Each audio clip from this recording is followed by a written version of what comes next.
Here we are, day 3 of the budget. And thank you all for being here. Once again, our marvelous staff is here. And they have given us some great snacks and even Butterfingers. So I think we'll be able to live through the day. Today is Wednesday, May 7th.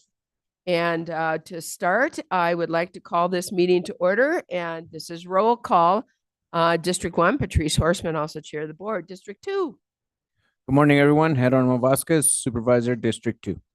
District 3. Good morning, Tammy Ontiveros, District 3. District 4. Morning, Judy Begay, District 4. And District 5. Good morning, District 5, Lena.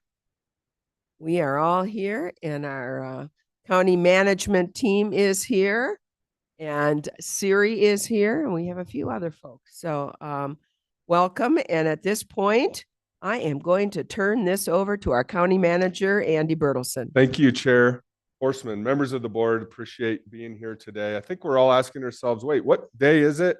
Because we have so much to do in our time together this week. We ended yesterday with some follow-up items. I don't know if Siri told you about her dream, but she had dreamt that we all fell asleep around and we woke up at 2 a.m. Oh, and I said, well, that very well could have happened. I think hopefully it was a nice dream, Siri, and not a nightmare. Okay. Yeah, it was okay. Yeah. As long as you got So, some rest, Siri. You know, when we're in these marathons, as long as we're enjoying the run together, then we're going to make it through. And we're going to make it through today. We start with juvenile court services, and Lindsay's passing. I saw Danny last night, Lindsay, and picking up things at Ogden Cleaners. And I said, if you want to meet Lindsay as a teenager, introduce yourself to Danny. She does. They do look so much alike.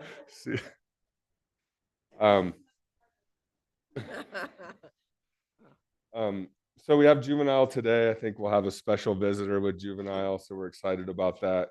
And then we get into our sheriff jail district. As you know, the sheriff is a major part of our employment sector of Coconino County, maintain many services. They're out in our communities, frontline service. So really looking forward to that conversation with them. And then we'll break for lunch. And then we have public defender, legal defender, our constables, and then ending with adult probation. And then tomorrow continuing, and Diana is here, Criminal Justice Coordinating Council coordinator. So you'll be joining us for the next 2 days.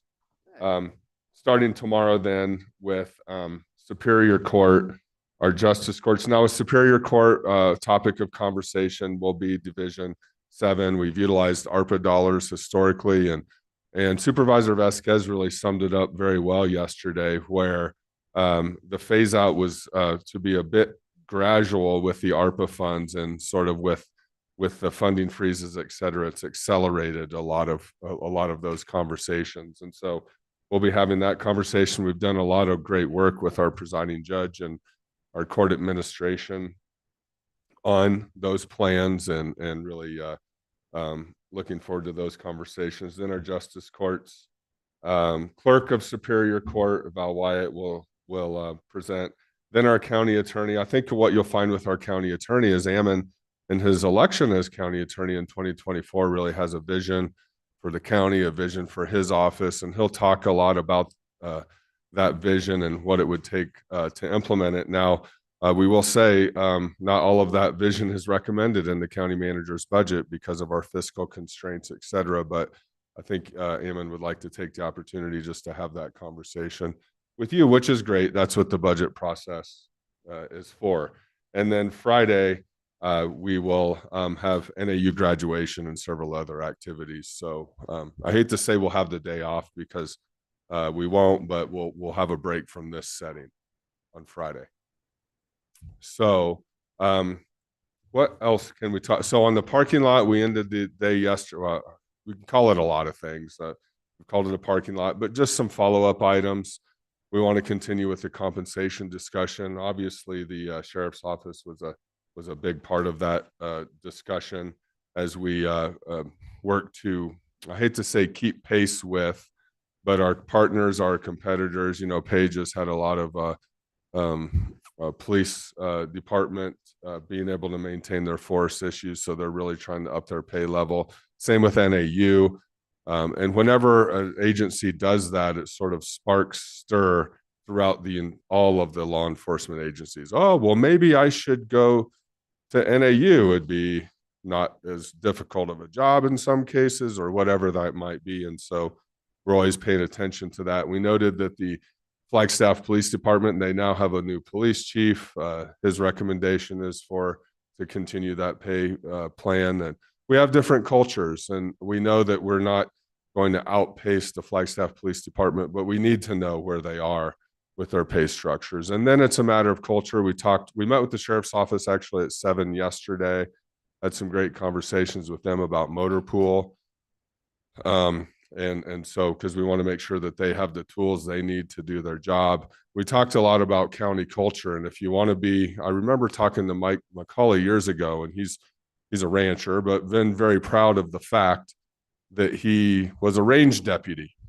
And at the time, so he was essentially out on the ranches, and so was very proud of the fact that he was a range deputy. And we still have that in Coconino County, where we're out there in our vast land of vast and endless beauty, and patrolling. And some of those areas are more people are moving to some of those areas.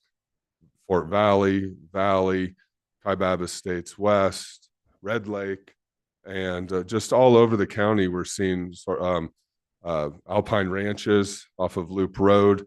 And with that comes some levels of, I hate to say levels of crime, but some activities that we haven't seen as much historically that are taking place that our deputies are responsible for. So with that wrap up, we'll continue to have those conversations. Motor pool mechanical services, we're really doing some good work with our public works department on motor pool. And again, the biggest probably user of motor pool is our public works department, and then the sheriff's office. So we had a very good conversation with them yesterday about how to address their needs, at the same time working within our levels of fiscal responsibility. So Siri, Kim, Erica, anything to add on the opening remarks? I believe juvenile will be here, and I just saw a few folks walk in. I think they start at 9 today, so we have a bit of time.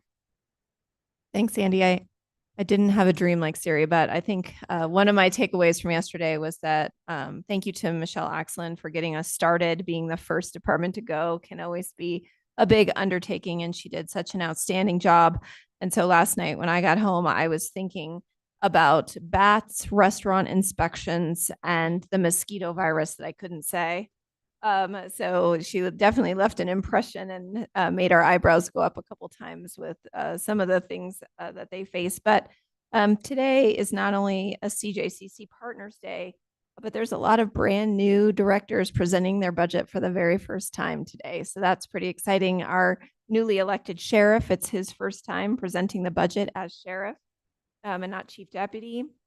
Our new public defender, our legal defender, who was an assistant director, but now it's his first time doing the budget. And of course, our new adult probation director. So lots of first time presentations today. So that'll really be nice for them to really get to say what they bring to the work and why they love it so much. So an exciting day ahead.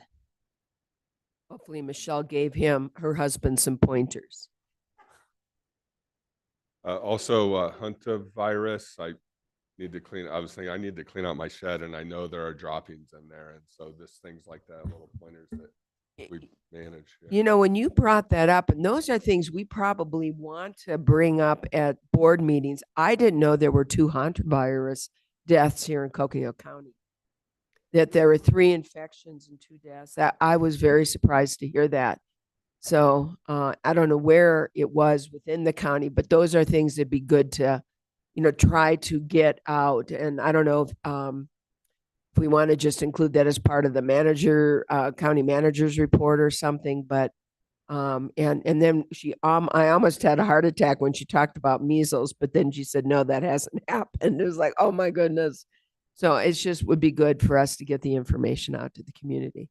Yeah, and I think just to add to that, it's always a balance of when she talked about the measles piece, because what has happened is when we put stuff out on social media, as you all know that are familiar with social media, that then that creates an archive. And so people will pull up I things know. from the past that then around the same time frame, and then they share it as if it's happening right now, which that was a an issue a year ago with the measles. We did have a couple of cases in Coconino County.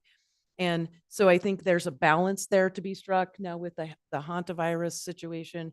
Yes, I think I know from HHS's perspective, they're pushing out that information on social media. So anything you all can do to share that. This is the time of year. This has been around for a long, long time, and we've lost a lot of people over the years to hantavirus infection. And so really those prevention things are really important, but we can absolutely make sure that that is part of That would the be great. So, and community. Supervisor Fowler has a comment. Yes, I attended the Timberline community meeting last night, and Eve was there from our health department and went over all of really had great handouts also. So the health department, just so they're, they're out in the community. Great, thank you for that. So juvenile services is here. Casey is here, and so yeah, absolutely. We could start a bit early if we'd like.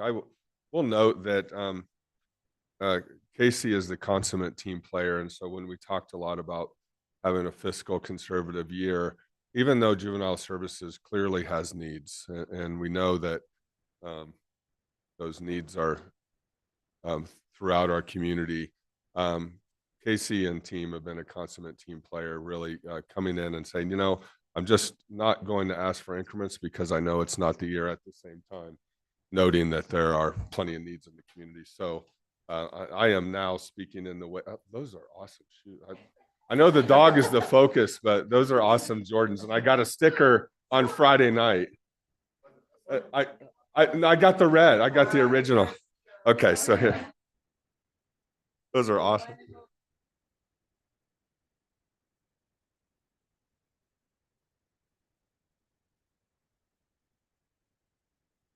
So I just wanted to add a couple things while Casey's coming up to the mic. So County Manager Bertelsen was talking about what a consummate team player Casey is, and their mission statement at Juvenile includes connection, compassion, and mutual respect. And we definitely see that in all that they do in their team, but particularly in Casey and in her leadership. They recently won, the Hope Receiving Center won an award at the United Way Luncheon. So that was very exciting for their team to be there. So it's not all about the dogs, but it's always good when they bring them. So as Andy mentioned, there are no increment requests from Juvenile. They will be receiving the 5% CPI and also the motor pool budget adjustment. So we're really excited to hear from Casey's team and talk about all the innovative things that they're doing. They have an incredible retention percentage that they're going to share in their presentation as well. And really just excited for all that they do and their approach to the work. So thanks, Casey.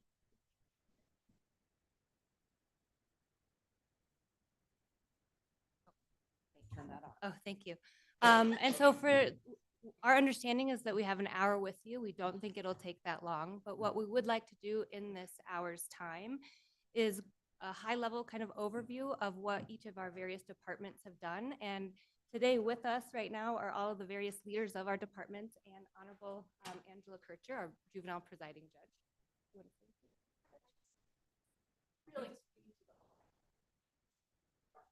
Very quickly. Good morning, Judge. Good to see you. Good morning, Madam Chair, and thank you for having, and supervisors, thank you for having us. I think the only one I haven't met is Supervisor Ontiveros and Taveras.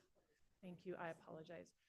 Very nice to meet you, and I thank you for your time. We brought dogs, and that should be enough. But I just wanted to thank you. I know that this is a really hard time of year for you, and wow, going first is amazing because we just get pregnant. So thank you very much, and I'll hand it over to Casey. Thanks.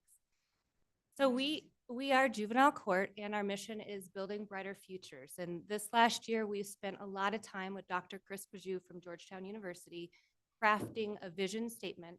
And that vision statement is before you, and that is, we aspire to strengthen our community where individuals can use the strengths they already possess to thrive through connection, compassion, and mutual respect. And in this time with you today, we're going to go over our division reports, some of the accomplishments that we've seen, some of the collaboration that we've been able to be a part of, and our future landscape. So as many of you are aware, juvenile court really has two branches. There's the delinquency side, which are kids that are as young as 8 years old that can get in trouble, either at school or with law enforcement, all the way through 17, and in some cases, all the way through their 18th year to 19. And those are our continued jurisdiction cases.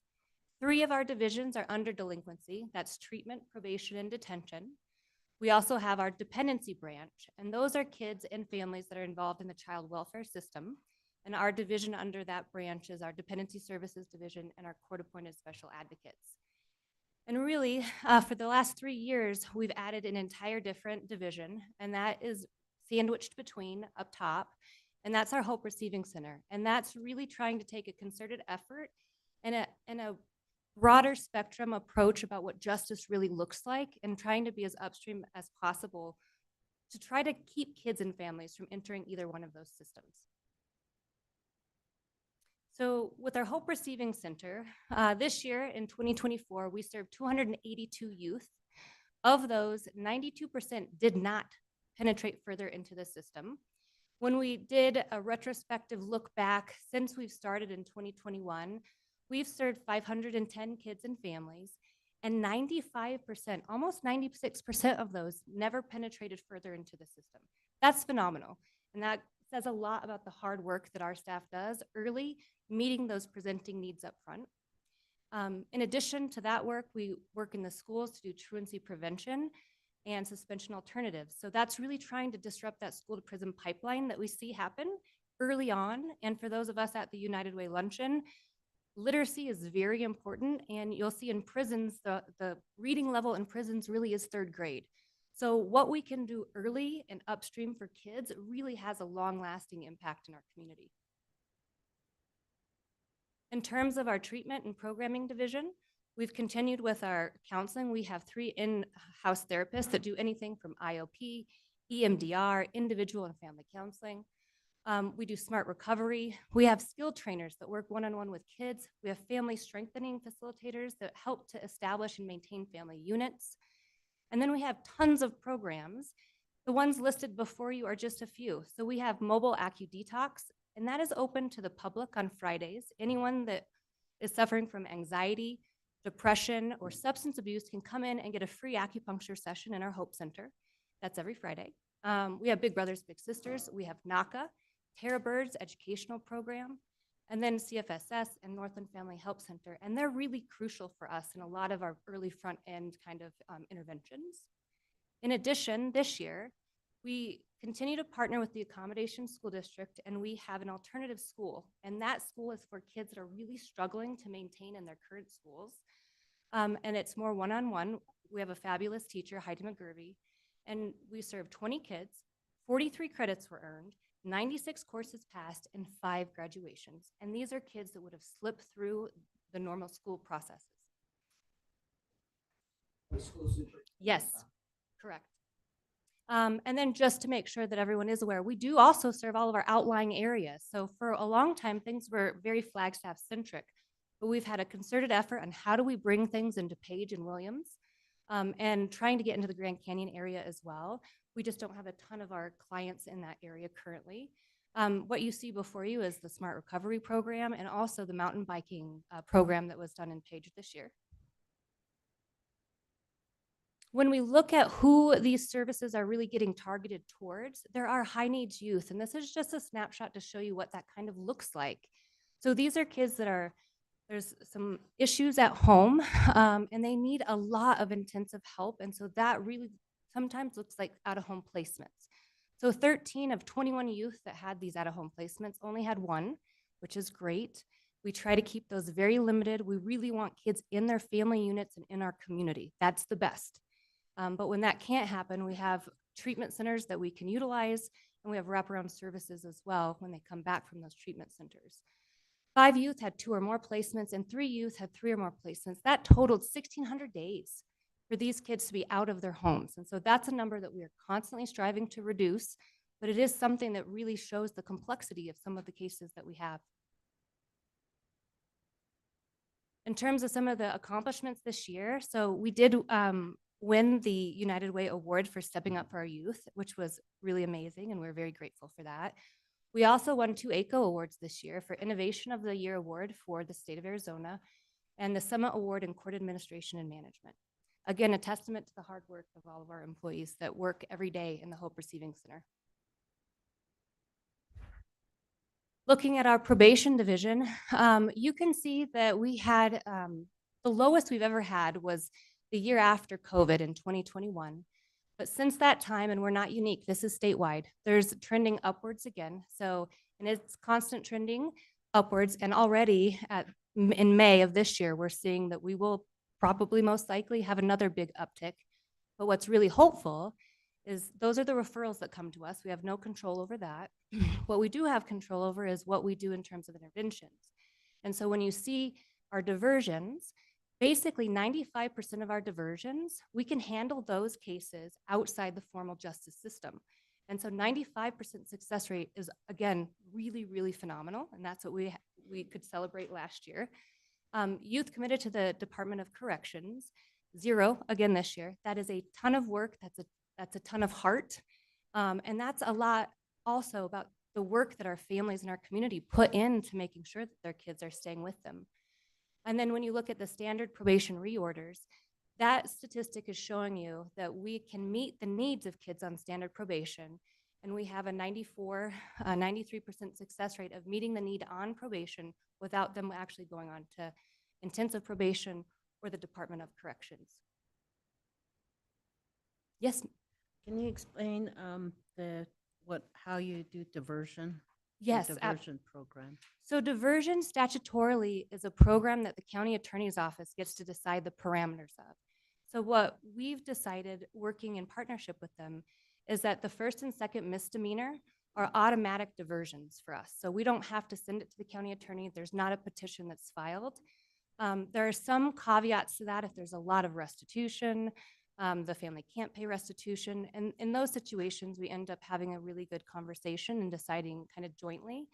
But we're able to have 2 up front that we can have also with County Attorney Barker, which has been really wonderful, is that every single truancy, no matter if a kid has 5 or 6, will never go to a court petition process. That is really good. That means that we can address that without having the entire court system involved in that. And a lot of times those truancies it's an older kid that is needing to babysit. It's parents that are having trouble with transportation. And so our diversions, that's the parameter that we're allowed to operate within. That being said, if there are situations where there's a 3rd misdemeanor, but the family is really engaged, there's a lot of things happening, we can request from the county attorney up front that a petition not be filed and to handle it through a 3rd diversion. And then that's really a dialogue back and forth about the county attorney has a say in it at that point. And often we can also do a 3rd diversion for families. So our probation accomplishments, again, looking at a decrease and further penetration into the system, despite increases in referrals, no ADJC commitments, reduction in recidivism, and then really wonderfully what we're celebrating is we had no turnover at all in our probation officers, which means that we really are targeting the right people with the right passion and the right connection in our community. When you look at our detention center, we're tracking the same that we did last year at 2.8 average daily population. And our length of stay is decreasing by a day. That's important because detention is not meant for long-term care of youth at all. And really, it's supposed to be short-term stabilization meant for the safety of the community or a failure to appear. And so really proud of the fact that kids aren't staying that long. We can find what the next step is. We're actively looking at what it is. Is it Is it a stabilization in detention and then being able to wrap around services in the community, or do they need, you know, a higher level of care, and working really hard to find that. With our ARPA Hope beds, that's a detention alternative. So youth that present to detention with a domestic violence referral, it's not safe for them to go back home. Everybody needs a cooling off period. And we've partnered really closely with Northland Family Help Center, and they're a respite provider. And so we served last year 38 youth, and they had a total of 256 bed nights. And those are kids that didn't have to stay in detention. Families got safety plans when they returned home. It was really a collaborative community effort, and it connects them to a community resource. So we're not the go-to for everybody. When we talk about the detention accomplishments, it would be remiss to not discuss just how grateful we are for Siri and Erica and Krista. Last year in the summer, we actually had so few detention officers that we really erred on abundance of caution. We had to shut down our detention center over the summer, and we took kids to Yavapai Detention Center because we couldn't staff the center. And so with their help, they really helped create a pay plan within our current budget. We didn't request any additional funds, and they were able to create a pay plan that kind of mirrors what the adult jail has, including a hiring bonus. And with that, and with some of our leadership and modeling and coaching changes, we're fully staffed. And that's huge coming like within 1 year. So, and that's Tina's division right there, so. Yeah. In addition to that, and this is something that I know that the board expects, county management, and we expect to pass all of our audits. We have a high expectation. I simply put this up there to show you that consistently our detention is really striving for excellence. So we passed our PREA audit. That stands for Prison Rape Elimination Act with flying colors. Our ADJC audit, and HHS will be happy to know we got an A in our food handlers audit. So doing really well with our just day-to-day operations in detention, something we can all be proud about and feel good about. And then also striving to continue towards that therapeutic, less institutional feeling inside our center itself. And the two photos you have before you on the screen, that was a swearing-in ceremony, and it was the largest detention officer swearing-in ceremony we've had. And then underneath that is we have our murals that continue to happen to kind of soften our center. So this was all the delinquency arm of juvenile court, and the data really shows you what we do works. This approach works. So this is what you want to see in a pyramid. The vast majority of the kids we serve stay out of the system entirely. You look at diversions, that's another attempt to divert from the system entirely. Look at the success rates that we've been able to showcase. When you look at our consequence-only short-term and standard probation, 93% don't penetrate further.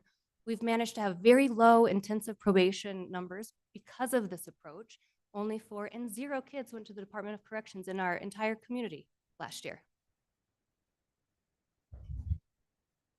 Transitioning to the other side of juvenile court, dependencies, you're seeing a little bit of a downtick in dependency petitions filed this year. Talking with the AG, some of that they attribute to just how DCS has been filing, and they anticipate quite a bit of a leap, to be honest, in this next year. The number of dependency petitions filed doesn't equate to number of kids. Sometimes there's multiple numbers of kids. So you'll see the different statistic with how many children have open petitions. And then what we strive to do is place CASA, court-appointed special advocates, with those kids to give a voice. And so 37% of our overall dependency youth have a CASA assigned. Yes. Explain dependency again. Sure. So dependencies can happen. A child has to be born first for a dependency to happen. So I say that simply because there could be a mother that is expecting and using some substances, and we have programs to help intervene at that point too. But once the baby is born, from birth all the way through 17, if there's a finding by the Department of Child Safety that there is abuse, neglect, something that jeopardizes the child's well-being, they can actually remove children from the home. A dependency is filed, and then they become under the jurisdiction, guardianship of DCS. And then a court process ensues because parental rights are foundational, and you have to prove through the court system that really it is in the child's best interest to be removed from their family. Our job in juvenile court isn't just to provide those court hearings in the process. We've developed an entire dependency unit to try to maintain the solvency of a family unit. We want our families together. So if it's about parenting classes, if it's about parent education, if it's about meeting foundational needs, like what can we do as a department? That's again, a broader understanding of what is justice. So what can we do to keep families together? And that's what we've really focused on with our dependency unit. With our court-appointed special advocates, we had 46 this year. Those 46 volunteers served 1,674 hours of service. They served 94 children in total, and they drove across Arizona almost 17,000 miles. And these are volunteers. These are not paid individuals.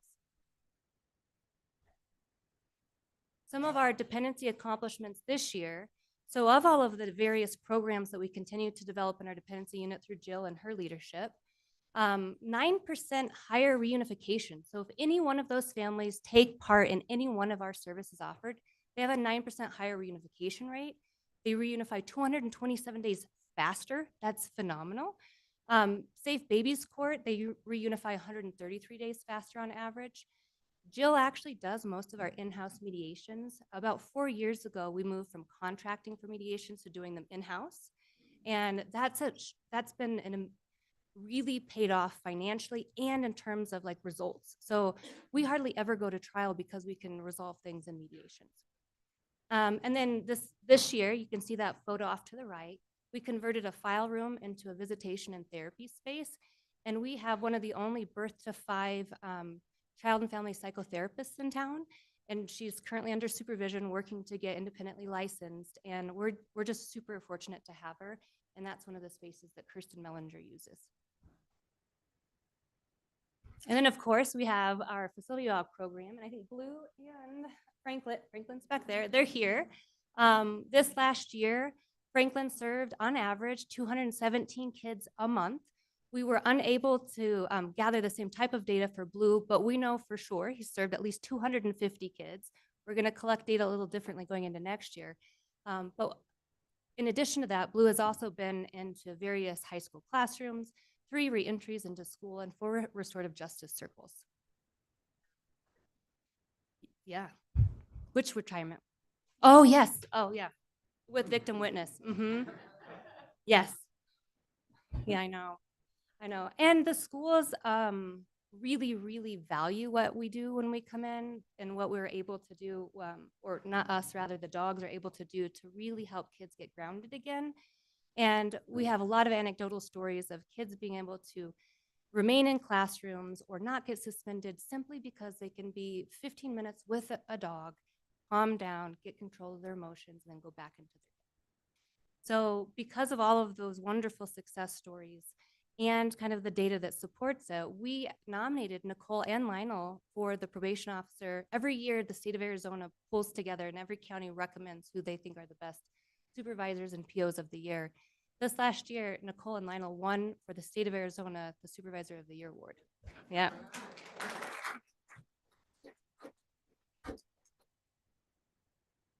So moving on to kind of exciting collaboration. So Health and Human Services constantly is a partner for us. We do a lot of the same work, just kind of in different veins.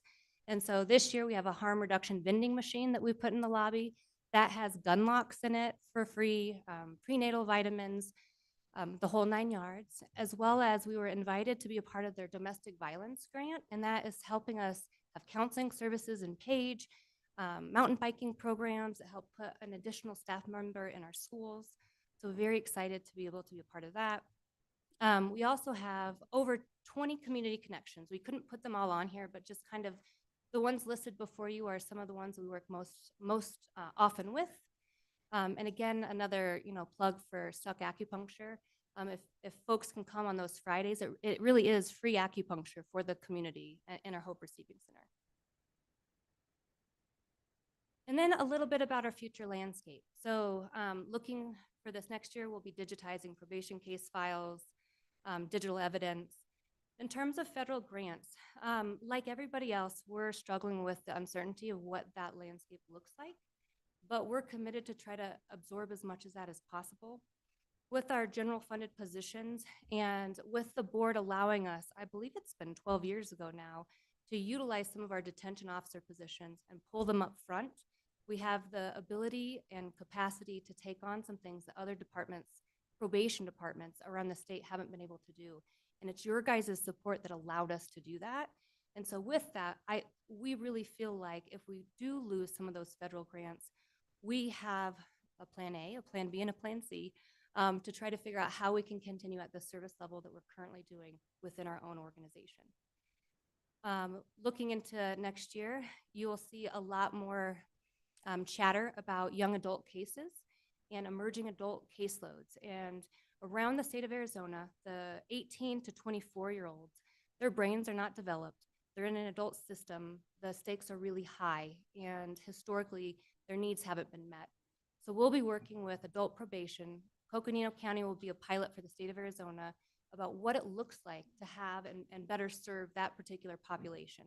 So CARES folks will lead the way. They'll be the probation officers. They'll still be in Superior Court, but we'll add our juvenile approach to what they do in terms of some wraparound services, maybe some employment opportunities, some therapeutic opportunities, but we're going to put our heads together to try to better serve that population. You'll also see restitution court be discussed. We'll offer up our center and our bailiffs and our court techs to be able to provide the infrastructure for that to happen. But again, that will happen through adult probation.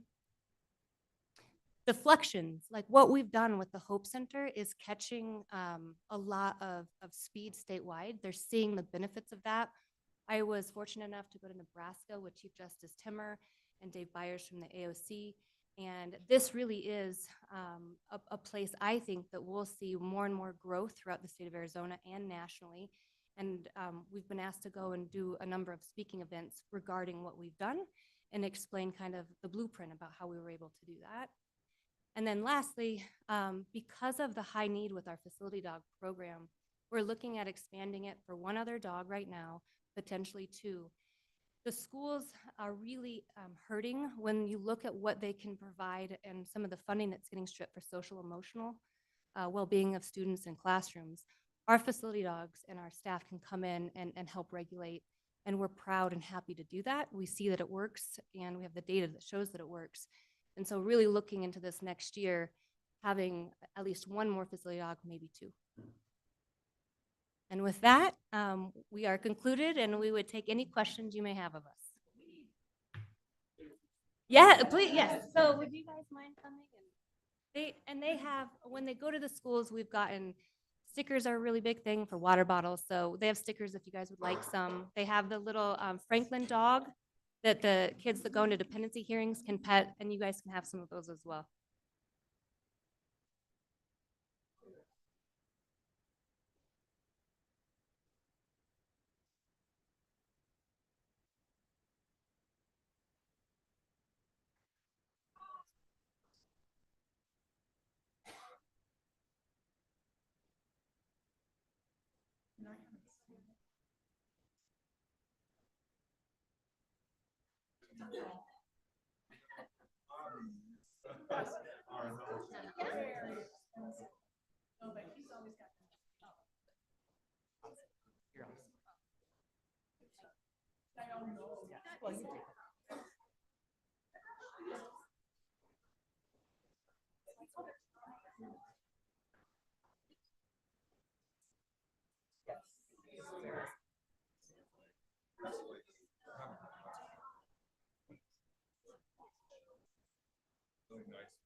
We're actually back in session. We got a little dog break, which was wonderful, and now we're all calm and ready to proceed.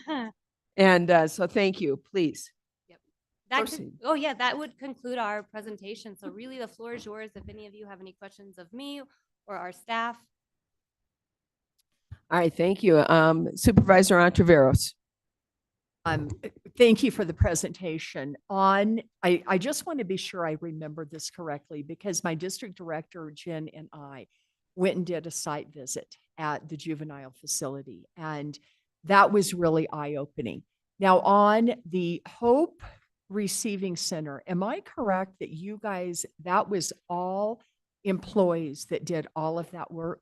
Primarily, there were a few contractors that came in for, like, we had drywall hanging contractors, but like I helped to coat and do the texture of the drywall. Mhm. A lot of our staff did the wood burning techniques, all safely, by the way, and then adhered them to the wall. And then we worked with facilities in some regard. But yeah, it was, I would say it was 85 to 90% staff Yeah. that did that. Well, I just wanted to point that out. You didn't bring it up, but I wanted to brag on what you guys did because when I left there, I was so impressed. Thank I was truly impressed, and I would just say, encourage my fellow supervisors that if you haven't done a site visit, go and do it because I learned a lot that day. The other thing that I wanted to say was I noticed that your employee retention is high. That speaks volumes about a well-run department. So congratulations in that respect as well. And I also appreciate that you have a realistic view of the world that we're living in now with the uncertainty of grants and that you've already got, I believe you said plan A, B, C, D. Yeah, that you're already working down because you're aware of this current situation that we are all dealing with. So I just wanted to say that when you were presenting, those were just things that I noticed and wanted to give you kudos on. And I don't have any questions. All of my questions were answered in the time that I spent with you and your staff at the facility that day. So thank you. Thank you, Supervisor Ontiveros. I would say in terms of retention, thank you about leadership, but it also says that when you hire the right people, those people start creating culture and it becomes exponential. And so really it's a testament to the entire folks in this room and all the folks that we have back at the office. Thank you. One of the things I'm really interested in seeing is the youth, young adult caseload, 18 to 24. I think that is really fabulous. And it's just an example of how you all in the juvenile court system have really been thinking outside the box, very innovative, really looking at some of the root causes of juvenile and family dysfunctions and really trying to look at them and make a real difference. And, you know, that's one thing, and I'm going to sing the praises of CJCC, and I know you're an active member of that. And it's like working together, the collaboration between our criminal justice systems, from the prosecutor, the defenders, to the courts, to the providers, really has made a difference in this community. So I want to thank you for that. And I'm really looking forward to hearing about this pilot program. And I hope it's something that the rest of the state and the rest of the country is going to look at too. So thank you. Please keep us informed on that. I will. Thank you, Supervisor Horstman. Supervisor Vasquez. Yes, thank you. First off, great job, team. It's pretty amazing to hear all the great work and how the numbers have gone down over the last 10 years. That's amazing. I grew up in Flagstaff, and I remember so many youth getting caught up in the juvenile system. And so to hear those numbers, and especially the overnight detention numbers dropping so much, that's amazing. And that's a testament to those diversion courts and the different programs that you all do. And so thank you for working with our youth in that way. So important. I did have a question. I was just curious, the out-of-home placements, what does that mean exactly? Are we talking about? Thank you. That's a great question. So it can mean anything from being overnight at the Halo Hope Bed at Northland Family Help Center, all the way to like 90-day. Some of our youth that have sexually maladaptive behaviors sometimes can be in out-of-home placements for 8 months or longer. So it's any time that they're away from their home, and it could be as little as 24 hours or really as long as, months.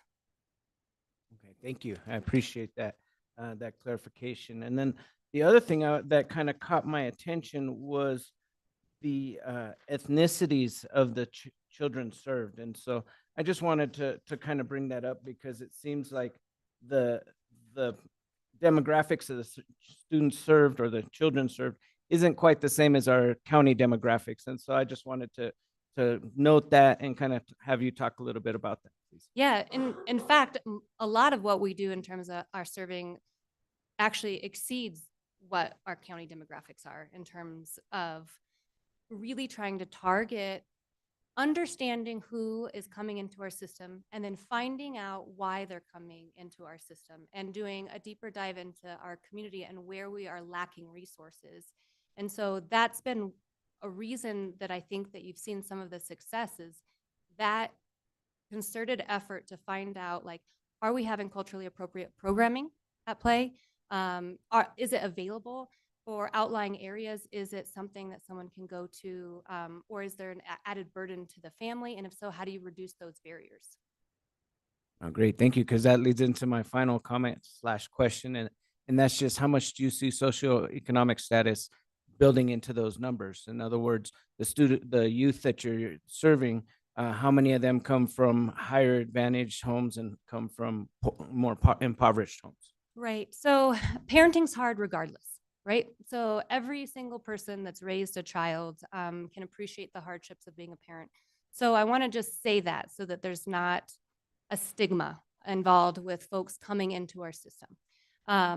So just that there's grace in that, and that there's folks that just are having a really hard time. But when you look at the numbers of overrepresentation, that really comes into play. Socioeconomic comes into play, as well as Native males. So specifically Navajo young men who are overrepresented specifically in our county. And that's why 2 years ago, we went to Georgetown University specifically to understand better how we can better serve that population. And we've put a lot of those practices into play. And that's why I think you're seeing some of the better numbers as well. No, thank you for explaining that. I just wanted to tease out those questions. Yeah. Like I said, I really appreciate the work you all doing. And, the fact that you actually are taking that deeper dive into those factors is crucial. And we're seeing the results. And so thank you, all of you, for your hard work. Yes. Thank you. Supervisor Bouquet. Mhm. Still looking at my materials.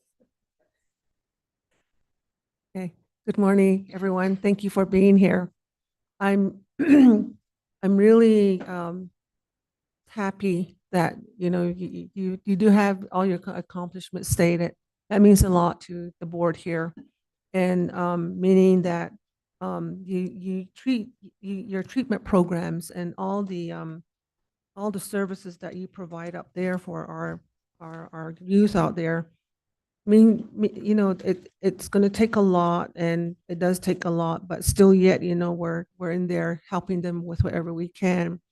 And then your accomplishments, like your decrease in recidivism, and then also your turnover rate, how you went out thinking outside the box and getting everyone, on board that, because this is a very important program, under the county. So, and then, how you even use hiring bonuses. And I think you need to teach the board how we can do that too. So, but anyway, and then you have new equipment that that you've gotten. But there's so many accomplishments here that I'm just really, really happy with. And then reunification, and then reducing numbers and trials, and just all the stuff that you listed, that's really bringing out everything and what it says about the overall program. Certainly you have the right people in these positions, and, moving the program forward. So I just want to say thank you so much, for all the hard work that you all do. And it takes partnerships too. And so I just want to say continue with what you're doing. And I see your graphs that you've done, a lot of it, like the average day length stay, the daily population averages for detention and, all this stuff, it's every chart that I see has the numbers going down. So that means that, you are going on the right path and going the right direction to address, issues at hand. So I just want to say thank you to everyone. And then, you do have collaboration with others too. So, they're part of this whole success too. So I just want to say thank you. Bye. Thank you. And Supervisor Fowler. Yeah, thank you. The juvenile court has really changed from that, just even several years ago. It was a traditional juvenile court system, with our little cells, and there wasn't much therapy that was there. And the attention was, it was on family, but there was a different method what was being used. And so the way that you all have evolved from that, I still see some of that there, but you've really added more to it, to where you are really focused on trying to keep children out of the system. And that's always been the goal of juvenile court. But your approach has really evolved, and to the point where you're really keeping them out of where we don't want them to go. We even went down to the state and toured that facility, finding out where the young people are headed, and we had a percentage of how many were going there. Now we have 0. That is amazing. That is, you're all, and the way that you have changed. And we even went to Colorado for that eco, trying to reimagine how the system, how offices could look, and how we're being more inviting. And you all have really changed even the way that the office is laid out. And we even went to Florida to really see how that's all done there, and the adult probation and facility. And we came back thinking that we could actually open up a center like that, but you really have done an amazing job. And that Georgetown, I think that you've really picked up a lot from there. So you've all been on this educational quest to be able to help others, to be able to help families save stay together and have the children take another path. I really like your new program, Hope. That is such an amazing program. I have several families I think I like to refer there, because a lot of times families don't feel like they have somebody else, especially single parent. They don't have somebody else to lean on to help them to talk to their children. And this is a really amazing one. So I just, even the judge, how the judgeship is handled has changed also through the years. I know when Judge Reed was there, that's when you all started moving things around, opened up a center in Page. It's just really been just expansion, and yet having the same budget and being able to do that. So I'm just really impressed with you. Of course, our puppies, and we have little puppies that are gonna take care of us now too. So thank you so much. And I'm just really impressed with from where it was to here. It's just totally turned around. It's like a 360 with your office, with the way that you're working with the children, the probation, the courts. It's just completely changed around. And I'm really, really impressed with that. And I want to thank you for reaching out to all parts of our counties as well. And now we're in the school system. That's just amazing. So all I can say is just thank you, and any way that we can help out, we're here as a board of supervisors, and even in the community, if you're coming into our communities, let us know. I think it'd be really great. So that's all I can say. It's just, I mean, your numbers, just, I remember the numbers from way back, how that was, and it's like, how do we, what do we do? What does that mean? So, Thank you, Supervisor. thank you. As always, knocking it out of the park. We really appreciate that. And not only that, but doing it within budget. And especially in these times, so important, and still being able to provide for our community. So really appreciate it. Appreciate all of you. Thank you for being here today. Judge, always good to see you. And the dogs are welcome anytime. Thank you. Sure, of course. Sorry. I just wanted to say, I really, obviously, I appreciate our staff and Casey's innovation and her vision, but it's really important to us for everybody to know that we couldn't do this without community partners and the support of the board. So I do want to thank you all, because we live in a very, I believe we live in a very special place where everybody believes that what's best for the community is in all of our interests, right? And so we couldn't do it without you, with all of you. So I'm not going to name everybody but thank you. I just wanted to say that because I really appreciate your comments, and it is nice to have recognition of the hard work that all of these people have done and all of these creatures have done, because Franklin and Blue have also done a lot of work, and they deserve a lot of accolades too. So thank you very much. Appreciate it. It's hard work and heart work, and it's really, really true. Thank you so much. And appreciate you being here. Have a great day.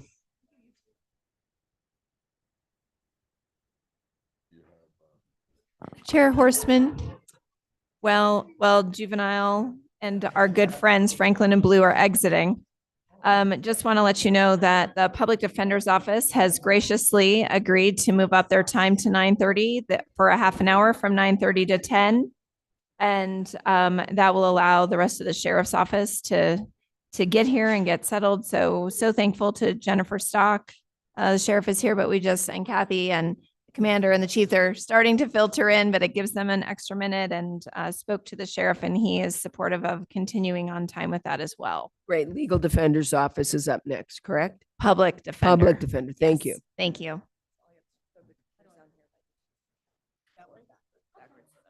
It's hard to follow the dogs. I'm sure the Sheriff's Office isn't sad to not have to follow the dogs. I'm used to being second fiddle. I'm a public defender. Yes. And so, Jennifer is coming up to the podium. I mentioned earlier that this is Jennifer's first budget presentation as the public defender. So excited to have her with us. And she started in her current role in January of this year. But she started her career in Kane County, Illinois. And she has been an attorney in our public defender's office for several years. And she's very focused on people, professionalism, and partnership, and also has high regard for maintaining an outstanding team. And so really appreciate her focus in those areas. I'd also like to just take a moment and talk about the budget recommendations. Let's see. The public defender requested to continue a limited term social services case manager investigator FTE as the department's top priority in FY26. And this is recommended along with funding for evidence storage management software. It gets back to those software priorities. The department is receiving a CPI increase of 5% along with other departments. So excited to have those recommendations for the public defender's office. Thank you, Jennifer. Certainly. Good morning, Chairwoman Horstman, members of the board. This is what you get for having a trial lawyer watching how things are progressing and saying, ooh, they're going to have downtime. Downtime's bad. You know what? We can come do it now. And thank you for that. We really appreciate that. So you're getting us early. Oh, good. Now I know I am working the clicker right. Okay. As you know, the Public Defender's Office, we are court appointed to represent the indigent members of our community. And the types of cases we cover are criminal defendants, minors accused of delinquency, parties to child dependency cases, and parties involved in termination of parental rights litigation. And it's easy to just say, okay, these are the kinds of cases we do, but exactly what does that look like for the attorneys and what are our jobs? So when it comes to representation of individuals in a criminal case, when we get appointed, obviously in every case where we represent people, our main job is to make sure our clients understand the laws, understand the system that they're in, they understand their choices. And it is the client who drives the goals of the case. It's not up to the attorney.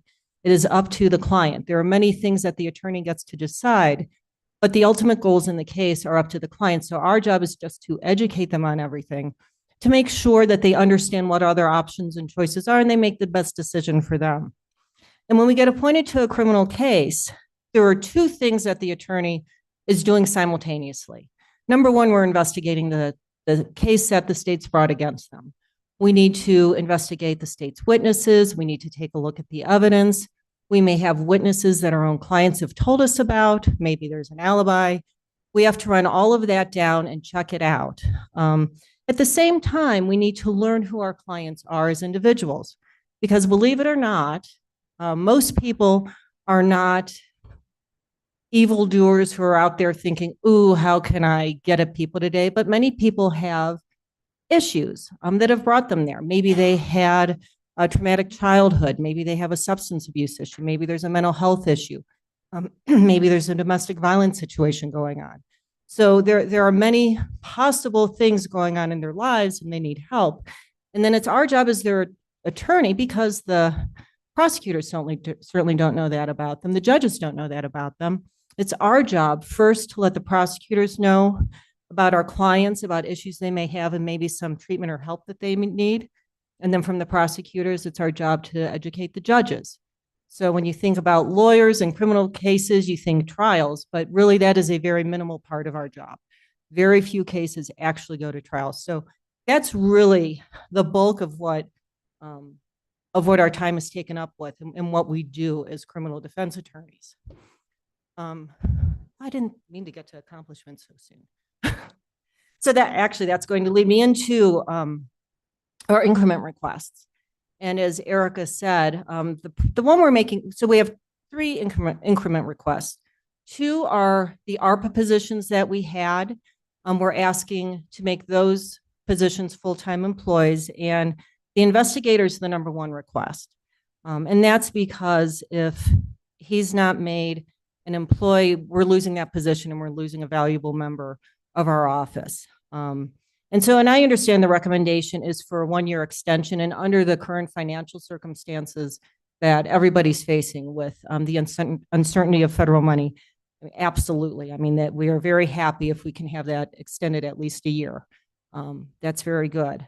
But examples of how the investigators are important to us.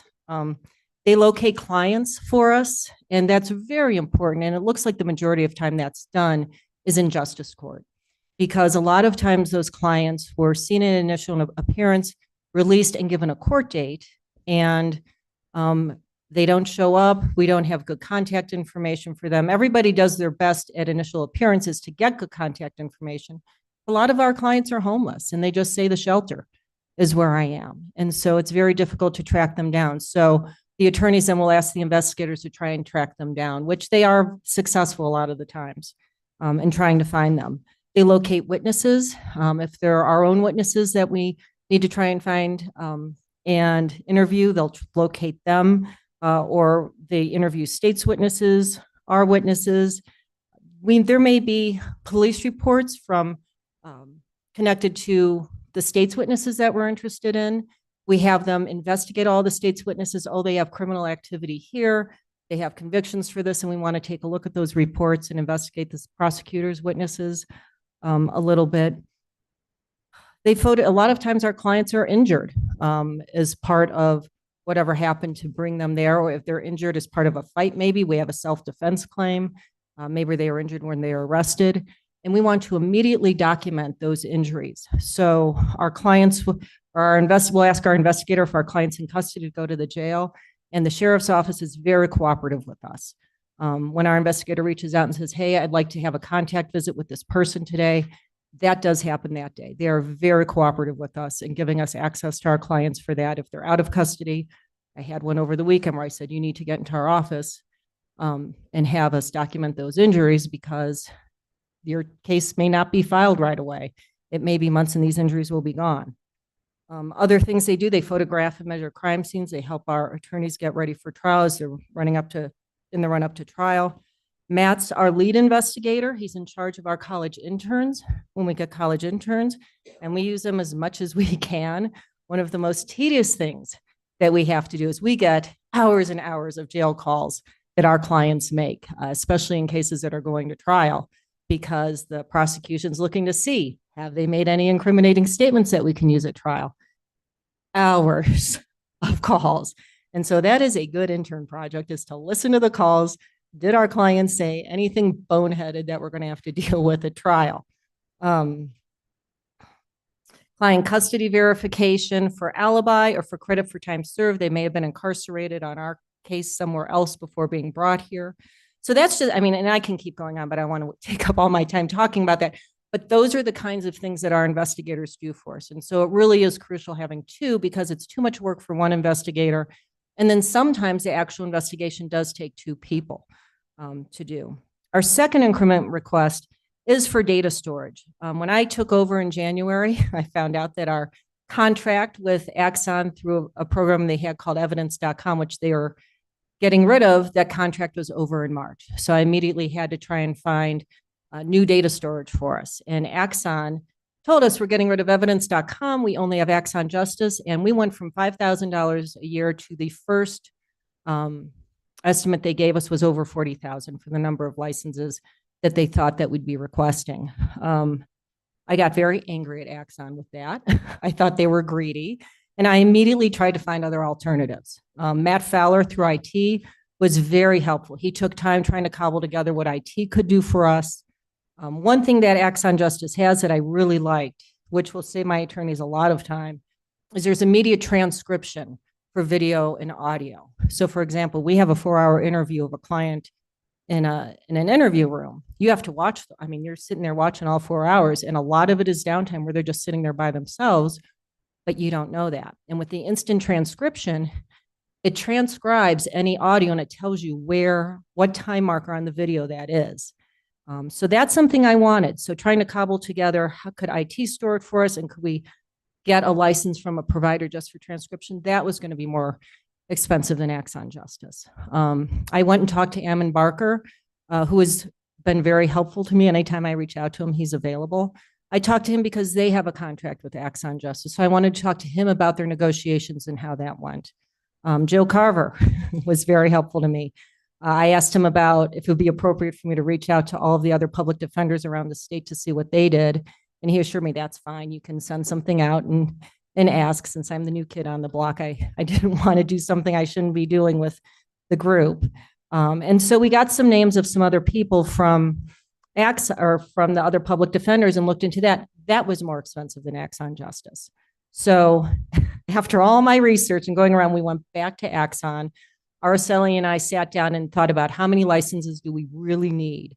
And we cut it down. And so we were able to bring the cost down, which was good. But I was very grateful to see the county managers yesterday. I think it was, what day is this? Wednesday? It was either yesterday or Monday when they did the overall budget presentation with you to talk about the cost of software, because that is a reality. That's the world that we're living in, is that, and it's not just our department, obviously, or the legal world.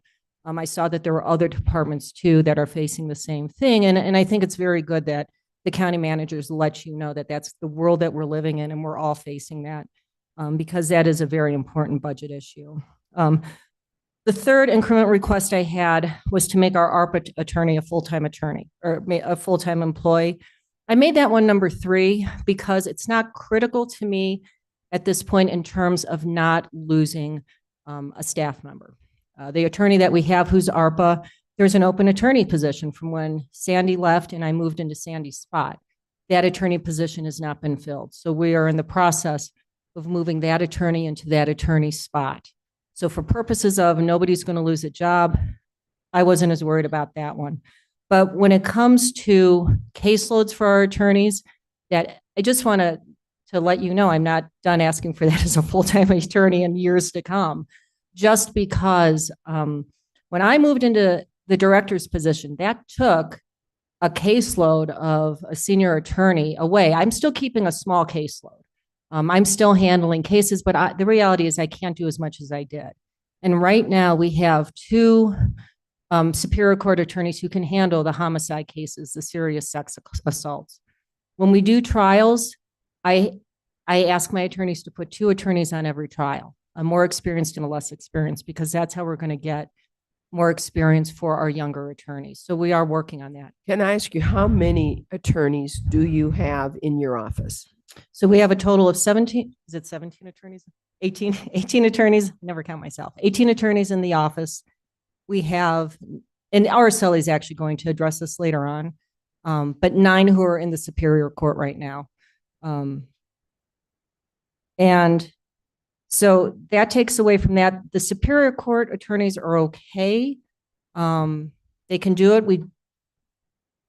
They can do it right now. My real concern is Justice Court, because for a long time, we really just had a couple of attorneys down there, and I know that there were issues with handling the caseload down there.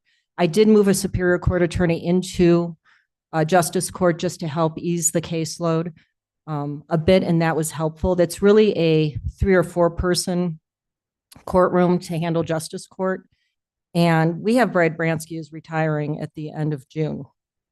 Brad is the deputy director and the supervisor of Justice Court, and he takes on the caseload of basically 2 lawyers. He has a higher caseload than everyone, even though I keep telling him, Brad, take less. You need to give more out to everybody else.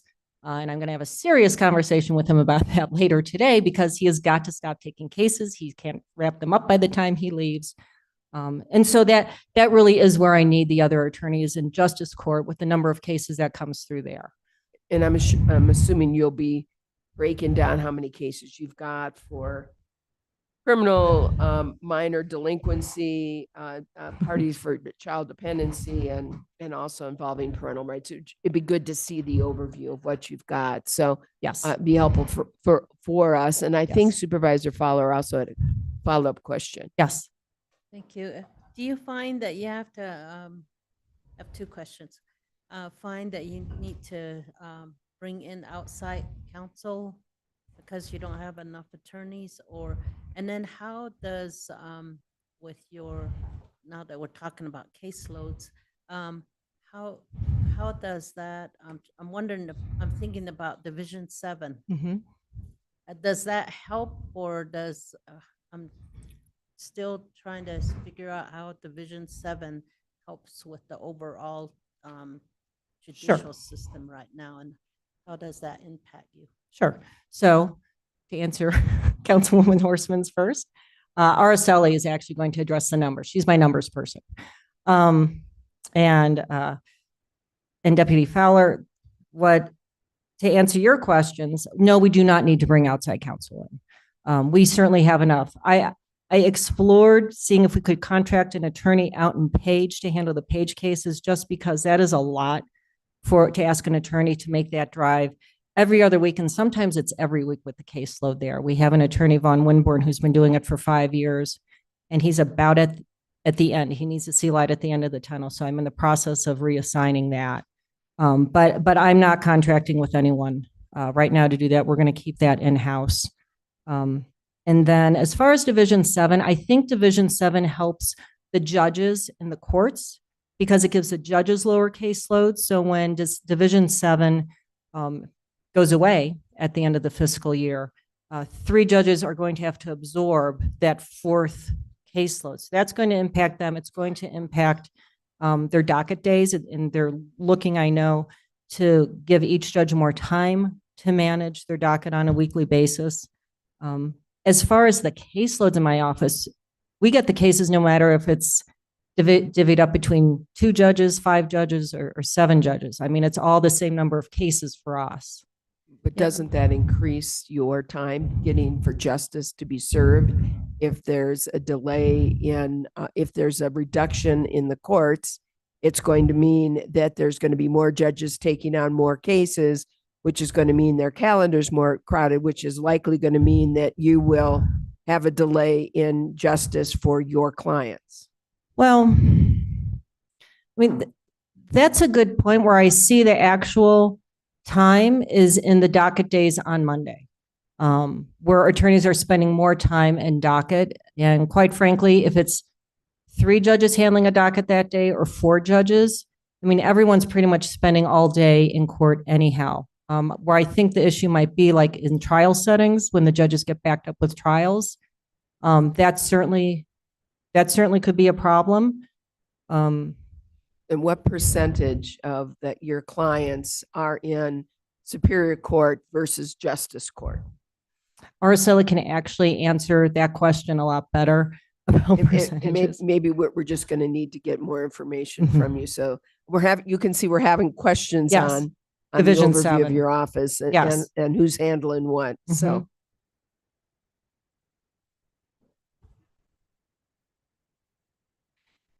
And what makes that tricky is a lot of times justice court cases eventually move to Superior Court and they're not resolved there. Yeah, the goal is obviously for when a case starts in justice court, the goal is hopefully to resolve it there. But oftentimes they do come up to Superior Court, even with sentencing. So I wouldn't classify a sentencing as Superior Court necessarily, because the justice court judges don't do sentencing. They'll accept a plea in justice court, and then it comes up to Superior Court to do the sentencing. And the way my office handles it, just because we can't have my attorneys would have no time in their office if we had vertical representation. So the justice court attorney puts in the plea, and then a Superior Court attorney takes the sentencing because that happens on their court date. Does that make sense? Okay. Are there any other questions at this point? Okay. No, you know what, that's fine. And hopefully, and I apologize that I don't have the numbers. I guess I rely too heavily on Araceli for that. And this is a lesson for me for next year, that I need to be more up on the numbers to be able to answer those questions for you. As far as accomplishments for my office, I mean, in the felony realm, and I don't like seeing myself up there, but I was named Outstanding Attorney of the Year by the Public Defenders Association last June. Ali Reby in our office was named Outstanding Paralegal of the Year, which is a title that is well-deserved. We all lean on her so much when we do trials. She's just amazing, as well as other things that she does. In misdemeanors, really, it's our attorneys traveling to the outlying counties. Paige, 3 times a month, because it seems like it really did move up to 3 times a month instead of every other week like it's supposed to be. Williams to handle and talk to the clients in person. With juvenile dependency, Sandy Deal, one of her last things that she did as public defender before she left was part of a case that went in front of the Arizona Supreme Court, so she helped prepare that. She didn't argue, but she was critical in helping with the preparation for that. And one of our juvenile attorneys, Jackie Kozlik, completed training and became a child welfare specialist that takes extra training to do. And she is a diehard juvenile dependency attorney. That means a lot to her, and she is just a star when it comes to that. In Pathways, there were 47 clients who graduated from the Pathways program this year. And we had clients who participated in therapeutic courts. And then, of course, last year, my office did cover Title 36 cases for 2 months when the legal defender's office needed some help. We jumped in and helped them with that. And really, accomplishments for our office, and we tried to list some specific kind of unusual things, but really, with all of the clients we have every year, anytime we manage to work out a case and come to a resolution that's beneficial to our client, that's an accomplishment for us. And I certainly can't sit here and list all of them for you. A couple of, though, I think examples that to personalize it to show you would be Pathways had a client earlier this year who, Mark Houston's our attorney over there. And this person would not have qualified for the diversion program, but he was engaged to a woman who had 2 adopted children already. She was in the process of adopting a third. And if he had gotten a felony conviction on his record, it was going to undermine the adoption. And I believe the fiance was going to take the children over him. And so it potentially was going to wreck the life that he was building for himself. And so Mark was able to convince the county attorney's office to let this individual into the diversion program. And so he was able to keep his life moving forward. And likewise, with mental health court, one of our attorneys had a client who initially was told, no, you cannot get into mental health court. And I'll say this for all the attorneys in our office, they are tenacious. And she kept at the county attorney's office and finally persuaded them to let this person into mental health court. And she and I attended his graduation last December. And so that was very satisfying. With the specialty courts, the county attorney's office will identify people they think that are appropriate for it. But a lot of times there are people that they don't see. And it's that part of our job where we get to know someone. And so that's where we will go to them and say, hey, you have not identified this person, but we think they're appropriate for this program. And we will just work on them to try and get our clients into those programs. So the structure of our office, we don't do it vertical, just because that kind of implies that some jobs are more important than others. And I think there are probably people in this room who have heard me say this many, many times before. No job is more important than any other in my office. If it was not an important job, that job wouldn't exist. This is a team, and every part of the team is important in helping our clients. So Sandy had a different way of putting it. I more say that I herd cats. I'm the cat herder, but I oversee everybody. My direct supervision is my deputy public defender currently, Brad Bransky, the juvenile dependency people, the investigators, our paralegals, and then my office manager, Araceli. Araceli oversees our support staff. Brad oversees the supervisors of Superior Court, the Justice Court attorneys, and then our Pathways attorney. And then I do have 2 supervisors who oversee the Superior Court attorneys. So that is the structure of our office. And I will now turn it over to, oh no, I'm not turning over to Araceli yet. I'm wrong. I'm talking about partnerships first. So we do work with several of the other departments in the county, as I mentioned already, that we did handle Title 36 cases when the legal defender needed help last year. Joe Carver, for the most part, handles criminal appeals. He has said that he'll take those, but sometimes if something comes up, he can't handle an appeal. He asks us to take it. And so we work with the legal defender's office in that way. Our support staff have quarterly meetings just to work on workflow to make sure we're all talking together, because sometimes there are snags, and it's much better to meet in person and talk in person and figure things out rather than sniping back and forth in email, which can happen. So those in-person quarterly meetings between our office, the county attorney's office, legal defender's office, really helps resolve any of those issues. We've done some trial training with the legal defender's office. This is something that I think is important to help our trial attorneys stay sharp and stay on top of their trial skills, because a lot of them either haven't done trials in a long time. And I think that is something in-house that we should be doing. So we've done a couple of trainings. I have an attorney in my office who works with trial competition for law schools. And so she's kind of my primary trainer in charge of that. And so that's something that I want to get going a little bit more and keep doing. We have Felony Fridays. You've probably heard us talk about that, where the defense attorneys and prosecutors meet in person to talk about cases and try and resolve cases. And that's been very successful. And again, meeting in person is key, I think, to a good relationship and moving things along, rather than just emailing back and forth, which is a habit that is very easy for people to slip into. Ammon Barker and I have been meeting routinely to just talk about our offices and to make sure things are running smoothly.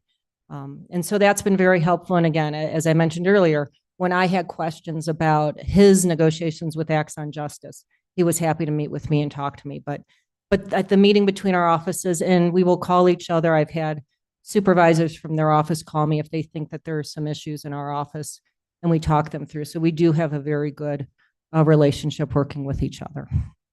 Now I think I will turn it over to Araceli, the numbers person. Hopefully she can answer some of your questions better than I could. Hello. So I want to start by talking about our performance measures and the way we track our cases. We track our cases by how many new cases we opened that year. So how many cases we were appointed on.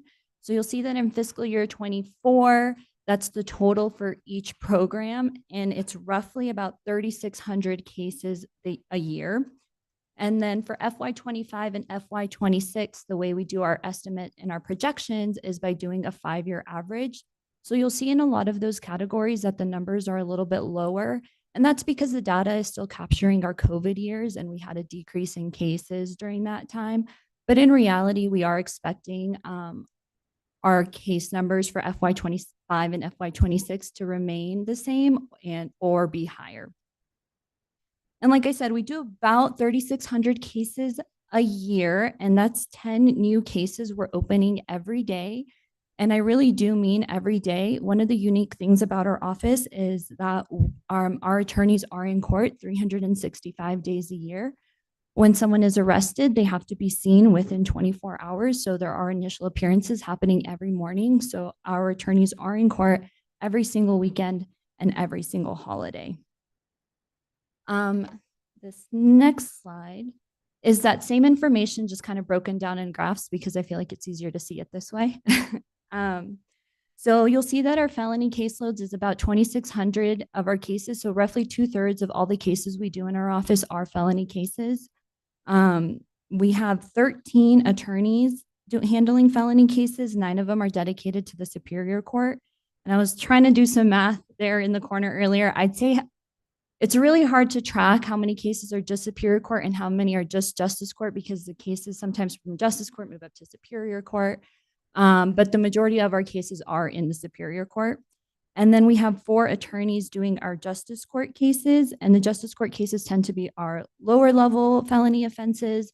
Those cases almost always get pled out or even pled down to misdemeanors. And then of course, the Superior Court cases are more serious offenses. And then looking at our misdemeanor program, we're seeing about 400 misdemeanor cases a year. We have 3 attorneys handling those misdemeanor caseloads in all 4 justice courts. The majority of our cases come out of the Flagstaff Justice Court, followed by Page, Williams, and every once in a while we'll get a call from Fredonia. Our juvenile and dependency cases are about 200 cases a year. We have 3 attorneys, but only 2.75 FTE. One of them's only doing 3/4 time, handling that caseload.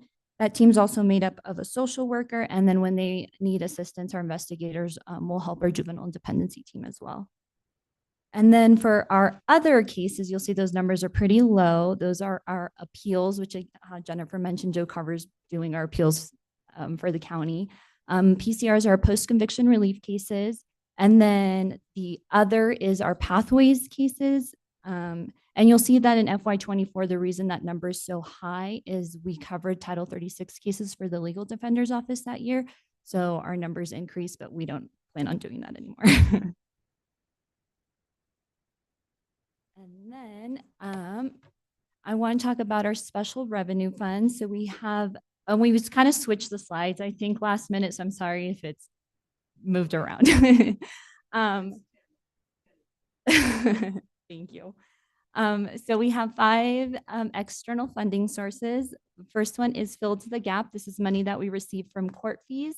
And we divert the entirety of this fund to the recovery court efforts. We really do believe in what recovery court offers our clients. So we're happy to divert our funds to them. The next one is fees for services. That's also money that we get from court fees. That one's kind of hard for us to rely on just because the amount really varies by quarter. I've had as low as $2,000 a quarter and then as high as like $11,000 a quarter. So it's really hard to tell how much we're going to get. But we primarily use this fund to pay for a program called Westlaw, and it's for legal research for our attorneys, and it's essential for them to do their job. So we really do need to pay for that program. The next two, House Bill 2044 is money we receive from the state, and Title 40 is money we receive from the federal government. These two I have together because we can only use it on dependency cases. We use our House Bill money to pay for 2 FTEs, a social worker and a legal assistant. And we use the Title 4E money to pay for 0.5 FTE of an attorney and the remaining just for other program needs. So we don't have to use our general fund money for dependency things. And then finally, we have the Public Defender Training Fund. This is money we receive from the state. The attorneys have to complete 15 continuing legal education credits each year in order to renew their bar license. So we have money from the state that we can use to pay for registration for conferences and travel. And again, that way we don't have to use our general fund money for that. And I'll hand it back off to Jennifer. This is why we switched the slide order, so we weren't jumping back and forth more than this. Okay. The strengths in our office really is the positive impact on our clients. So the knowledge and experience of the office, which is exemplified by presentations that a couple of us are doing at statewide conferences. Jackie Kozlik has been requested by the Arizona Supreme Court to present at a statewide juvenile conference that's coming up. Jonathan Mosier in the county attorney's office reached out to me to ask if I wanted to do a joint presentation with him and another appellate defense attorney and appellate prosecutor at the state bar coming up in June. So we're doing that together. The support staff in our office, social services and investigators, that's another strength because they're able to gather information that the attorneys, quite frankly, wouldn't have time for. I know Sandy added the social worker, kind of second paralegals, how we look at them, but really social worker to our office after I started. And that was such a huge help. When I came from Colorado, the state agency that I had a contract with to take conflict cases had social workers and that we could ask for on cases, and on serious cases, they were such a huge help. So that was such an asset when Sandy added that to our office, because it allows the attorneys to do the attorney work. And quite frankly, so we probably have more robust mitigation because of the mitigation they're able to work on for us. Weaknesses and threats to us. That might be the next one. Maybe I jumped. Weaknesses and threats. Okay. Weaknesses and threats in our office. One issue is fees for experts. So we need experts. When we go to trial, I talk to all my attorneys when they come to talk to me about experts, and I say, can you get what you need from the county attorney's expert? Because that's something my experience has taught me, is oftentimes we can get what we need from their people. A lot of experts don't have a dog in the fight. They're happy to talk to us. Some of my favorite experts are lab people who come in to talk about DNA, for example. If there are questions about DNA, they are very happy to admit any weaknesses or things that DNA can't tell us. So we really do try and not get our own experts if we don't need it. Where we do need it sometimes is forensic examination of computers or phones, as the world's going more towards phones. The big bulk really is psychological evaluations. So many of our clients have mental health issues. We're seeing an increase in online sex offenses, and with sexual offenders, something that judges really like to see. Oh my gosh. I do this every time I'm in front of you. I blank on things. Our psychosexual evaluations. Those are very expensive. Those cost anywhere from $5,000 to $6,000. And so we use those very sparingly. I'm not even sure if we had one done within this past year.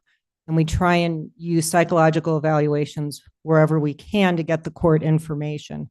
But that's something, when it comes to the issue of sex offender registration, if it's something discretionary for the court, that they really like to see. But again, we use those very sparingly. But it's really psychological evaluations that we use. The vastness of the county, needing to meet with our clients. So especially in juvenile dependency cases, when we are assigned to represent the child, whether it's as a GAL or we represent the child in a dependency case. Our attorney needs to put eyes on that child within a certain period of time, within 72 hours of appointment. And the county is so big, that means they have to travel a lot of places. A lot of foster families are in Phoenix, and so they have to drive down to Phoenix. And we do have a social worker after that initial visit. A social worker can go out and visit, but sometimes the attorney has to go see the person for themselves. So that is one of the challenges that we have as well. And with that, outlook and goals for the year ahead. Using cost-effective technology to increase, to manage the increase in digital evidence. I think I've already talked about Axon enough. Continuing to support Recovery Court with our Fill the Gap funds, and just continue providing the high-quality representation to our clients through training, and to continue the collaboration with our criminal justice partners. So pretty much just keep things going as we have is what we would like to do. And with that, we will conclude, and I'll ask if there are any other questions at this point. Thank you so much for your presentation, and we really appreciate the breakdown on numbers as well. That's helpful for us. Members, yes, Supervisor Ontiveros. Thank you, Chair Horseman. And I will just say that as one new kid on the block to the other, that's kind of how you started your presentation. I'm there with you because I started on January 1st as well. So we're learning together. Okay. I know that you have seen the 26 budget recommendation that came out. Yes. And I just wanted to go back. I think I understood you correctly at the beginning, because I know that you were asking or you were requesting a full-time attorney, and you see that that is not being recommended Correct. by the county. Did you say that you feel you're okay this year Yes. with that recommendation? Yes, we can manage the caseload. We're okay. So yes, I apologize if I wasn't clear enough. Yes, I know it's not recommended, and that's fine. Okay. But I just wanted to put, I guess, the board on notice that in upcoming years, Mhm. I'm not giving up on that recommendation, but for this year, yes, no. Okay, We're and okay. thank you for that clarification. Actually, you did make it clear, and I Okay. just wanted to be sure that I was understanding that. The other thing I wanted to ask you about, you were talking about you have 18 attorneys, Mhm. including yourself. Yes. Right? Okay. And you were talking about trying to get one in Page. Could you kind of refresh me on that? Sure, and I kind of glossed over that. So I did talk to a private attorney out in Page earlier this year to see if we could contract with him to handle the Page cases, so we don't have to send an office member out there every other week or every week. But in talking about it with Araceli and looking at the cost, I've just kind of axed that idea. I know our office years ago, I think, did contract with people to go out to Page, which is why I was thinking about it. But no, I have dropped that idea for now. No, I appreciate you spoke to the vastness of the county Mhm. kind of at the end of your presentation. And we all know, everyone sitting in this room knows the vastness of the county. And something else that I also very much appreciate is the one-on-one, because you like to have face-to-face meetings. And I think that that's invaluable. And I was kind of thinking about the Page situation because it is so far to drive. Are you able to utilize technology in that regard at all that would help? That's an excellent question, because the county attorney's office does appear virtually for court out there. The problem is with our clients, we have to meet with them in person to have them go through plea agreements and sign them. And also the challenge we have with clients out in Page is the technology to talk to them, or it's just not feasible a lot of times to talk with them over the phone or email them please and have them sign them. That's why our attorney really does have to be out there in person. Yeah, that you actually just confirmed what I thought was the reality of the situation. So thank you. I Certainly. was just trying to think outside the box here and think if I could come up with a good idea to help out. But thank you for the presentation. I appreciate the hard work that you and your team do. I appreciate it. Thank you. And Any other comments, questions? Supervisor Begay. Thank you for the presentation, Jen, and thank you for your staff for being here, supporting you. You do have three funding requests, and one priority is the FTE service, social service case manager investigator, and the evidence storage management software. I think we just now discussed the third item here. I know that softwares are updated, at so many intervals, and if you don't, you could lose all your data. And a lot of this storage management software, we use those like for asking for dollars if we have to. We got to get our statistics together and stuff. So I guess my question is, if we don't consider that or anything or advocate on your behalf, how old is the software that you're working, or is this a new software to, get proper data? So it's not really software so much as a platform. Okay. So Axon has a platform that, if you think of platforms like Facebook, Instagram, those are platforms that where data is stored. So it is a secure platform, and all media that we get, audio, video, photographs. And I mean, actually, now that we've started using it, I mean, it is very nice because it is organized by case, and the videos and photos, it's very easy to move from one to the other, where evidence.com, it wasn't. So it's a much more sophisticated product. It uses AI to do the transcription. We are able within that to clip videos if we need to use them for a hearing or for trial, whereas we had other software and another license to do that. So we can actually drop that license. But Axon is continually updating that platform. I think, I'm sure usually they do update. I mean, I can't say for the company what they'll do. I know, for example, our file storage by Carpel does updates periodically. We just went through an update where they improved the platform. I don't know if that answers your question. Yeah.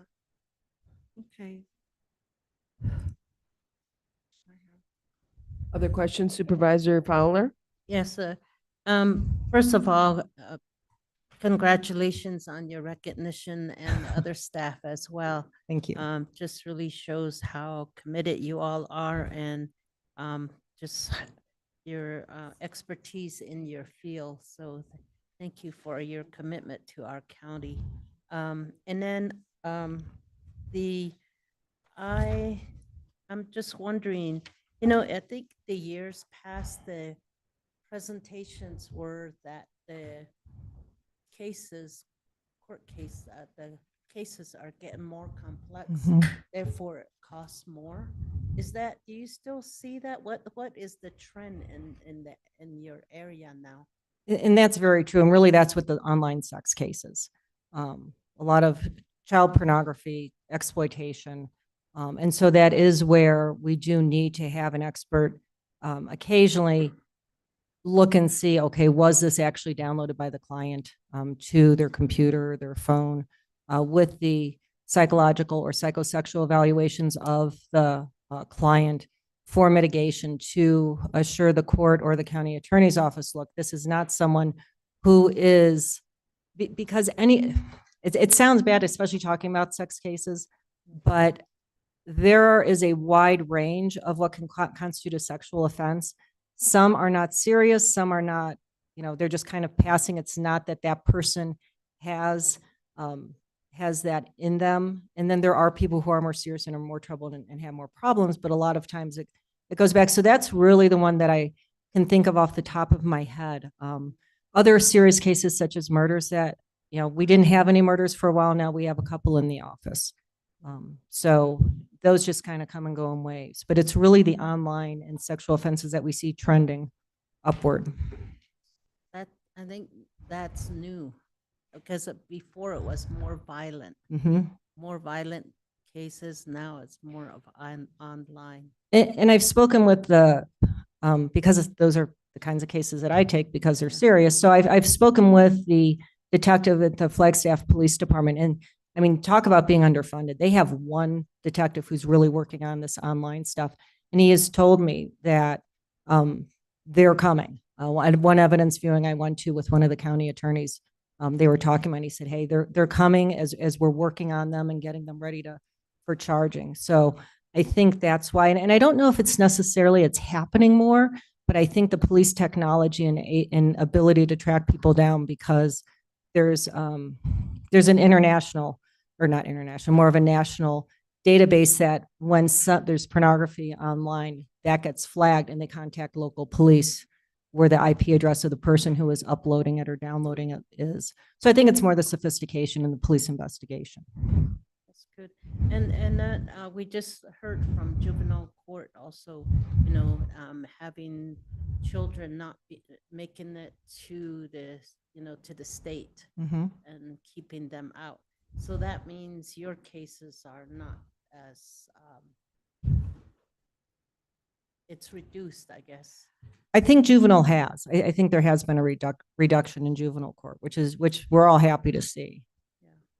All right, well, thank you. Thank you. Supervisor Vasquez. Yes, thank you. Thank you for your presentation. For your Certainly. first job doing, you did well. Thank you.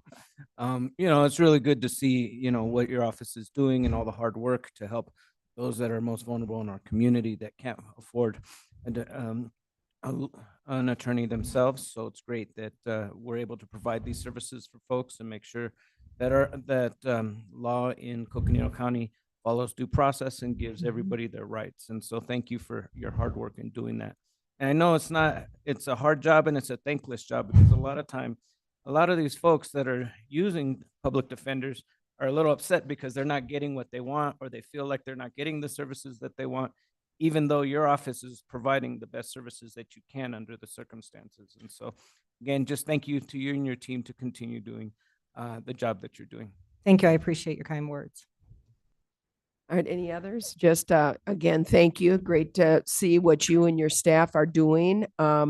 We appreciate that you are part of the criminal justice system, and it's wonderful that everybody collaborates, communicates, works together. It's wonderful to hear you talk about getting to call our county attorney, who's usually on the quote other side, and yet be able to collaborate and communicate together. I think that really speaks volumes about the way we approach justice in our community. So want to thank you. I know that your attorneys do work 7 days a week and holidays. It's important because they need to be there to serve the clients and to serve the community. And, you're exactly right. You're dealing with folks who do not have the means to hire an outside lawyer, yet they are entitled to justice in our system, and you provide that justice. So really appreciate that. Appreciate what you do, of course, and tell Sandy hi from us. We hope she's enjoying her much deserved retirement. So I sure will, but she's Sandy. She's still doing work. very good. Well, it's wonderful. Thank you. Appreciate it. Thank you. And I apologize if this took a little longer than I anticipated, but thank you. Members, I think we have the sheriff and they've been waiting, but I think we need to take a quick break here. So why don't we do 10 minutes if we can? Or just less than 10. Let's be back here at 10:30 if we can. Thank you. Thank you for your patience.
All right. Oh, good. There he is. Woo!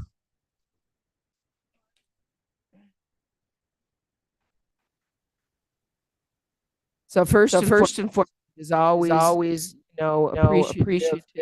We appreciate the sheriff's office, all you do. And quite frankly, the amazing thing is, somebody have a mic on?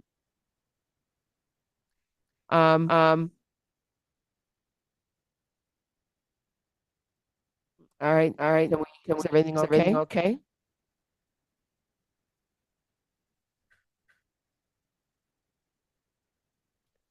May, could you turn the sound off on your end? Okay. Are we? I do. It's kind of like being at the canyon.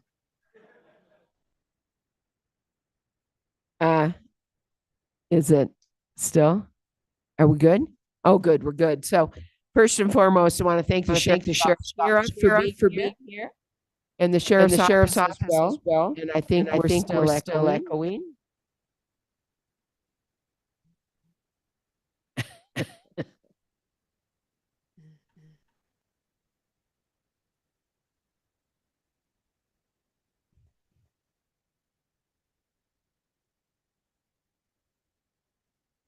Hello.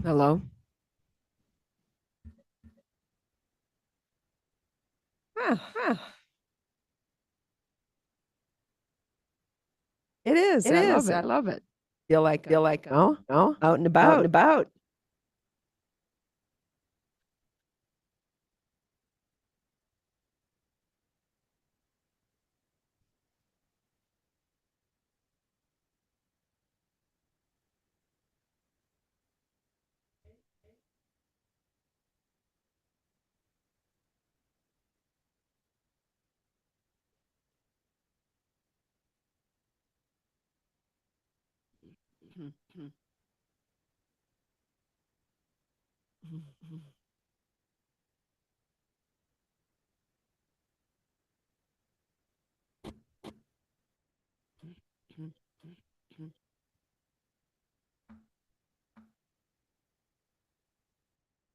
You need to shut off her computer.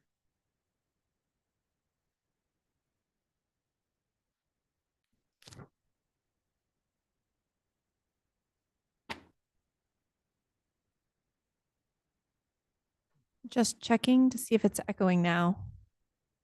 I know. It Sorry. sounds better. Is it better? Are we good? Yes. All right. I love that. Technology, when it works, it's wonderful.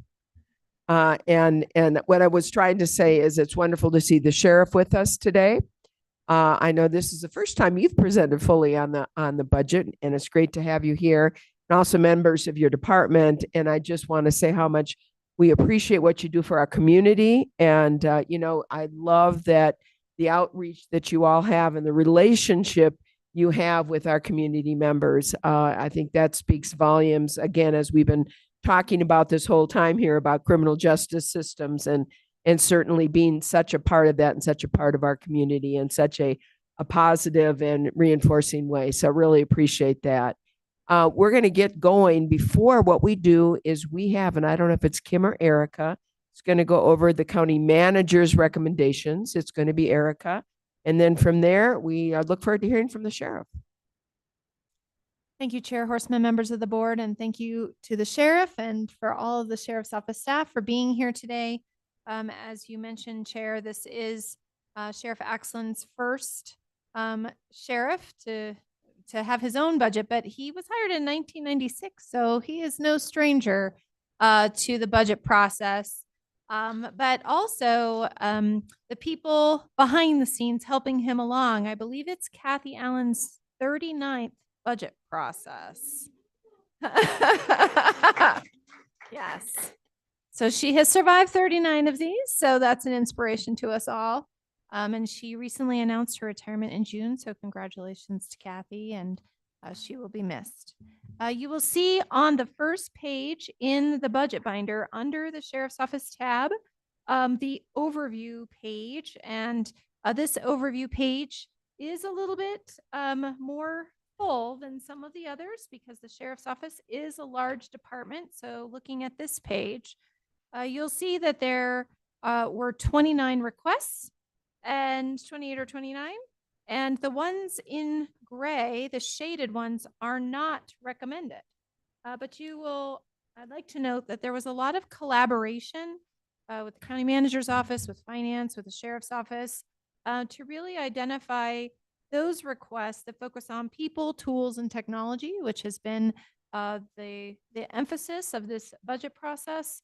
And that there are recommendations from the county manager's office in each of those categories to help the sheriff's office determine where those needs are within those areas. So I'm excited for the sheriff to speak to those today. And in addition to those requests, the department 5% CPI was recommended, as well as the motor pool increment. And we spent time on Tuesday, as Andy mentioned earlier, talking about the motor pool as well, making sure that we have vehicles for those deputies to do their work, as important tools to do their work. So with that, I'll turn it over to Sheriff Axland. Okay, well, thank you, Erica. Chair Horseman and members of the board, my name is Brett Axland. I'm the sheriff of the county elected in January for the first term. I'd like to begin our presentation by introducing our command staff who are instrumental in this presentation. So let me start with our Chief Deputy Garrett Beck. You walked out? Okay. All right. Chief Beck comes to us with 23 years of experience within our own agency, as well as 2 additional years for the Arizona State Parks as a peace officer there. We have, like Erica mentioned, we have Commander Kathy Allen. She is our Support Services Division commander. She comes to us again with 39 years of experience.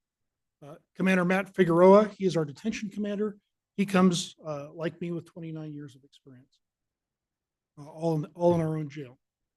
And Commander James Sting, who is our operations commander, he comes to us with 18 years of experience with the sheriff's office, in addition to 4 years as an Air Force veteran. And, you know, we know some, but not all of you. Would you mind just kind of waving at us? So, oh, good. You're a little late, but we got you. All right. Thanks. Okay. I'd also like to recognize, as far as the presentation goes, Angela Rodriguez, who runs our finance department, and Meg Miller, who in pure support services fashion is off screen pushing the buttons from the other end. Also, everybody else in this room that came down to support us and the board and the county as well, because they had a large part in helping with the service improvement requests, as well as in interest in how we move forward. You're welcome. Okay, Meg, next slide, please. Next slide, please. Thank you. As you can see on the next slide, this is our mission statement. And below that are our values, which are very important to us. We know that community service is our most important value because that's who we work for. That's who we answer to. And those are the needs we need to meet. It's so important to us, in fact, that we stamp it on our vehicles. That's what we want everybody to see, much like the county. Public trust is another very important piece to our makeup and who we are. We know that public trust is something that is very difficult to earn, takes a long time, but it is also very easily lost. One incident is all it takes for us to lose our public trust. So we're very careful about that. And then finally, collaboration. That is one of the county's strategic priorities that we saw in your presentation, in our county manager's presentation. Collaboration, we know that we can't do our job, especially now, without the help of the rest of the county departments, board, and manager's office. So we really value that a lot. What I'm going to play next, really to start out our presentation, is something that is the reality of law enforcement today.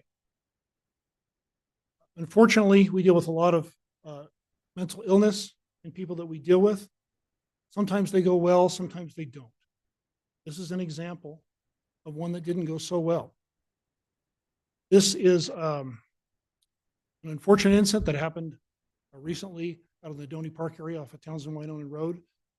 We received a call in the middle of the night when not a lot of other agencies are working of a man, a suspect that had been involved in 2 previous home invasions out there. When you live in the county, as we all know, there's a different expectation of response times for law enforcement and public safety. The last victim in this case was one that had chosen to buy a firearm to protect himself and his 7-year-old daughter. There were 2 people that lived in this home, and it was just him and his 7-year-old daughter. He had chosen to protect, made the decision to protect himself with that weapon, but this night he decided that he couldn't do that. He confronted this individual as he entered into his room. How many of us expect at 3:23 in the morning for someone to throw a brick through their back window, enter into their home and confront them? That's what happened here. He decided to call 911, and our deputies began to respond at 3 o'clock in the morning. Sergeant Payne at the time, who's sitting behind me currently, responded to that scene alone. While he had backup coming, he didn't have the time to not deal with this person when he came across him in the forest several minutes later. This is a video of his body camera footage and how he dealt with that person. When he confronted the person in the forest at gunpoint because he didn't know if he was armed, this person then turned around and attacked him. Was fast enough to get around him, put him in a chokehold, and then go after his weapon. Sergeant Payne made unbelievable efforts towards protecting himself, but unfortunately, shots were fired. What I want you to watch and really see in this video is after those shots were fired, the unbelievable effort he puts towards switching from dealing with someone that was trying to kill him to then turning around and saving his life. The first aid efforts that he put forth with the other responding deputies to save this man's life. May, could you start the video, please?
Turn around! Face away from me! Walk backward toward the sound of my voice! Do it now!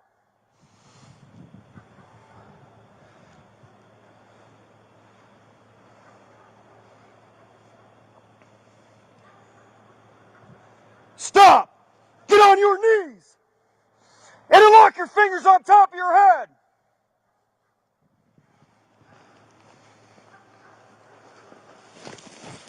Stay down!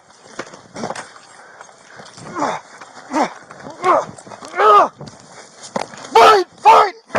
Go!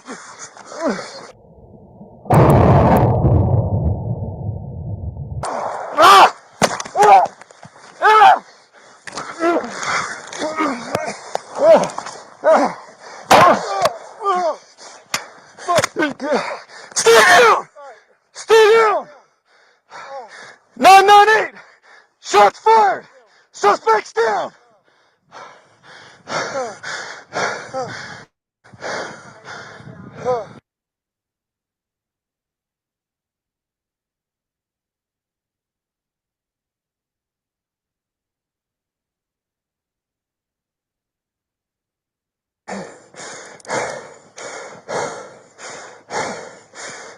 '86, we have 1 detained. Okay.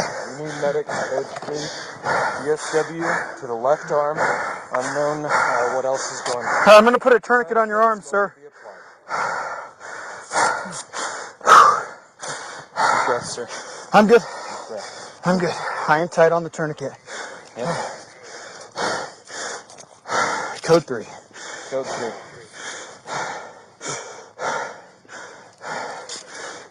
All right. Let's do an initial pat down. Yeah. Let me just get this tourniquet on. It's Hey, gonna what hurt, else does it hurt? but I gotta get this tourniquet on to stop the bleeding, okay?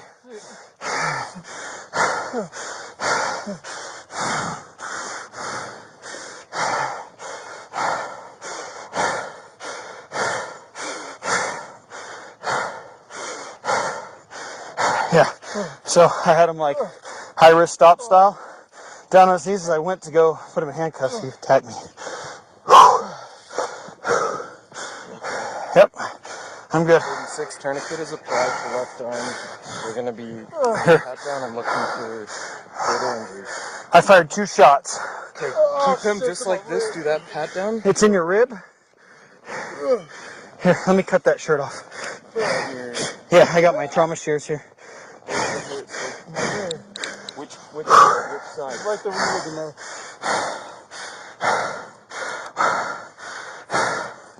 I'm gonna cut your shirt off, okay? Do you have gloves, sir? I don't know. I mean, I do, but they're hard to get. Yeah. I've already got his blood on me, so I just want to. What's wrong, man? It hurts. You're leaning too hard, man. I'm trying to get I'm the. not leaning on you, man. It's a fucking thing on my arm. It's the tourniquet. Yeah, it's gotta be on there. It's stopped the bleeding, okay? It's gonna hurt.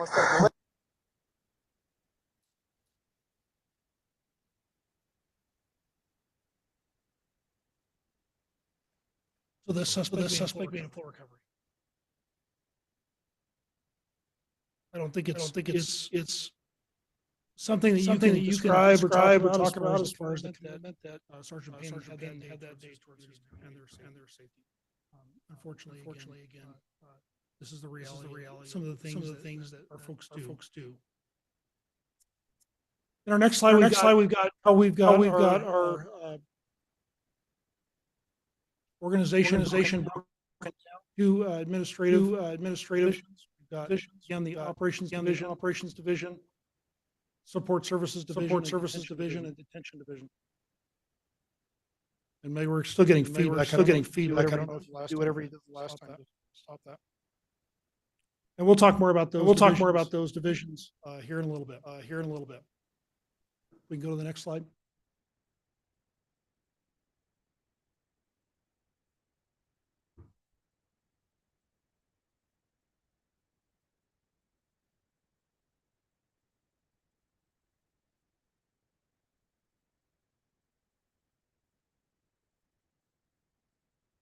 One more slide, please. Okay, as far as the administration portion goes, this is comprised of the sheriff and Chief Deputy Beck. Again, we talked before about leadership, collaboration, and communication. We again believe that that's a very important part of what we do. Public safety and safe communities are our goal. We also will talk a little bit later about employee wellness and really the mandates that we are under, as well as our priorities towards employee wellness. As you just saw, employee wellness can really be an important aspect in the mental health of our own employees. We are very active in legislative advocacy. We'll talk about some of the bills that are on the or in the legislature now that we are advocating for. Again, one of our most important bills funds our Pathways to Community program that we have that's waiting in what we call the ballot box. We have certainly operational oversight through the administration and then financial oversight as well. Next slide, please. Our operations division. So this would be all of our sworn certified officers to include all of our patrolmen in uniform, our investigators, our search and rescue team, those types. They provide all the law enforcement services for unincorporated areas, which also include contracted services through Tucson, and then several county islands within the city of Flagstaff and others. At the Sheriff's Office, we are statutorily authorized to do what we do, and we have obligations that are mandated by statute and the Constitution. Those requirements are listed below. Among those are search and rescue, and then civil service as well. The responsibilities listed on the other side are obviously emergency response. We have investigations. We talked about detectives. We try to do as many proactive patrols as we can, traffic, boat patrol, which is mainly up on Lake Powell, but also on the Colorado River. We also do some boat patrols down on Lake Mary locally here when needed, and Blue Ridge Reservoir. A big part of our job is sex offender registration. This is a major part of investigations, as well as a support services function. And then volunteers. We have well over 400 active volunteers within our agency through several of our different divisions. These volunteers are unbelievably committed to what they do and save us lots and lots of money each year with the help that they offer us. And then education and training. I think we've seen many of you supervisors at lots of our community events where we offer that education and training. We have John Paxton, who is our community's programs manager. He manages and organizes a lot of those programs for us. Next slide, please.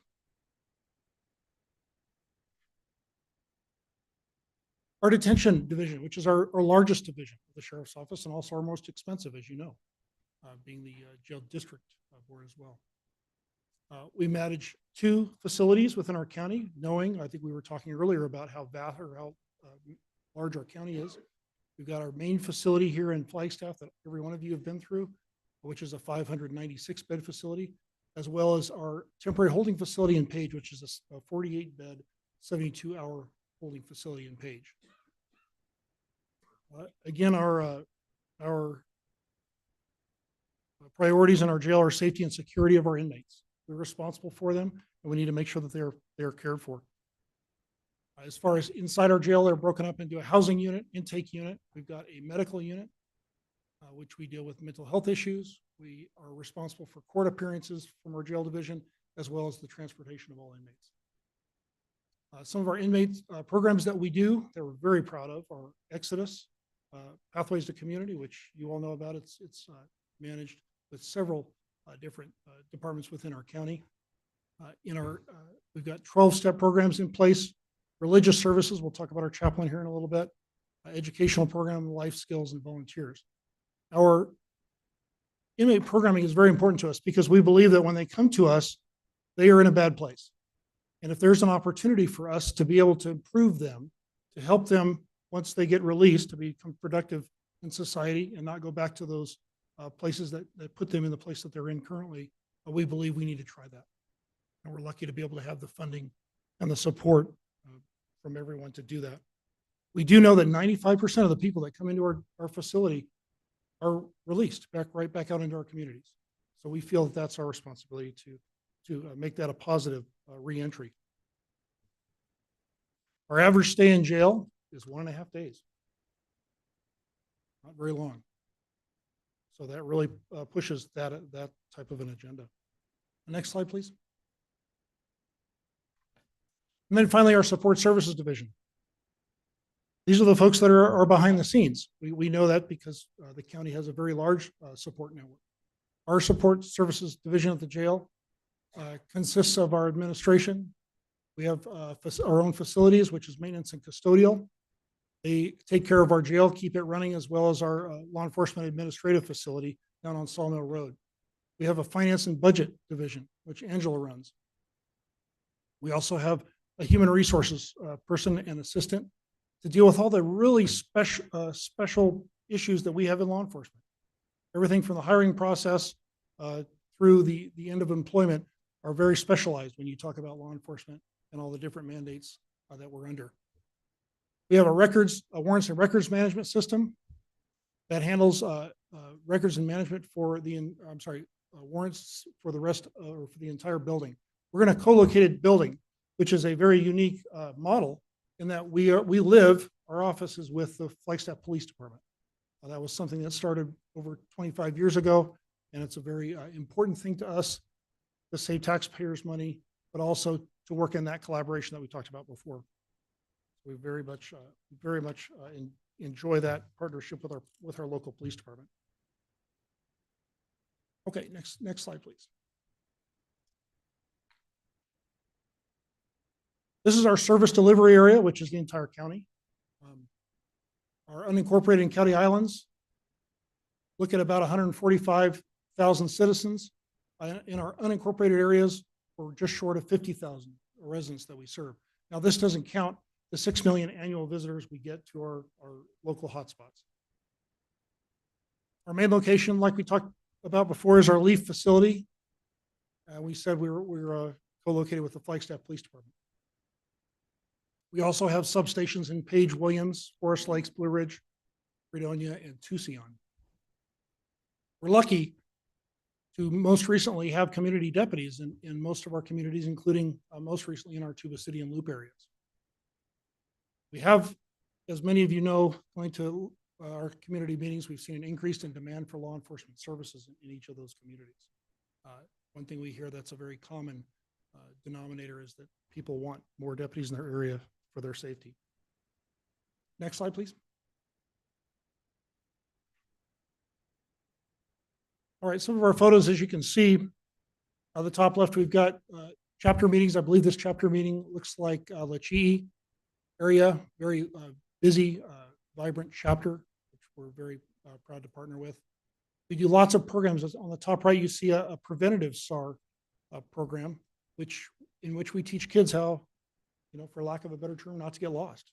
It's the old Hug a Tree program, but they really enjoy it. We go to lots of schools and they're able to teach that. On the bottom left, you'll see a retired sheriff serving meals to our Williams Senior Center.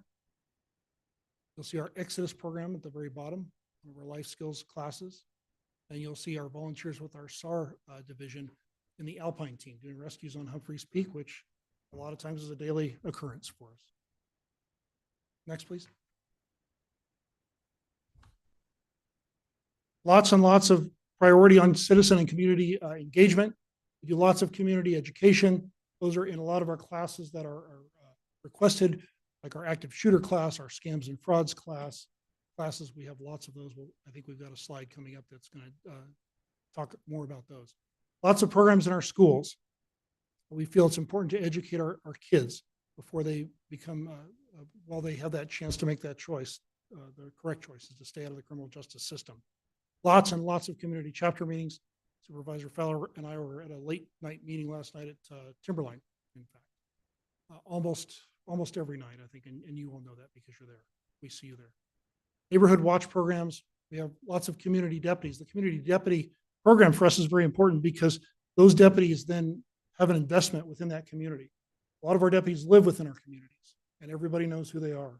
So they love to have that ownership of the community loves that ownership of that special deputy, and that deputy enjoys working with the people directly. We know about our CERT team, our Community Emergency Response Team. These are a very active group that helps us in a lot of our disasters and a lot of our support services. We do shop with a cop quite a bit. That's the Christmas time period where we will partner with children that are needy that we can take to Walmart and buy gifts with. Our Citizens Police Academy, we just graduated, I believe it was last week, our biggest Citizens Police Academy ever, with I think over 40 different participants, 45 participants. And then again, our Flagstaff Leadership Program, which we're very active in, we actually host a day of the Flagstaff Leadership Program at our Leaf facility to explain all the things that occur within law enforcement. Next, please. As you can see up top left, we have a boat patrol up on Lake Powell, which is wonderful. You can see our baptismal font, which is within our Hogan. We have a newer chaplain now in our jail, which has been a very busy person over the past month. One of the things he completed was 28 baptisms on Easter Sunday. We have a Woods Watch program, which is very popular. This is what teaches our communities on how to report forest fires. I think the fear right now of wildfire within our forests is great. So we've just been inundated with phone calls from our communities asking for this Woods Watch program. This is what teaches them. It's only an hour or two long. Teaches them how to correctly identify and report forest fires. So we see with that program, our reporting of these incidents go up. We teach situational awareness and active shooter training. Do lots of canine demonstrations with Dex, who's our canine. We have Stop the Bleed training, which is a very popular class right now that goes on that we teach our community. It's a 4-hour block on really its advanced first aid to be able to help people as far as any kind of massive bleeding goes on, whether it's car accidents, whether it's active shooters, anything like that. Our Access program, you're going to see a video at the very end of the presentation by our new Access program manager, and he's going to talk about that. Lots of crime victim resources, maps, and profiles that we provide to our public. And then finally, the Mexican Consulate General. You saw the picture on the very first slide was with us, with our Mexican Consulate General. That's a very important relationship that we have right now because of all the immigration issues that are going on. There's a lot of trust there between our department and the Mexican Consulate. They do regular visits to see us. They are very open. They're very considerate. We have lots of great discussions with them. They are welcome into our jail, and they come and visit our jail. They talk to inmates. They're free to go wherever they like in our facility. So they're able to talk to inmates that are in there that might be undocumented and ask them how they're being treated. And they just do a checkup. That is their responsibility towards their folks. So we're very happy to have that and continue that relationship with them. Next slide, please. Lots more on our volunteer programs. Again, we have over 400 volunteers. I think this is really a product of the support that we see from our communities. We just had like I said, a search and rescue class that we provided, and it was packed. We're getting busier and busier in that search and rescue realm. So we are very, very lucky to have those volunteers. Right now, we are looking at over 130 active missions, full call-out search and rescue missions per year. Well, we have 3 deputies assigned to that entire division, and there's no way they could handle that without those volunteers. Statistically speaking, the search and rescue volunteers donate over 14,000 hours each year to saving lives in our county. Our community emergency response team we talked about already a little bit before. As you can see in the top right picture, you've got educational trailers that are out there. We'll have these a lot of times during the busy OHV seasons where they'll pass out educational documents to those that are coming in to use OHVs to be able to operate those safe in our county. We got 5 volunteer patrol volunteers. Earlier this year, we gave one of those patrol volunteers a life-saving award. While he was out near the cinders, just north of town of Flagstaff, he was able to respond immediately and was the closest person to a rollover accident of an OHV in the area. He was able to put a tourniquet on that person and save their life. We have cold case volunteers. Now, this is a unit that's been in operation for the last 20 years within our department. These are volunteers that actually look at old cases, and now with the advent of technology and DNA, they're able to solve missing persons cases or old homicide or serious criminal cases. They donate an average of 400 hours a year. One thing to mention about this is we have a new unidentified remains task force that is being helped out with Matt Fowler and our IT division, which is really a big help, and they're starting to really do well at organizing these cases because there is so many. We'll go anywhere from 75 cases to over 100, and I think now currently we're down to 45 or 50 cases. So they're actually solving cases, which is great. A lot of these are missing murdered and indigenous people. There's lots of efforts towards that. We have a lot of cases where we have, say, bones that we don't know who they are, and this group gets together, organizes, and is able to help identify for the families to get those victims back to their families. We have detention programming facilitators. We have almost, I believe, 80 at this point, volunteers that have come in. A lot more have come in now since the end of COVID. We'll talk a little bit about some of the challenges we see with recruiting volunteers in some specific areas like our Native American services. We'll talk about that and our challenges here in a little bit. But we look at 3,600 programs and classes to inmates each year. So a lot of folks that we're helping out there. Next, please.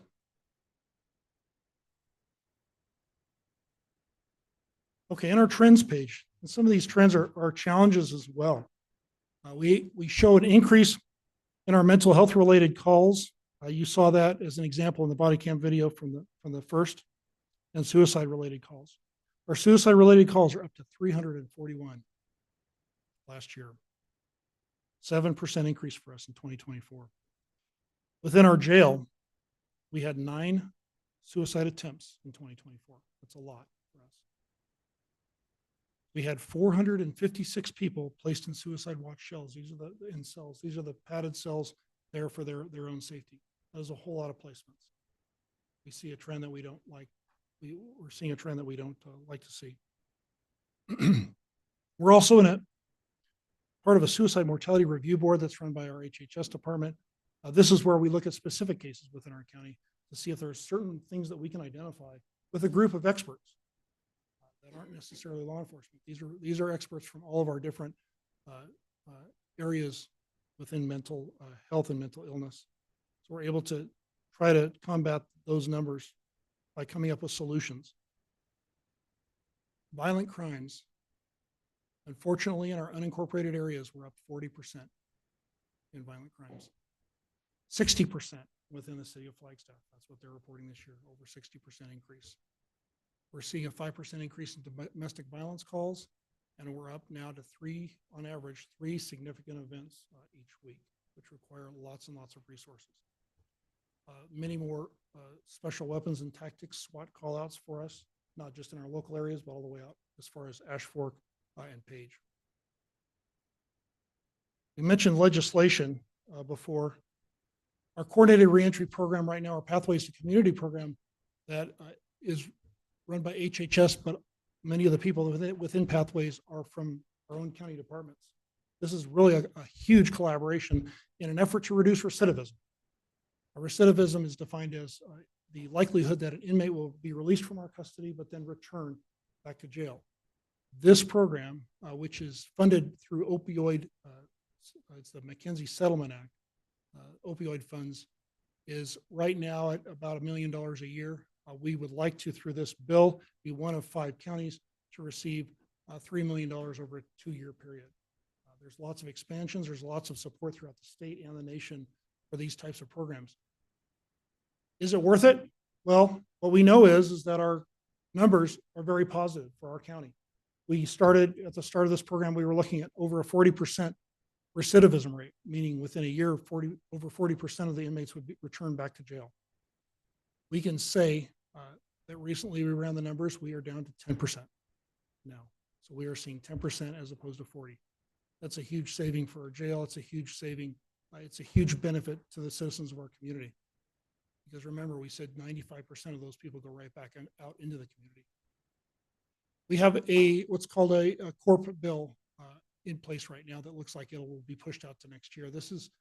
This addresses the detention officers' retirement system. In 2018, the corporate retirement system was done away with at the time. What this is a defined benefits package for our detention officers. Now, every other person, whether it's Arizona State Retirement System or Public Safety Retirement System, every other county employee has a defined benefits package. And what that means is that defined benefits package is defined as there is a county match to whatever they put into the system. In the corp bill that was taken away, there was a county match to that as well. Currently, the detention officers are the only group of employees that do not have that. They have what's much like a 401k type of package. We've got some off-road highway vehicle legislation in right now. There's a huge concern with off-highway vehicle usage within our county. Every year, we respond to at least one fatality when you talk about off-highway vehicles. Also, our ranchers are experiencing some challenges with those OHVs. So we're part of a committee and a legislative work group to address that through the legislature. Our Oklahoma versus Castro Huerta case, which affects us, changes our jurisdiction on the reservation. In the past, jurisdiction has been if there's any Native American involvement, whether it be the suspect or the victim, the state, which is the laws that the sheriff's office enforces are out. They don't have any jurisdiction. Now with Castro Huerta, if there is a non-Native American suspect with a Native American victim, we are able to charge that and prosecute that through the state of Arizona. That's a good thing, right? It creates more work, but it also fills a loophole so that we can now do something. In the past, there was many instances where if there was say a domestic violence call on the reservation where it was a non-Native suspect, we weren't able to do that. We weren't able to address that because it was really a loophole within the legal system. So we're glad to see that, but we know that there's going to be an increase in workload because of that law.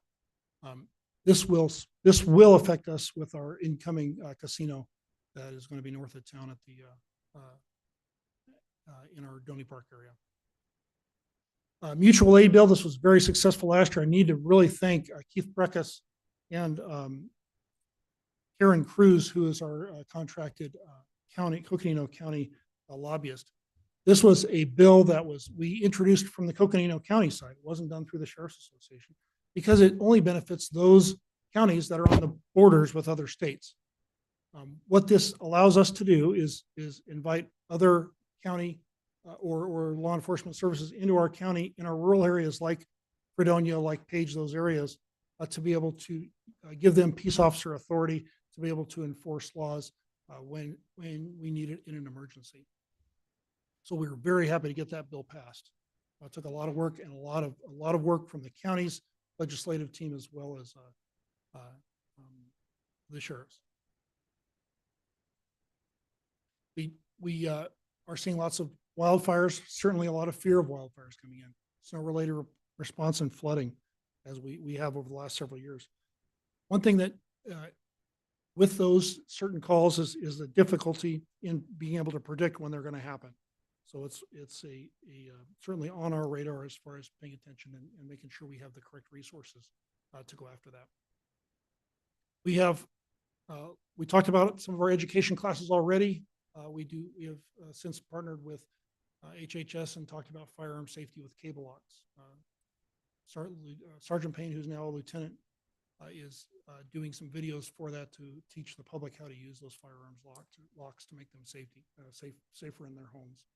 We have a boating safety class that we do for a lot of them for children in the school systems, but for adults as well, teaching people how to boat safely. We had a major accident this past summer out near Navajo Canyon on Lake Powell that took several lives. That was completely preventable through unsafe boating operation. We talked about our PSAR group. This is our preventative search and rescue.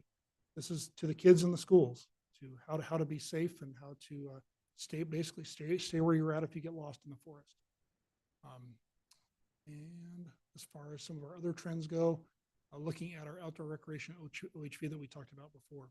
You see on the bottom right our SHERP vehicle. This is our newest vehicle for search and rescue. Apparently it floats in the lake, according to the picture. We're very happy that didn't sink when we put it in there. We read the brochure, it said it floated, we believed them, they were right. That was purchased through monies that we received through grants. So we were happy to get that. That will take a lot of the burden off of our snow rescues and our rescues that we have to do in mud.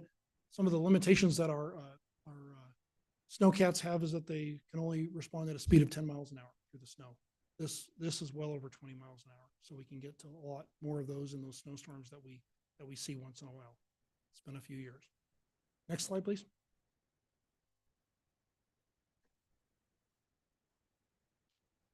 Okay, as you see kind of halfway down that list, there's what's called the Craig Tiger Act. This was a legislative bill in 2018 that passed that mandates service to law enforcement for employee wellness programs.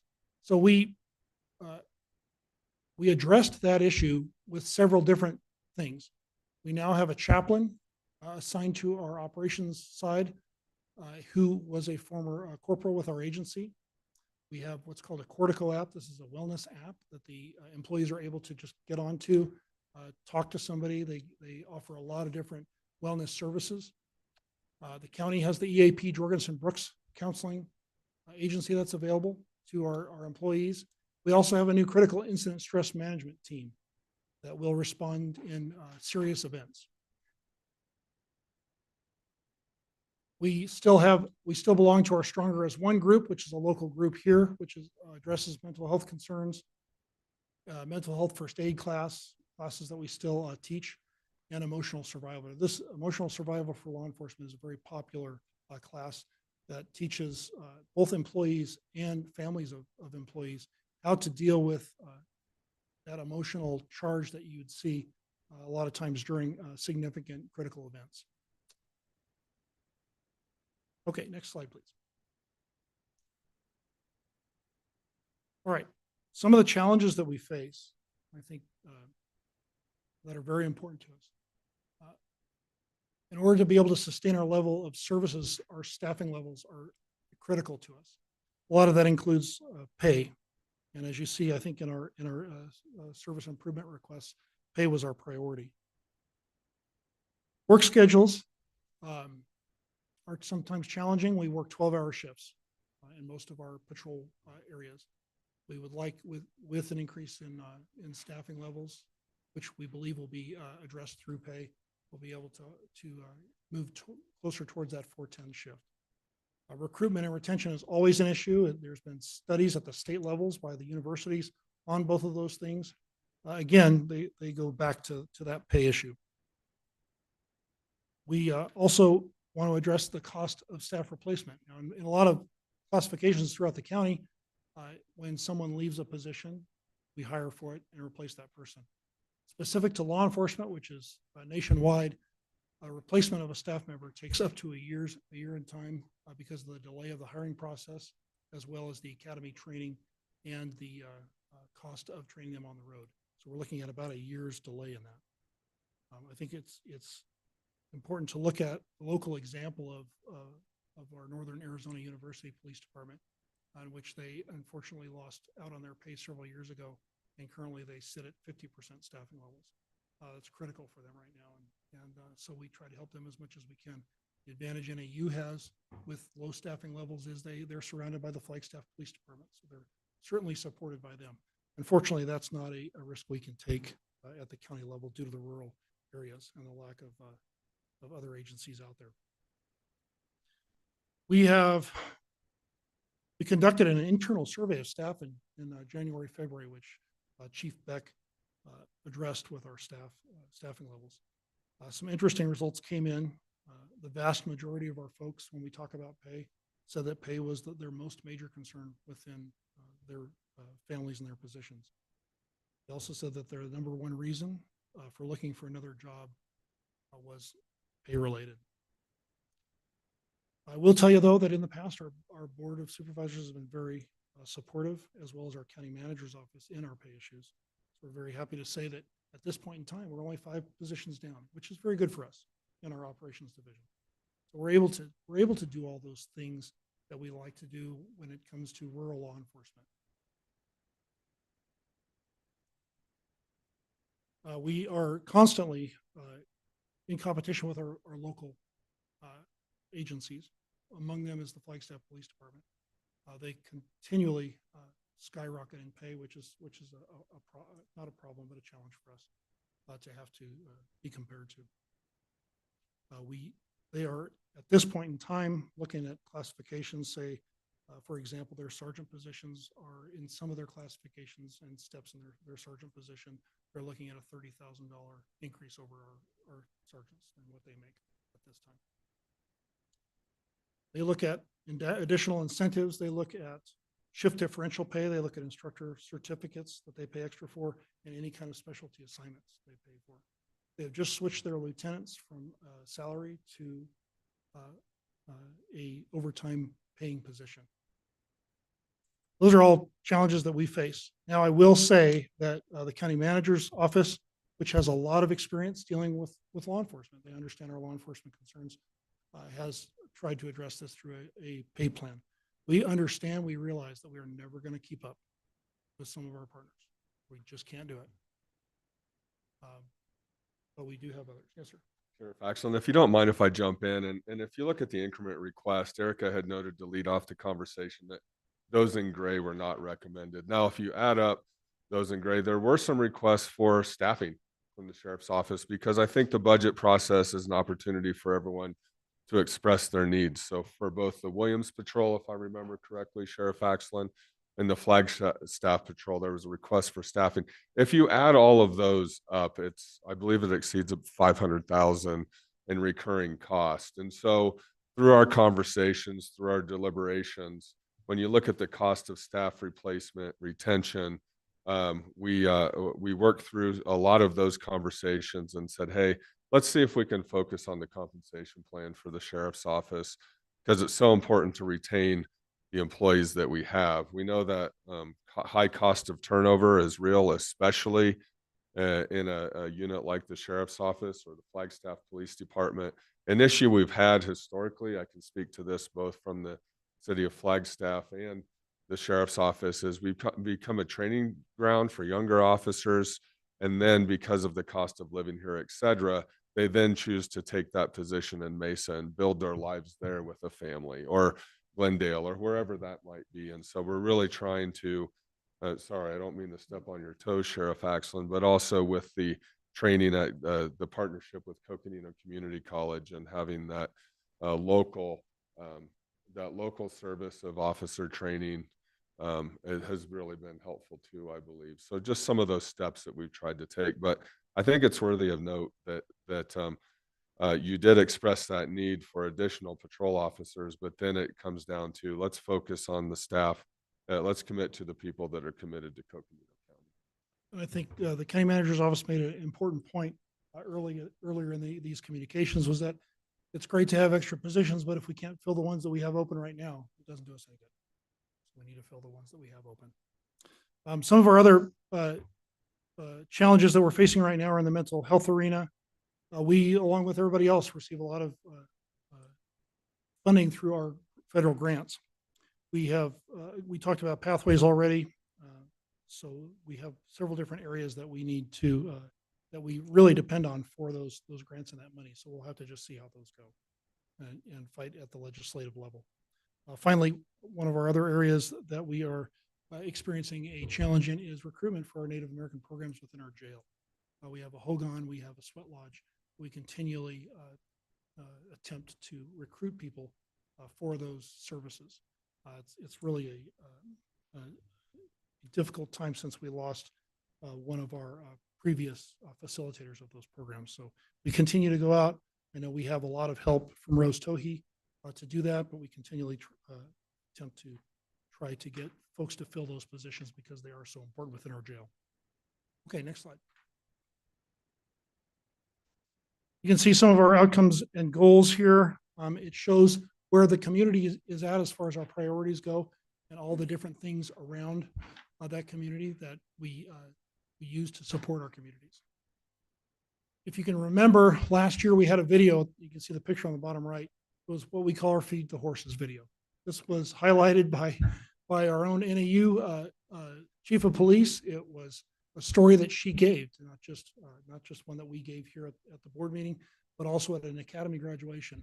And what it illustrated is at a time when a family needs help, no matter what it is, our deputies were there to help them. In this case, it was a death of a family member in Coconino Village, and the deputies went in. At one point, they didn't have anything left to do, and they asked the family, how can we help you? What can we do? And the families came back and said, you know what, we don't know how to get our horses fed. And so the deputies dropped everything they were doing, ran out and fed the horses. And so this has turned into really a cultural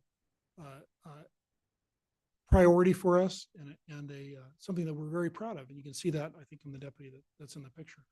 We have employees in our own office that have pictures up and statements up on their walls that say, just feed the horses. Because that is what we talk about, is helping them in any way that we can, whether it's law enforcement or not. That's who we work for. Okay, next slide, please. All right, some of our goals and objectives. We talked about a little bit about increased demands for service in the staffing areas. We believe we can help that out through pay. We've been working very closely with our county manager's office and our mechanical services on our vehicles. Lots of equipment involved in these jobs, technology, as you know, and operating budget. Everything costs money. We truly believe we have highly skilled employees that we assist through compensation, recruitment, retention, training, and wellness programs. And then we talked about lots of our community engagement that we do. Our county manager mentioned our High Country Training Academy. That is our newer police academy that operates through our Coconino Community College. We're very proud of that in the fact that we like having our police officers trained locally. We can address local concerns there. When we send an officer to an academy in Tucson, that doesn't necessarily mesh with what we know to be important here. So we're happy, we're lucky to be able to do that. Some of our grants that we were talking about before in our alternative funding sources amount around $676,000. So that would be quite a hit, I think, if we lost that funding like other departments are seeing. We also have our detention academy. We graduate a new class next week, and this will be our 20th year anniversary of academies with Coconino Community College. So very important partnership that we have there. Next slide, please. All right, goals and objectives. We talked a lot to you as the jail district board, and this is our detention facility intake project. Two facets to this project that you've seen and you've actually been in the jail to see were an intake redesign. This the most important thing is that it separates the booking and release process. So when an inmate is brought in, they're released from a different area. The current setup that works right now is that they are released and brought in at the same entrance point, which is a problem when you talk about security. An escape to us is not something that's acceptable. So we can't have that. We want to make sure that those are separated. Safety and security, again, that's our priority in running the jail. This new design is going to increase our efficiency and save time in getting our inmates processed through our facility. Another big part of this intake project is our medical expansion. This is going to increase our medical beds from 6 to 24. We know that inmates that we get into our jail now are sicker than they were 25 years ago when the jail was built. So we need that extra care, that medical care for the inmates. This is going to add exam rooms, housing units, and a recreation yard for those sick inmates. Give us that bigger capacity to do that. It also increases the workspace for our medical staff. As you know, we contract out medical services now to an outside provider that specializes in correctional medical care. Okay, next slide, please. Some of the accomplishments in our jail. As we come to the end of the presentation, our Pathways Community Program, we talked about that. That reduced recidivism rate has now gone down from 14% as it lists there to 10%. This group of screeners has seen over 4,000 inmates as they come into the jail and they're screened. One of the interesting stats that we'd like to highlight is that 72% of those ended up reporting substance use. So there is definitely a correlation that they see there. Our Exodus program, we're gonna see a video here by Michael Vaughn, who now runs that program, who's sitting in the room with us. We're seeing continued success with 39 graduates last year. And then we're looking at implementing our women's portion finally after COVID. So that women's Exodus class will start, we believe, sometime this summer in the July time period. Again, we talked about promoting Michael Vaughn to our Exodus treatment supervisor. You'll see a video about his success and where he came from here in just a minute. Our BioPath inmate education programs, these are the tablets that our inmates have access to within their pods and within their cells. What we offer to those inmates is free e-learning courses. They include education, GED, prep, life skills, vocational skills, lots of other certificates and growth areas. Really, it's unlimited as far as what the inmates can learn through those tablets and through those programs. So we're very happy to be able to do that. We also have been able to go with our contracted medical services to 24-hour care for inmates.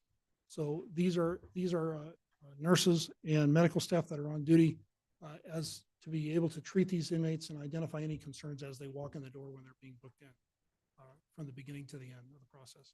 We also have a part-time nurse that is assigned to our Page facility, which we haven't had in a long, long time. So that's very good to have that coverage up there.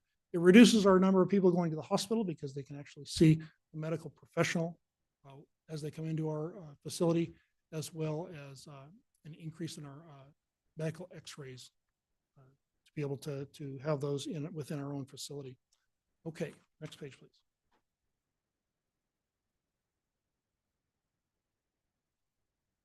I'd like to introduce you to Michael Vaughn. He's our Exodus treatment supervisor. We consider him an example, a great example of a success to our inmate programs. And you'll hear his story now.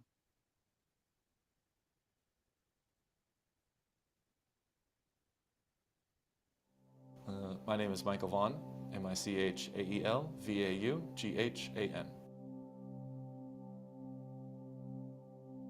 Exodus is a 90-day in-custody treatment center, and we use evidence-based practices to try and shift our clients' beliefs, behaviors, and biases to where long-term recovery is a viable option for them. My role in Exodus right now as the treatment supervisor is I oversee our crew, and I also continue to go in on a daily basis and help provide educations to our clients.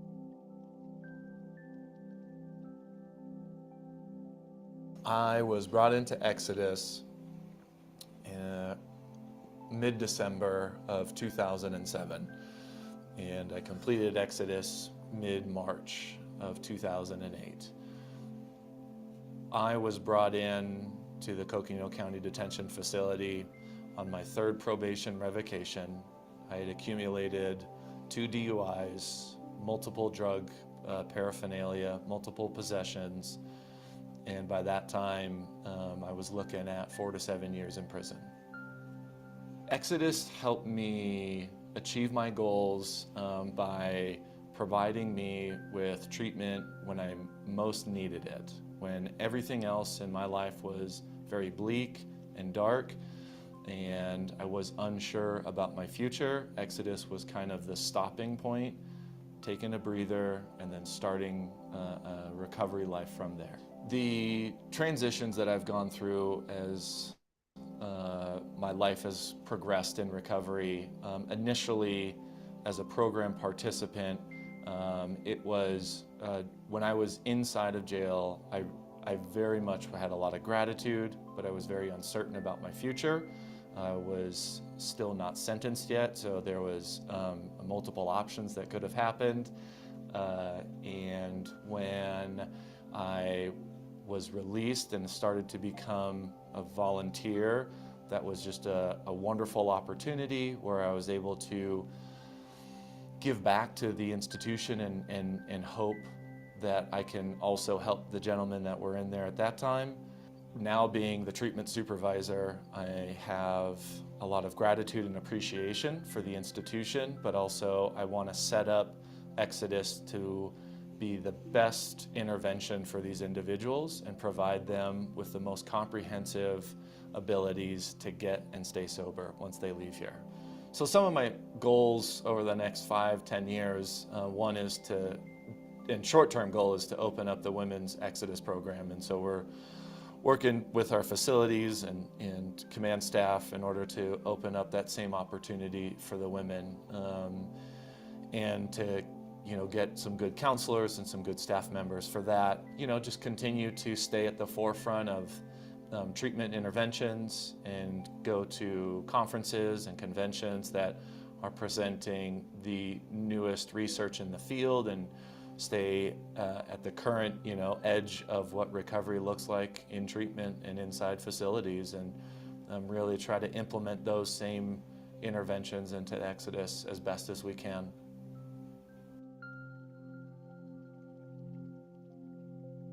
I would tell an individual who is hesitant to join the Exodus program that there's nothing to lose and there's everything to gain. You never know who's going to capitalize and take advantage of the services provided by our county. I'd like to give a special shout out to so many of the unsung heroes that really in our community, not just for Exodus in general, but for the entire community. There's so many people who work diligently and passionately in the helping services in our community. And there's people who are advocating that we will never meet that really mean a great deal to those that are at the beginning or the lower stages of their process and their start of their journey. And so I just want to say thank you to so many of the unsung heroes that are in our community. It really is, it means a great deal to those individuals, and they may never even meet, but I think it's really important to give a shout out to them. So we just appreciate you. I just want to congratulate Michael Vaughn for his new promotion within our Access program.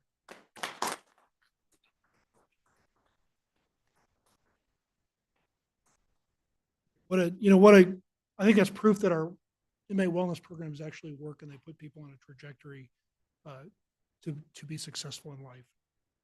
I would like to give a shout out to Ricky Conway from HHS and Stephen Pellegrino with Public Affairs for helping us with that video. They did an excellent job, really at a late date to be able to get that into part of our presentation. Okay. Erica mentioned this before, but I wanted to recognize Commander Kathy Allen for us after 39 years of dedication to our department. Very few people around can say that they have been the counselor for 4 sheriffs. And, by God, we need it. She was instrumental in all of our budget processes, puts together our budget presentation every year, and is able to put together lots of critical information, but also work with all of our different support services divisions to be able to help get that put together. I will say she leaves behind her a legacy after that many years of lots and lots of successes, lots and lots of really important duties that are so important to us as an agency. So please stay tuned for the announcement for her retirement celebration. It's coming soon, but I just want to say how much we really value her input and value her dedication to us for 39 years.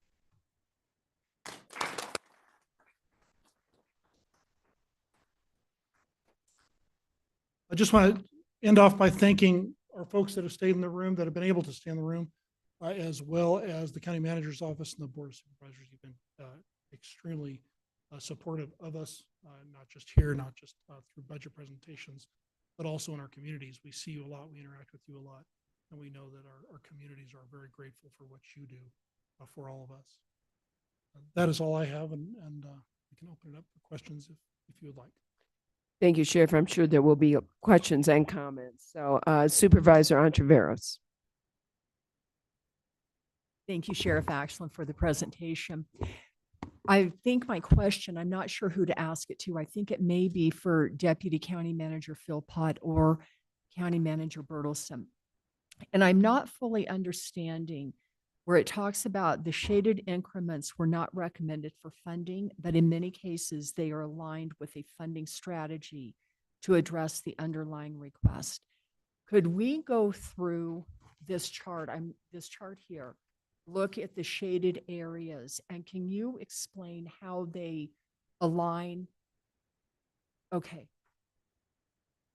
Thank you, Chair Horseman, members of the board, Supervisor Ontiveros. So happy to walk through this chart.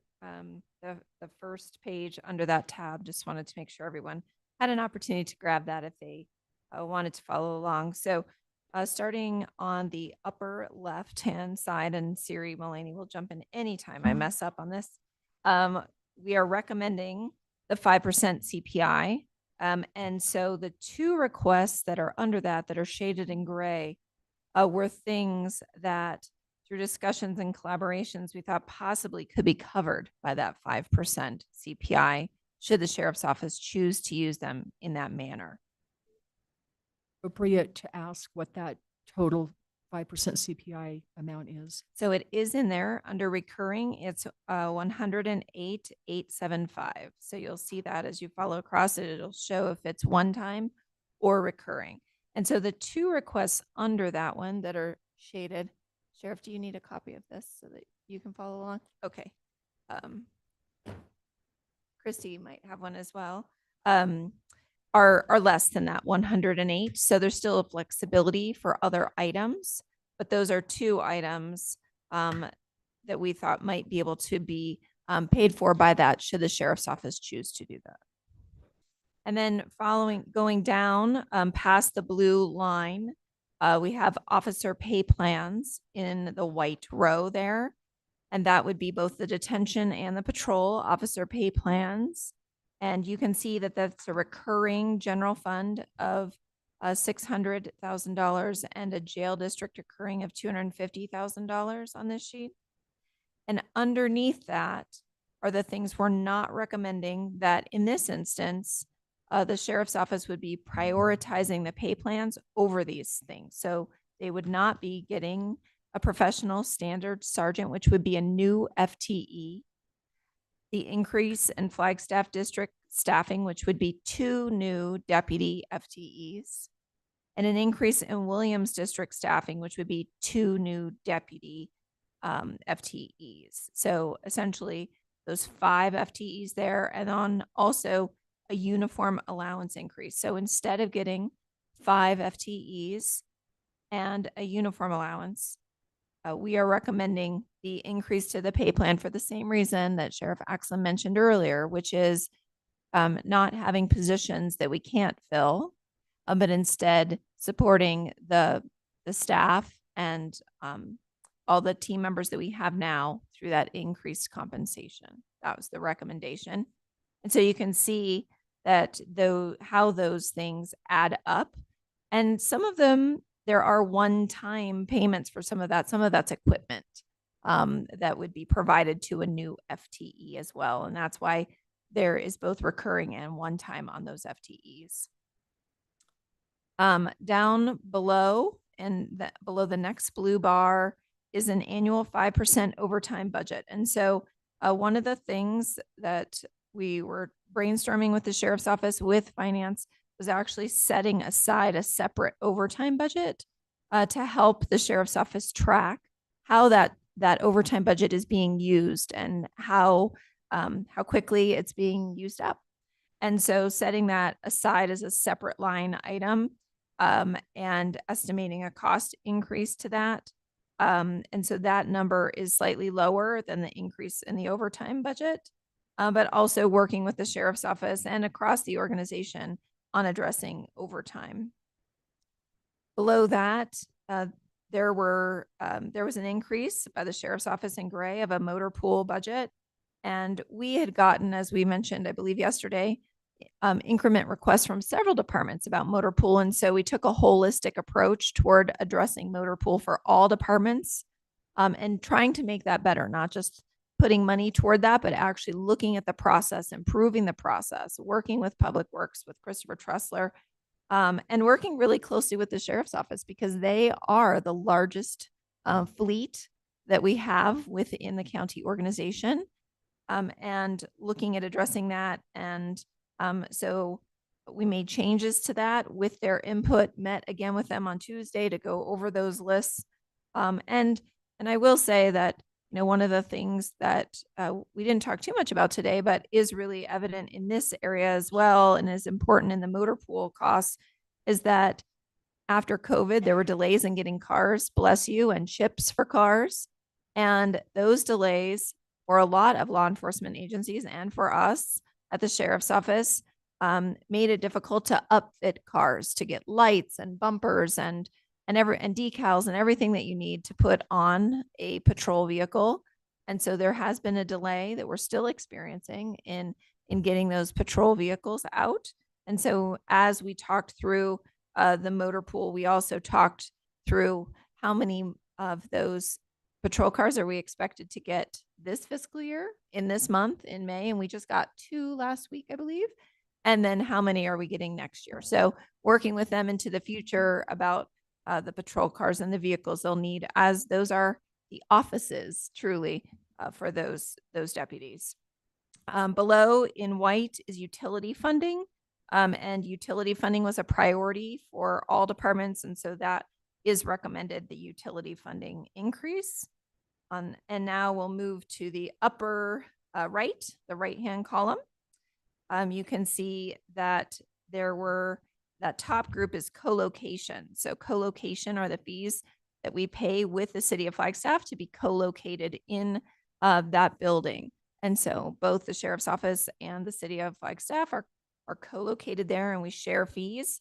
Those fees, like all other fees, continue to increase. And so all of those are white. All of those are recommendations. And some of those are for the jail district and some of those are for general fund.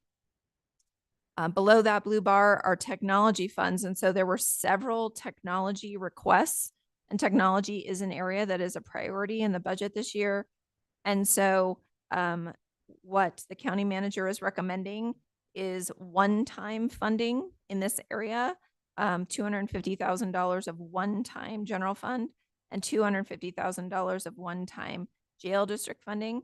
And then the sheriff's office can decide which of those priorities they can do in the areas below. And so rather than picking specific projects and saying yes and no to specific things or prioritizing those for the sheriff, just setting aside money that's one-time money, not recurring, which is reflective of this uncertainty. And that way they can prioritize and use that as they need to. So below that next blue bar, we have the last category on the right-hand side. So there were two that were recommended.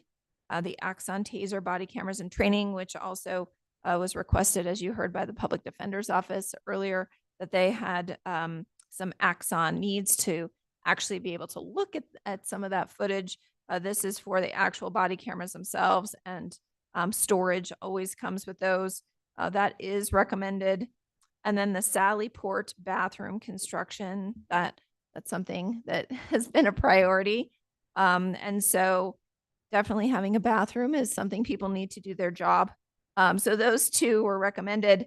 But then the four below that were originally not recommended, but the sheriff's office was able to come back and show that they would be able to do the parking lot repair and striping in the Page facility, which is the number one priority for them, is that Page parking lot, that they would be able to use jail district funds for what they need there. And so they actually were able to find money so that they would be able to do that. I think there is one other thing that you were able to find that I can't remember off the top of my head, Sheriff.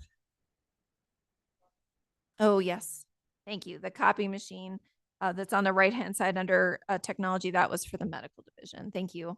I'm sorry, I was unable to remember that. Did that answer your question, Supervisor Ontiveros? Did, and thank you for walking me through that line by line, because I want to be sure that I understand this. Okay, this question is for you. I think it was when we were talking about I believe you were talking about grants for pathways. Correct. Am I correct with that? Correct. Are you hopeful that you put out a figure, and I wrote it down in here somewhere, but before flipping through the pages, I believe you said you were one of four that was after applying for those funds. So this is the coordinated reentry bill that's in place right now, that's sitting in the ballot box at the legislature. So this is a $20 million request to the legislature. This is earmarked to fund the 5 counties that are currently running the coordinated reentry program, of which we are one of 5. Okay. And then that will be to the tune of about 15 million. They're going to put an extra $5 million in there for counties that would like to begin one. Okay. One of the big, I think it's interesting to note, one of the big requirements of the legislature in these hearings that we've been to has been requiring the counties to have a investment within that program. And so we were able to show at the very beginning of this that the building that the Pathways program is in is actually a general fund county building. And so we were able to use that. This was the old probation building. We were at pretrial services. We were able to say that our county's major investment into this program was the building itself. So that was a very, opportunity for us, because what it did is it allowed us to start that program immediately, having a building in place. That makes sense. And so are you hopeful that those funds are going to come through? We are. So we met with our legislative lobbyist on Monday with the rest of the sheriffs. The sheriffs are going to decrease their ask for border security money, is what it sounds like, to be able to get this coordinated reentry funding through the legislature. So we are.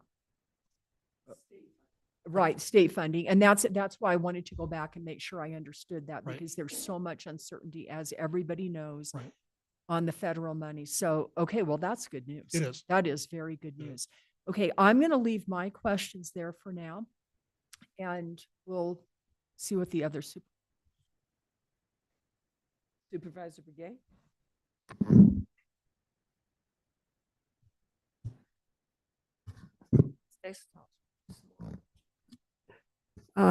Thank you, Brett, for doing the presentation.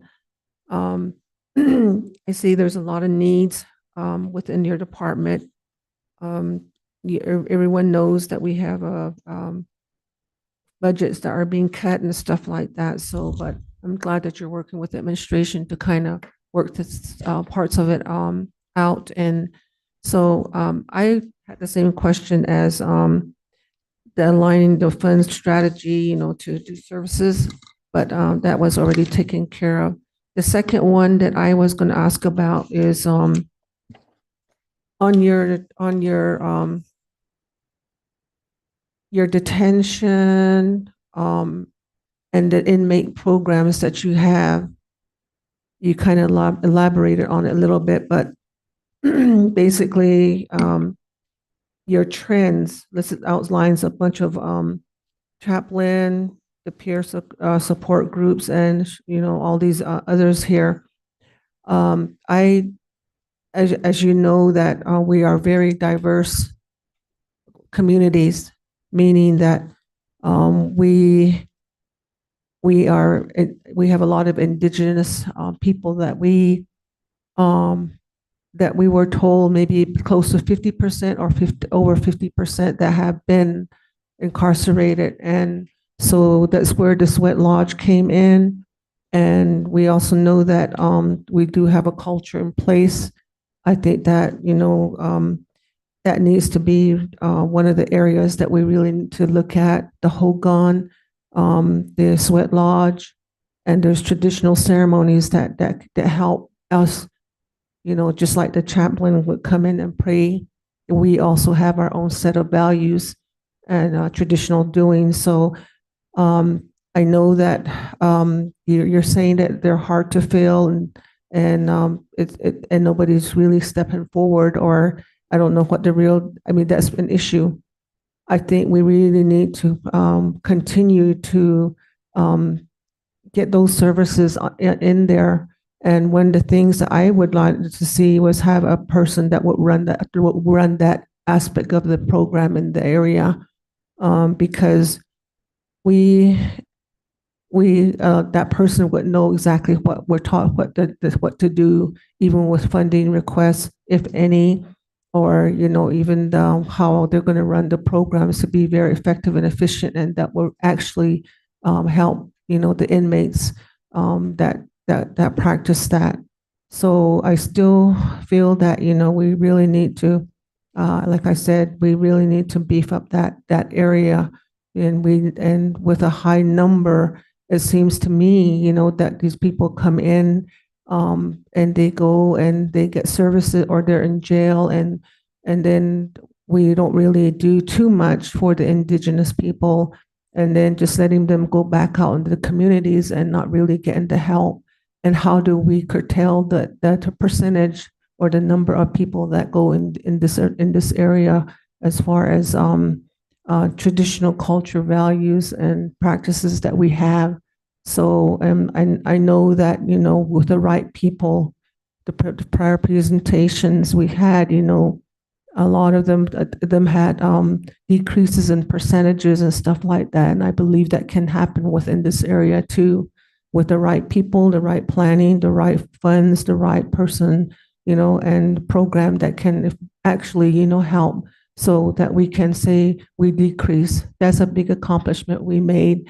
And, of course, there's other partnerships and then also other departments that can help too. And I'm really glad that you guys are all working together in a lot of areas. Mental health, there's not only one department that is really helping, but others are, pinching in, I think it's because of the funding too, that, we all need to work together And this is our county, and we got to think in that realm where the county is as a whole. No more, no more of this where we feel that, the Navajo Nation or the Hopi tribe or, other area, Wallapais get their own funding. And I know that Coconino is servicing a lot of the areas. So I just want to say thank you in advance, for being out there and helping all, but, in this particular area it's a big concern to me. And so I just want to say that and bring that up. And this was the only one. And then what my colleague had brought up, those were the only two questions I had or comments to make. So thank you. And thank you for all the hard work that you guys do.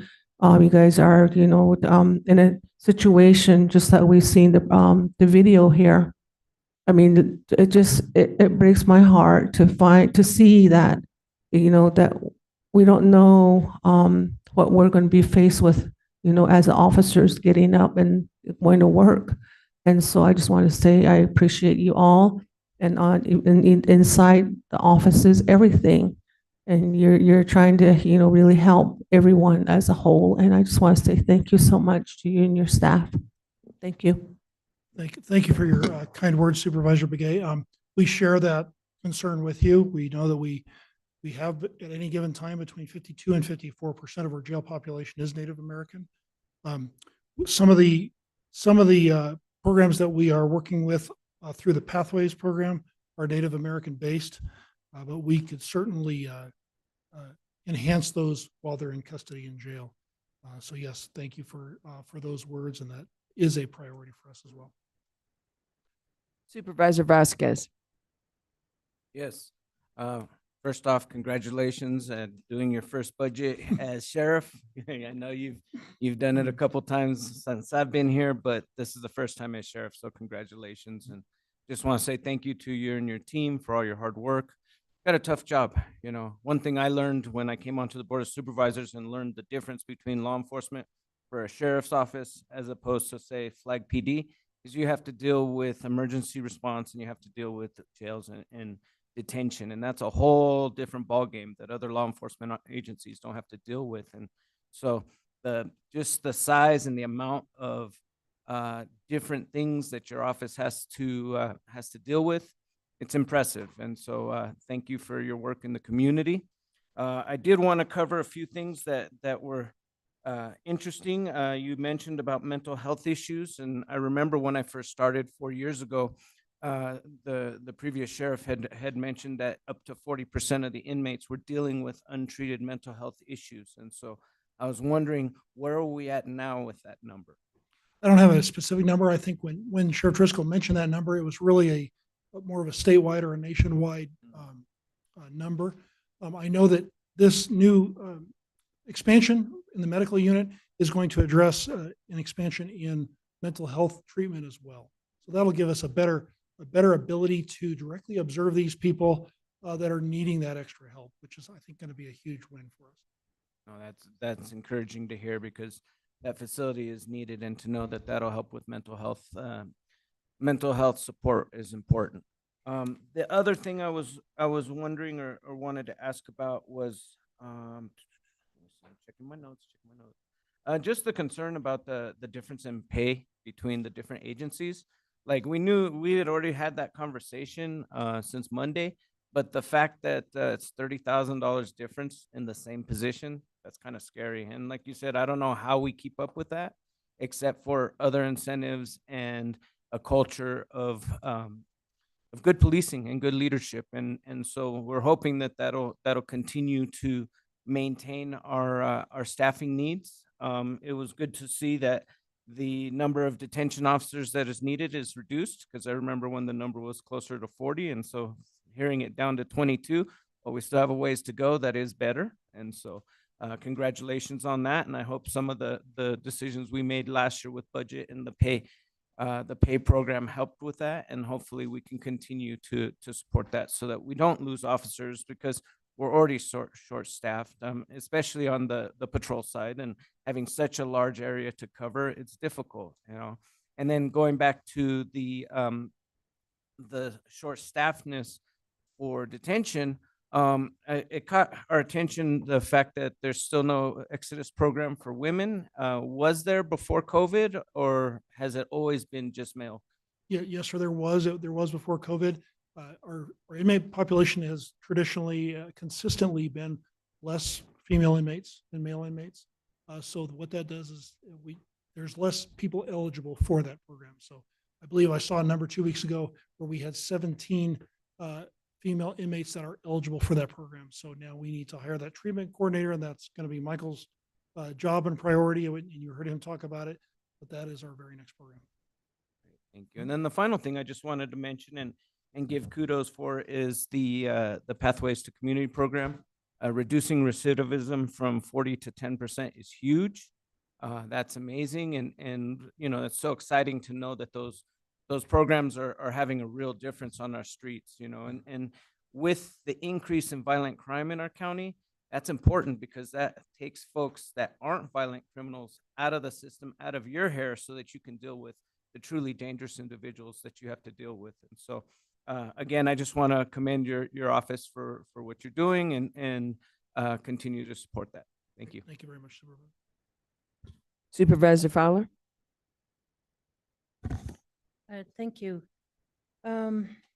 First of all, we had a recognition yesterday, and I'm sure you all were online, and to have someone that was said he was a recovery court coordinator and said if I was not in Coconino County and I didn't participate in these programs, I'd be in prison.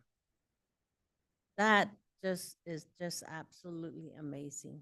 Just I remember when Exodus program was introduced, and we all kind of wondered how that was going to work and how much it's going to cost. Is it going to, you know, all the questions, we went through that. And it's just today, these testimonials that come through is just absolutely amazing. I keep telling Judge Reed with his courts and just the stories that are coming out from there. You know, across the country, there's counties are trying to address the very need that we're addressing, and in our creative ways. And I've noticed that you have a lot more community outreach now, not just within the detention center. You have all those programs, and they've increased, and they're really successful.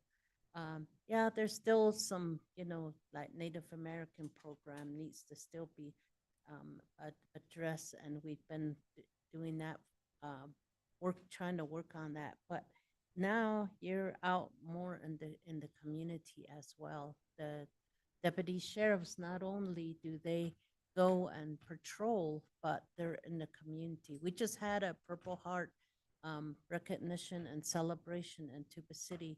Our deputy sheriff was there, you know, and being part of the event. And that was really, you know, I noticed that people were commenting on that. Hey, there's a deputy sheriff here. And who's that, you know? And here it was our own. After a while, it's like, oh, that's so-and-so's son. You know, after a while, it was like, oh, okay. You know, it's really nice to see that. And then we have our, you know, we have vast challenge across the board, but our reliance on our deputies and reliance on these programs from the community as well as other agencies is just amazing. I just want to commend everyone that's working on this, trying to make these programs work with the very little money that you have. There's always uncertainty on these programs, and yet they have been going for many years now. And now you're really focusing on the children, and just hearing about the children's cuts and the challenges in the schools. And then you're in there and trying to be part of that and saving part of the, you know, working with children. I think that's really, really great to learn that and learn more about it.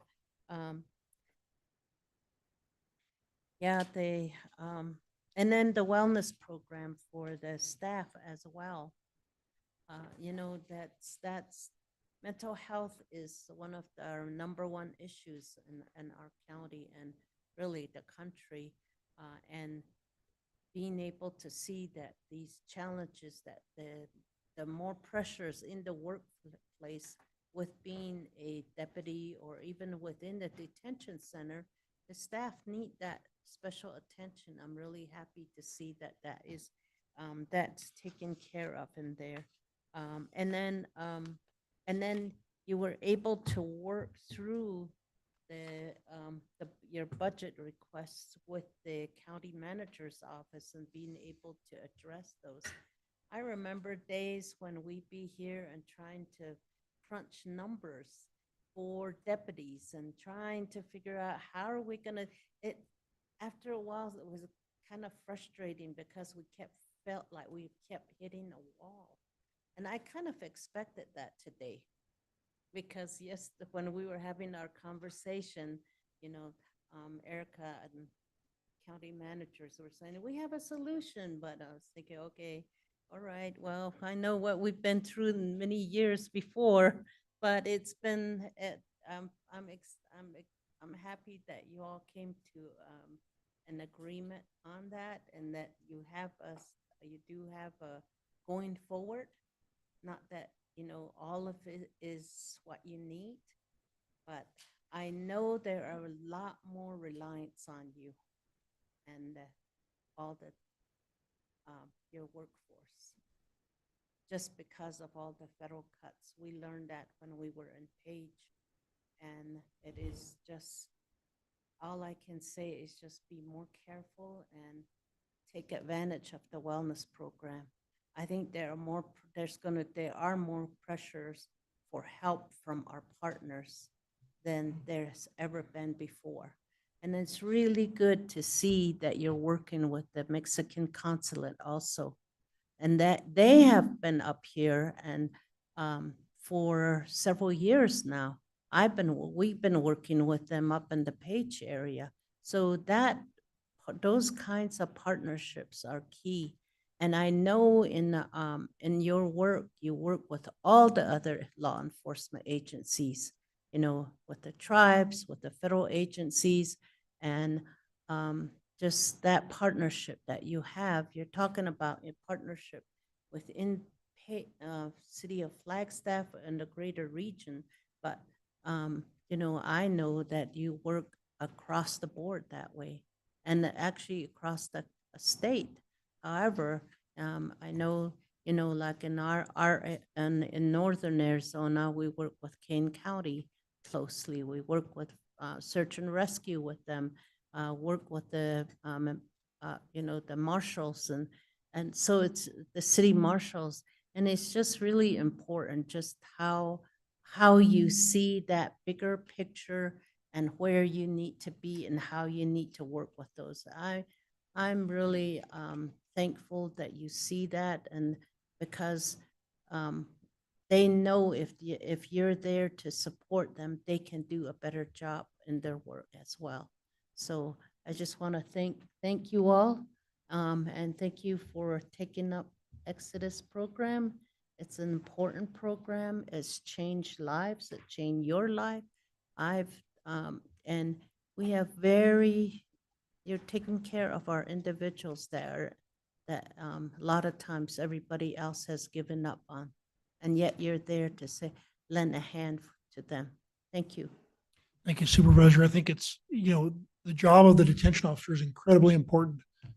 So their care of those inmates only happens when we have adequate staffing to do that. So I know that the detention staff in the county is, I think, the largest vacancy at this point in time. So we do want to make sure that we prioritize that hiring as well, because of that importance to our inmate population. Thank you.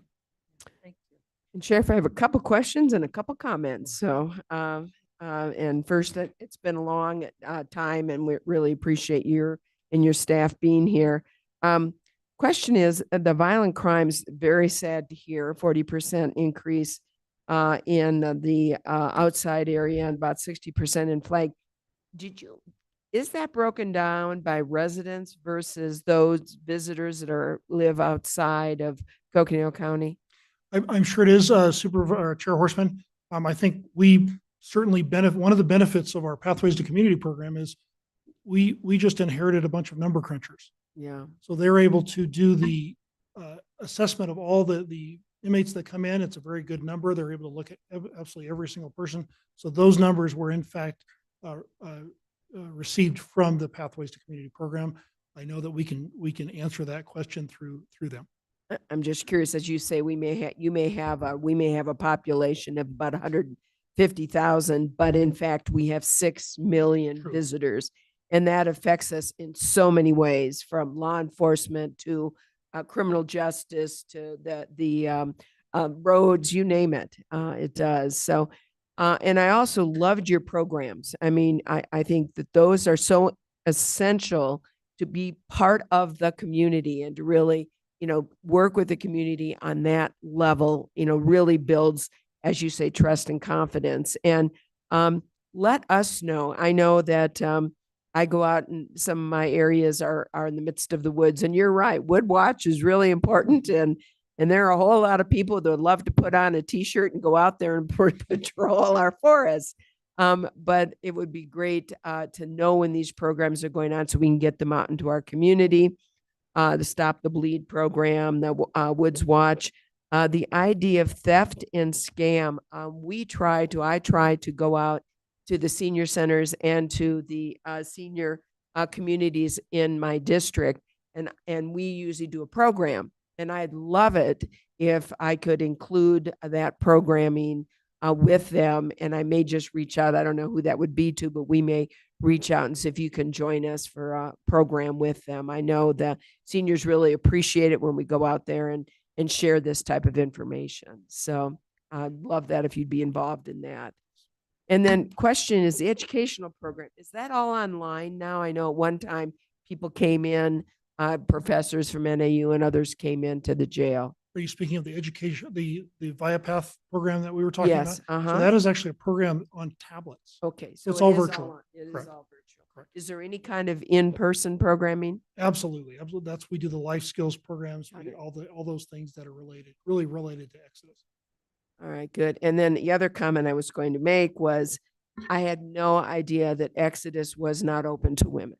I have to say, until you just said that, I was pretty surprised and pretty shocked. So we'd really appreciate you getting that open, and please let us know. I certainly understand there's a much larger male population, but obviously it'd be nice to make sure that both men and women are equally taken care of and have this programming available to them. So please keep us informed on that. So, and then my just closing, other than to say congratulations, Kathy, 39 years, and thank you. So incredible.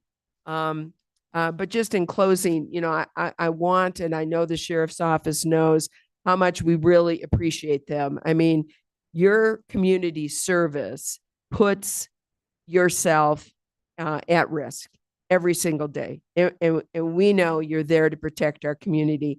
So does our community. And I think that's why you have such great public trust. That and your emphasis, I love your values, compassion, respect, and collaboration.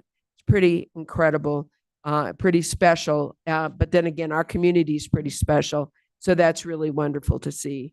I'm really glad that you and the county management team and we here in the board, we're doing everything we can because we understand that as well. If we had unlimited money, all of your requests would be absolutely covered because we know they're needed. We know they're essential for our community. But that is we don't live in the best of circumstances when it comes to our finances, and we are limited. So I'm really glad that you're working together so we can do the best we can. We want the highest level of law enforcement and the highest level of services to our community. And certainly that includes those in detention as well. So we appreciate everything you do. We appreciate all the service you give. We know you are the ones that are in the front line and you do that extra for us. That video at the very beginning, it's just chilling. And I can tell you, Nobody wants to see that. And everybody wants to make sure that anybody on the field is protected and safe. And yeah, we can't do that either all the time. So appreciate all that you do for our communities. And we're going to do the best we can for you, understanding there will be limits, but certainly we're in this together and we appreciate your service. So thank you. Thank you, Chair. Supervisor Ontiveros. Okay, I think we're ready for lunch because we're going to have trouble pronouncing names. Mine's not easy though. No, either is my first name, so it's okay. I know I did that yesterday. I got to ask some questions, but I didn't get to make my comments, and I'm going to keep them brief because my fellow supervisors have laid out our appreciation, Sheriff, for you, for the deputies, and for the great work that you do. And I just wanted to let you know that I understand your request for additional officers, 2 in Williams and 2 in Flagstaff. And I understand, it sounds to me like you have worked with county management and that issue for the time being has been satisfied. It actually goes to the point that Chair Horseman was making is that I know in my neck of the woods, right now, in the wintertime, it's a little sleepy. But boy, I'll tell you what, when 5,000 and 6,000 people start hitting the Grand Canyon, it is a completely different world. And I know how stretched you guys are just with the regular stuff that you have to do, let alone picking that up. We've got a lot of foreigners coming in that don't always necessarily understand the rules of the road. And you guys have a big job. So I just wanted to let you know that I understand and appreciate the request you made for additional officers. I'm going to leave it there, but just to thank you and for all of the work that every single one of you do. I did 2 ride-alongs when I was campaigning, and that was eye-opening. I actually got to be out there and see how the best made plans for the day are often completely blown out of the water an hour later. And it was really educational. Got to tour the jail. So the facilities that you're talking about, pathways, the intake, when you were in here giving that presentation, I had a very good understanding of what was going on, and I'm very supportive of it. And I appreciate all of you, and I want you to share that with every other person that is in the sheriff's office. Thank you guys for what you do. Thank you, Supervisor. I think with that, we probably will be wrapping this up, and probably you all get to go to lunch as well. And again, thank you so much for all of you being here and for the service and the work you do. Really appreciate you all. Thank you. Chair, if I may I speak to the after lunch I was schedule? going to ask somebody to do that. So thank you, Erica. Excellent. So, as you're aware, the public defender went before lunch and they were scheduled immediately after. So the legal defender is prepared to come right after lunch. I know Joe Carver is watching to see what time we break for lunch and what time we'll be back, and he and his team will be prepared. And then adult probation has graciously agreed to move up as well. And so we will be prepared with that. Members of the board, I'm going to recommend that we take lunch until 1 and come back at 1:30, if that works for everyone. I know we're all trying to make phone calls and do things as well in between our budget meetings. So does 1:30 work for everyone? That works for me. Okay. Yes. 1:30 it is. Thank you.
We are back and we are on our next presentation, which is the legal defender's budget. And I am here with all of my colleagues on the Board of Supervisors. So with that, I'm going to turn this to our county manager and we'll go from there. So thank you. Thank you. Oh, go ahead. You got it, Erica. Thank you, Chair Horseman, members of the board. So excited to have the Legal Defender's Office here with us, and they brought almost their entire crew. They're sitting back here in the back row. I think they're only missing 2. Is that correct? So very excited to have all of them here, and excited to have Joe Carver presenting. This Joe was the assistant director, and Joe became director, I believe, in actually your 1-year anniversary was yesterday. Is that right? As director. So this is his full budget this year and having a year in, and was also recently named the vice chair of the CJCC. So thanks to him for his collaboration. And that's true. Joe's definitely collaborative, humble, and professional, and I enjoy working with him and excited to see what he has to share with you today. Well, welcome, and we look forward to hearing it as well.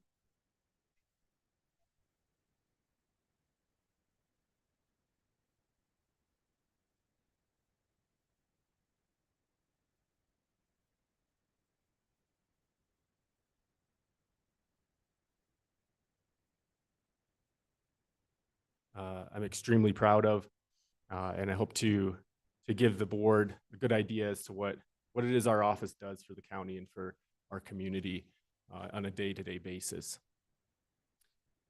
So I think the place to start is who are we? Who are we as an indigent defense agency? Who are we as the Legal Defender's Office? I think the standard introduction to that is to explain that we provide the backstop for many constitutional rights, such as right to counsel, due process protections, etc. But the question that I try to ask myself on a daily basis is what are those animating principles? We can resort to the Constitution and talk about the Constitution generally, but what does that mean? And I think I've distilled it into some 4 principles that our office tries to embody on a day-to-day basis. The first is that liberty is the default. That's what our system is built on, is that folks may be accused, they may have their liberty rights jeopardized, but the legal process is premised on the fact that that person's freedom is paramount. And that's how we build our processes and our systems, and that's what we need to think about going into any individual representation. The second principle or value would be that everybody's equal before the law. And that means we have equal rights, but we have equal responsibilities. And that regardless of where a person comes from, their background or their history, that when they're in the system, that the laws apply with equal force to them as they would to somebody with greater means or more access to funds or resources.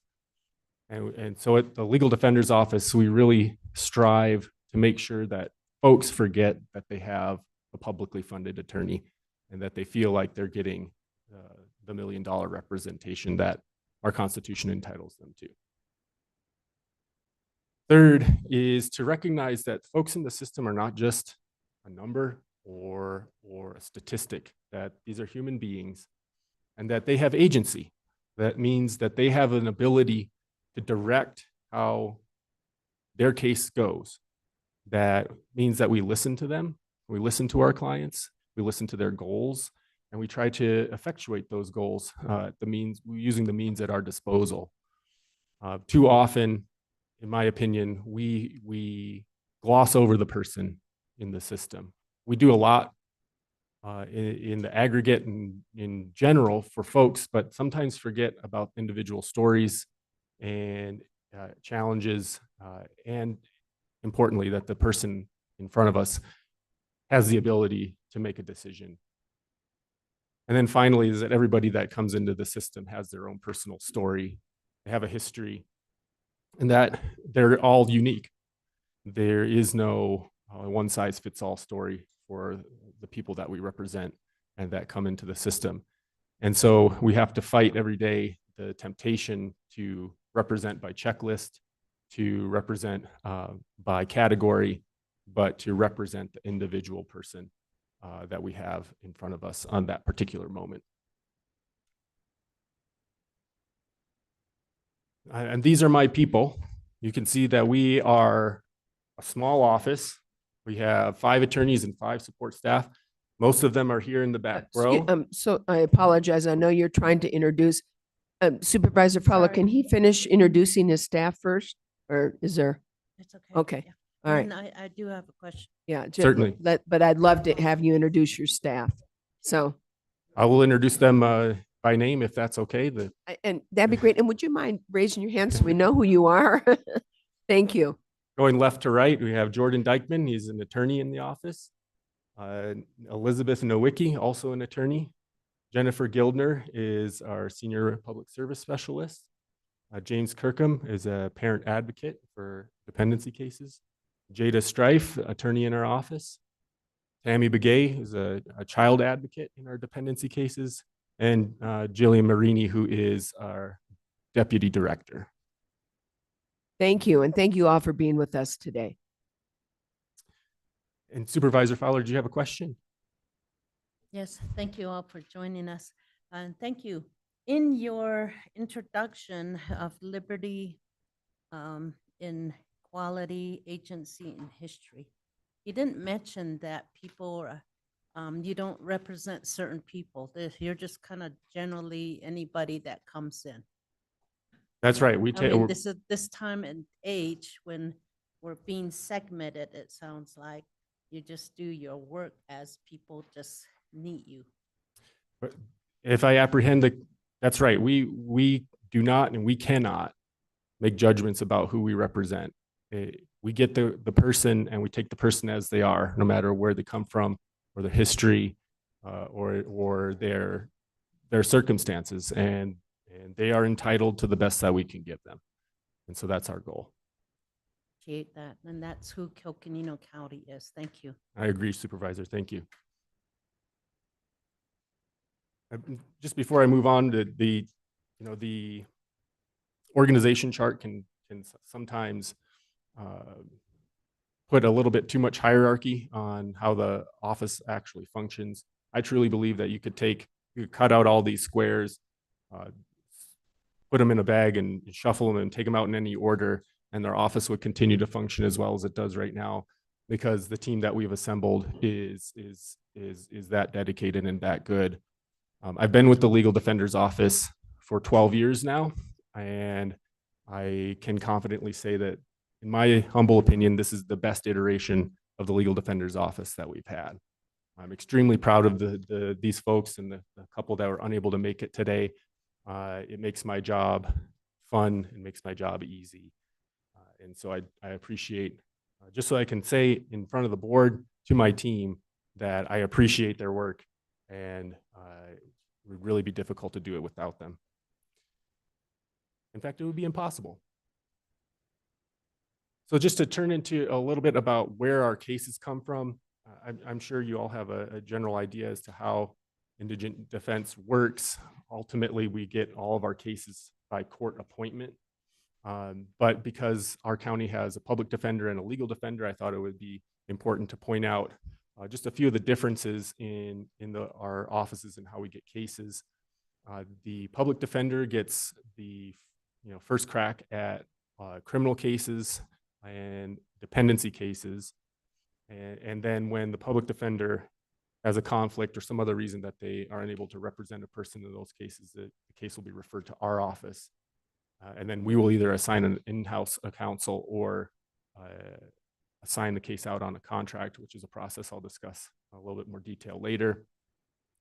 But I think it's important to note that we are also frontline representation in a number of different types of cases. So we get direct appointments in Title 36 mental health cases. We also get direct appointments in guardianship cases, meaning that those cases come straight from the court to us, and they aren't filtered through the public defender first.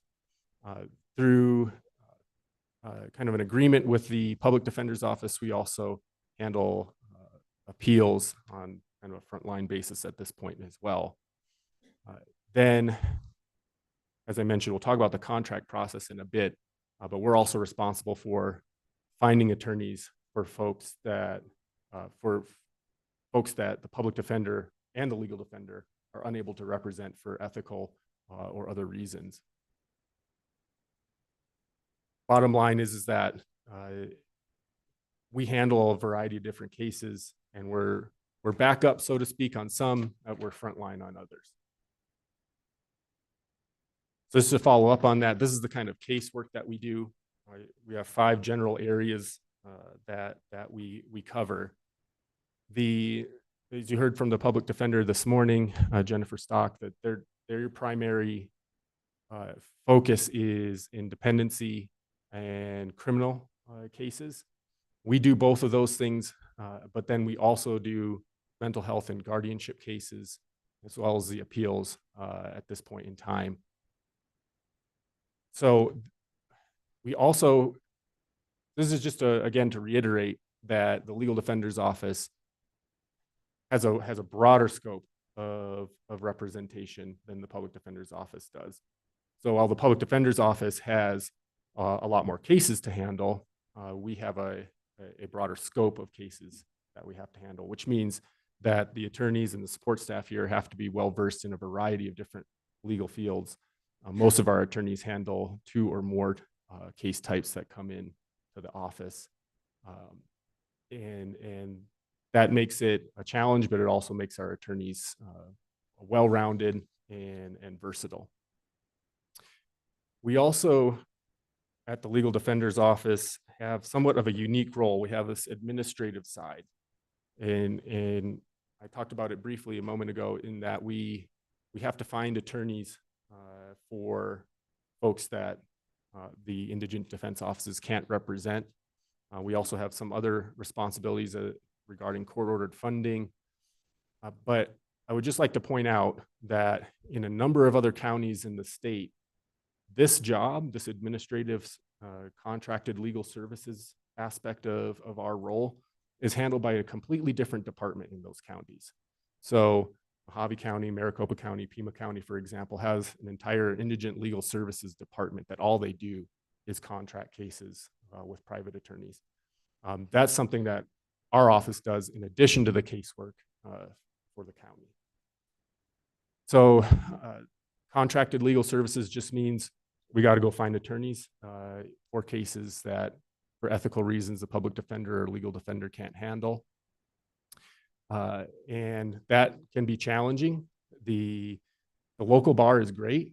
The local private bar has a lot of talented attorneys, but for the types of cases that we handle, the pool is relatively shallow. So that means that we often have to go out of county to find attorneys from different counties to come to Coconino County and practice here on a particular case. We also are responsible for managing what I've called court-ordered funding, but this is basically when the court authorizes an attorney to spend money on an expert or an investigator. There is a category of cases where a person may be able to hire a private attorney, but that's all the money that they have. And so they spent all their money on the private attorney, but then there's a need for experts or investigators or other services. And it's our office that's responsible for paying for those services. And what we do to try to keep those costs manageable is we act as kind of an intermediary between the requesting attorney and the court to determine whether the fees that are being requested are reasonable, whether there's a government rate, so to speak, that we can ask the expert to charge, and ask for caps on the hours or the total amount of funding so that we can keep that predictable and under control. Lastly, we are responsible for reporting what we call the Title 4E federal pass-through funding money, which is a significant amount of money that the county receives for dependency-related cases. It just so happened that the legal defender took that role on prior to me becoming the legal defender, and we just sort of continued handling that. It requires us to report a significant amount of data to the Department of Child Safety, which allows them to then send basically reimbursement money back to the county to help with representation in dependency cases. So we do two basic things that I think make our office unique, in that we have a wide range of direct representation, and then we also have this administrative role in handling finances and money for folks in the system. Shifting gears a little bit, I'd like to talk for a moment about what we've been doing over the last year. So as you heard at the top, I took over the office almost exactly 1 year ago. My predecessor, Erica Arlington, had done a lot in her time to bring our office up to speed on kind of internal operations and processes. And we had, during that time, had taken in guardianship cases, for example. We've taken on appeals. And so my thought was things were running well, and there wasn't a reason to upset the apple cart. Don't fix it if it ain't broke kind of situation. So this year was kind of maintenance to see how things were working and start taking notes about where our office could improve and make advances. We were down an attorney for 7 months in the last year. And when you have 5 attorneys, that's a 20% decrease in your ability to represent. So I'm super proud of my team and their ability to cover that for that length of time. But we're now up to full strength. So we've got everybody that we're supposed to have. We made upgrades to our technology in the office in order to integrate with technological advances in the courts, but also to bring us into parity with what we'll call our partners in the justice system. So make sure that we are not falling behind the county attorney or the attorney general in terms of our ability to present stories to the courts or juries in a way that the courts and juries expect. So we've continued and maintained our digital innovation. And then we were able to evaluate where we have capacity to improve. And I'll talk about in a minute our increment requests, but one of those areas we experimented with is providing support in the guardianship cases. We were able to use vacancy savings to give Mr. Kirkham, our parent advocate, some extra hours to assist in guardianship cases, which proved to be very helpful for our guardianship attorneys in their ability to communicate with and advocate for clients who are oftentimes severely disabled. Move on to our accomplishments in creative solutions. Before I get into these, I'd just like to emphasize that these are, I have to admit, relatively generic accomplishments. I feel like the accomplishments that our team has would run the length of this presentation and beyond, but they make positive interventions and changes for our clients and for the community and the system as a whole on a daily basis.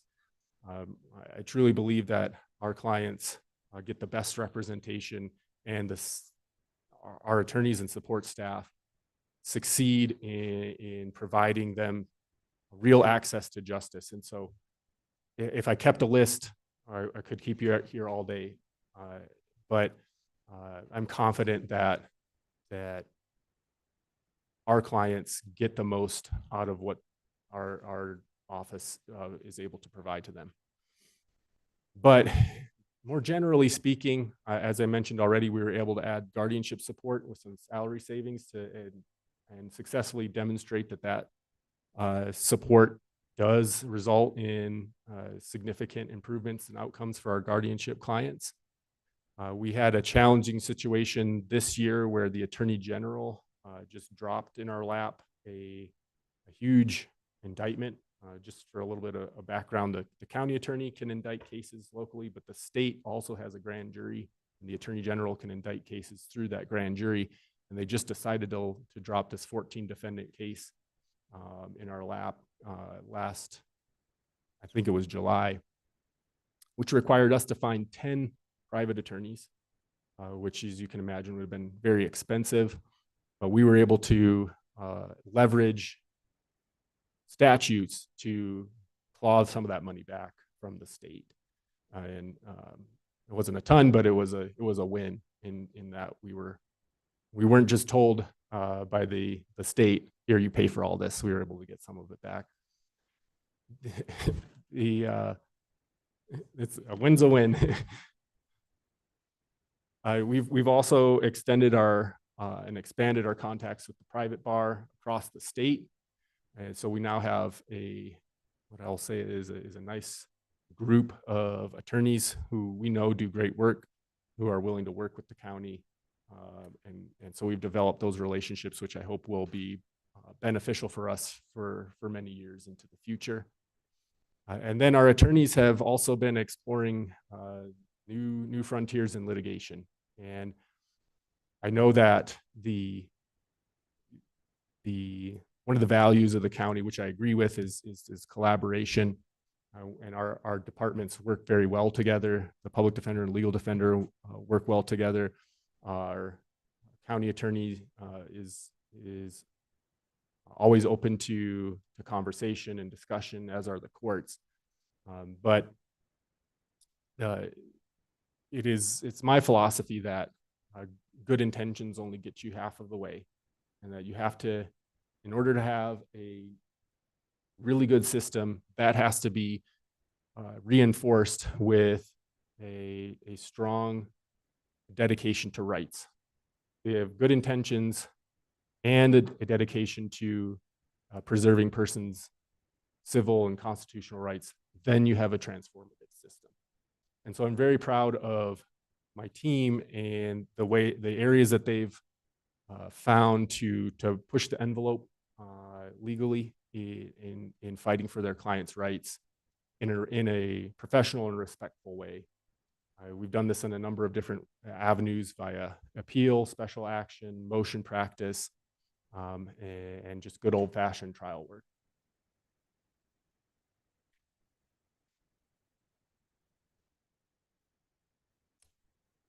I feel like we're in a good position right at the moment as the legal defender's office, but there are some trends that I see that, depending on how those trends go, could become a challenge or a threat to our operations. They're in three general categories: caseloads, contract costs, and indigent defense fees. And I'll try to dig into the details of that just a little bit more. The first is caseloads. I believe that you heard this morning from the sheriff that there's been an uptick in I think, domestic violence and violent crime, not only in the city, but across the county. And we're seeing that on our end at the legal defender's office. We're at the kind of the very back end of the system, but we are seeing that coming through the data. The big spike you see here was in felony cases, was, I believe, an aberration that occurred in 2018, 2019. The collapse in caseloads, that bar represents the pandemic. So the pandemic explains a lot of how the caseloads went down from that extreme high in 2020 to where they are now. But what you'll notice is that those caseloads are starting to creep up again. And as a lifelong indigent defense attorney, I can say that caseloads are the number one correlation between having a happy office or not a happy office. If you have a manageable caseload as an attorney, you're a happy attorney. If you don't have a manageable caseload as an attorney, things become very difficult. So this is something that we're going to be watching carefully and watching the data, watching the trends to make sure that this uptick doesn't become that spike that we saw several years ago. You'll also notice that our mental health cases have been steadily on the increase. Last year, we had an all-time high in mental health filings under Title 36.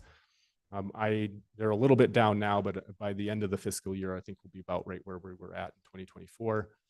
And also guardianships, since we brought them in-house, those have been steadily increasing at about a constant rate. And I don't really see any reason why they aren't going to continue to increase. So it's just something for us to keep an eye on. Like I mentioned, it's not something that we need to do anything about right now, but we need to keep an eye on it. I have a question. Yes. You said guardianship, since you brought them in-house, were you basically farming those out to attorneys? Is that right? Or private counsel? Yes, that's what we were doing previously. And when did you bring them in-house? We brought them in-house it was either 2022 or 2023 is when we made that switch. It started, we did it as a third of all filings. And then when we were able to say we can manage this, we switched it over entirely. So we're getting all of those filings now. When you also said you do have outside counsel working with the bar on other appointments when you have to go outside your office, I assume you've got a list of lawyers that are available and you've already negotiated a flat rate. Is that correct? Yes, we have a list, but we also have kind of a continuum of how we pay for the case. So a standard felony case, it's a flat rate, but there may be a case that is special in some way. Mm-hmm. And so we will agree to pay an hourly on those types of cases. So those are the general breakdown. And then the cases that we pay hourly are divided between like simple, special, and complex special. And when they're complex special case, such as a homicide, the hourly rate is higher. And that actually segues into what I was going to talk about next, which is when I came into this role, I wanted to see where we were at statewide with our compensation of private attorneys, because we were noticing it was getting difficult to get people to agree to take cases in Coconino County. And so what you see here is a comparison of the data I was able to grab from our county, as well as I think 7 other counties, and the rates that they pay their attorneys. And I averaged it out as to essentially an hourly rate.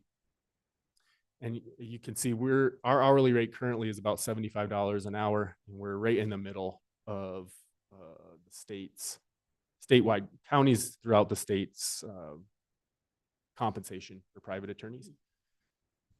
This leaves us, if we can't get an attorney here, we're generally getting attorneys from Maricopa County. Sometimes we get them from Mojave, but generally we're getting them from Maricopa County. And we're right on par with Maricopa County, but we're also asking those attorneys to drive 2 hours up to Flagstaff, practice in a jurisdiction they're unfamiliar with. And so it's been difficult to pry attorneys. There's plenty of attorneys in Maricopa County, but it's been difficult to pry them out of there. So I've been looking at ways for us to increase the compensation for private counsel to incentivize them to work for us. I'll say that once we get them here, and once they have a taste of Coconino County and its justice system, they want to come back. They always appreciate the collegiality of our judges, prosecutors, and probation officers, everybody in the county. Why aren't you using the local bar? I am using the local bar. There are just a number of cases in which we don't have enough attorneys so for example, this case we got from the state grand jury, there's just no way we were going to get it all from the local bar. But on that point, I do want to reward the folks in the local bar who have been helping us out over the years. And so I have this year I've been able to increase the contract rate for our criminal contract to basically say thank you to our local defense attorneys for continuing to help us out. And just so I'm clear that we do look to our local bar first. That's the first place we go to get an attorney. But at the same time, other counties are calling the folks in our local bar and offering them more money. So we have to be cognizant of that. Again, not an issue that we need to resolve now. It's just something that I have my eye on to make sure that we don't fall too far behind and we stay competitive statewide. I didn't really, I didn't really know where to put this slide exactly, but this slide talks about, basically illustrates how our contract budget is working at the moment. So we have a indigent legal services contract that comes from the county, and we've had in the distant past, well, not too distant past, we'd had to continually ask for increases in that budget because we were running over. We traditionally used that budget to pay for dependencies, criminal contracts, anything else, expert funds. Then a couple of years ago, we got money from the state through a House bill for dependencies. And so we moved over all of our dependency contracting and dependency expenditures to that House bill money, which has freed up some money in the legal services contract fund. But the reason I bring it up is that it's very important to us that contract fund stays where it's at, because we really need that cushion and that flexibility, because in the past we've had to farm out serious cases like homicides, and we've really run into the max on that fund. We continue to manage it as judiciously as we can, and so you'll see that there's a large balance in there, but it's important for us to have because we don't know when the state money runs out. If it runs out, we're going to have a lot less wiggle room, and really without the House bill money where we are at right now, whatever balance we would have could get wiped out by one big case, really. And so just wanted to point out that increase has been really important to us, and we just need it to continue. We'd like it to continue. I think this is maybe the last trend that we need to discuss just briefly. The indigent defense offices get money from the state through court fees in a couple of different ways. One of them is the Public Defender Training Fund, and the other's it's called fees for service. And when I looked at the numbers, it's since over the last 5 years, those revenues have been declining and declining pretty dramatically, particularly with the Public Defender Training Fund. The two statutes that authorize these monies are related specifically to felony filings in a county. And so if you think about the scope of the work that we do, it's not all felony work. We do a lot of work that's not felony work. This funding is going to kind of decline for us. I don't know exactly why the money is declining. It's probably related somewhat to the reduction in felony filings that came after the pandemic. So maybe they'll come back up in the future. But it's just important for us to keep an eye on this, because the Public Defender Training Fund is how we send our folks to get their annual CLE credits. Fees for service, we've kind of used as a savings account over the last many years for when we need to get equipment or there's an expensive expert that we need to pay for. And so the balance is good, but it'll slowly draw down if the investments from the state continue to decline as they are.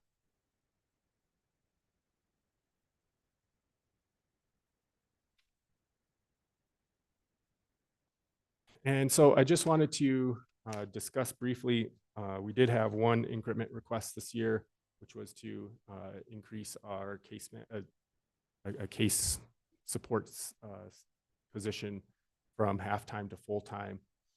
And I respect that the county manager hasn't recommended this as a for FY26, and but I just really want to take the opportunity to kind of tell the story here as to the reason for that request.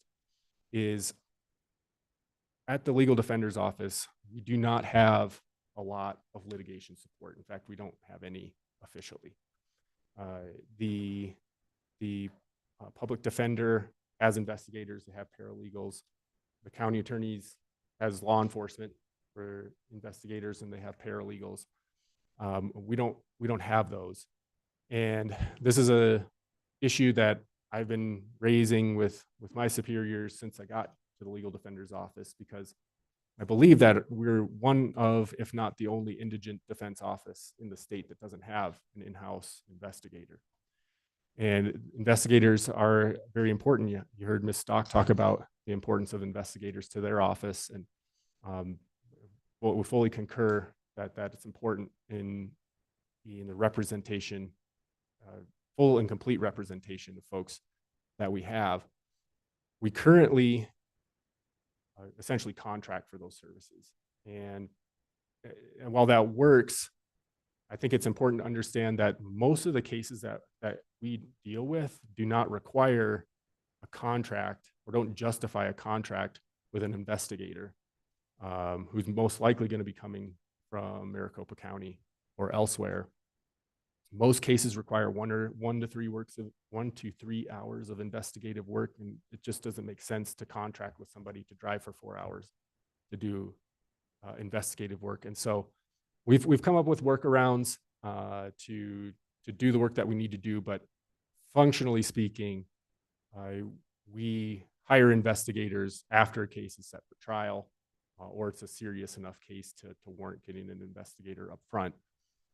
But I believe in the future, it will be important for us to keep up with technological changes, to keep up with changes in the way that cases are investigated and prosecuted, that we will need some kind of in-house help with investigators and or paralegals going forward. I have a question on that.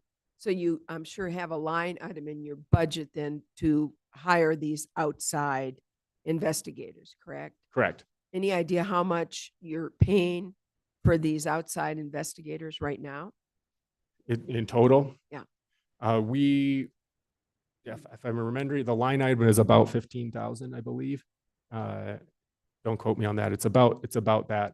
And we will. So it's less than the cost of employing a full-time investigator. It is. We will get close to spending that in the fiscal year. I think the point is that we kind of self-regulate where other offices don't have to, and because of the fact that we have to contract. Did you say 15 or 50? 15. Okay, thank you. Yes.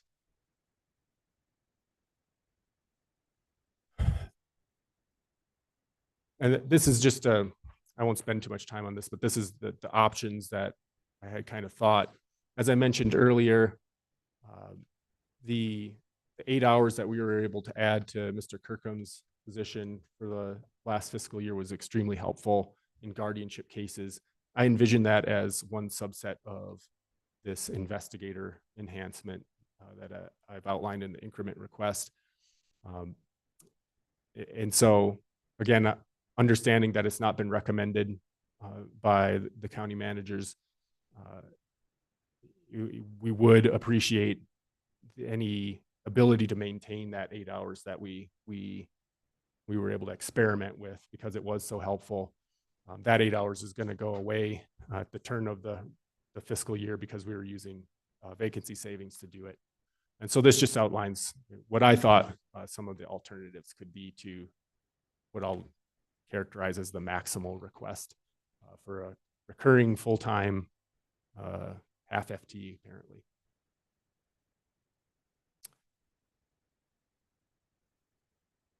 All right, almost to the end here. So this is how we are looking forward into FY26 and beyond.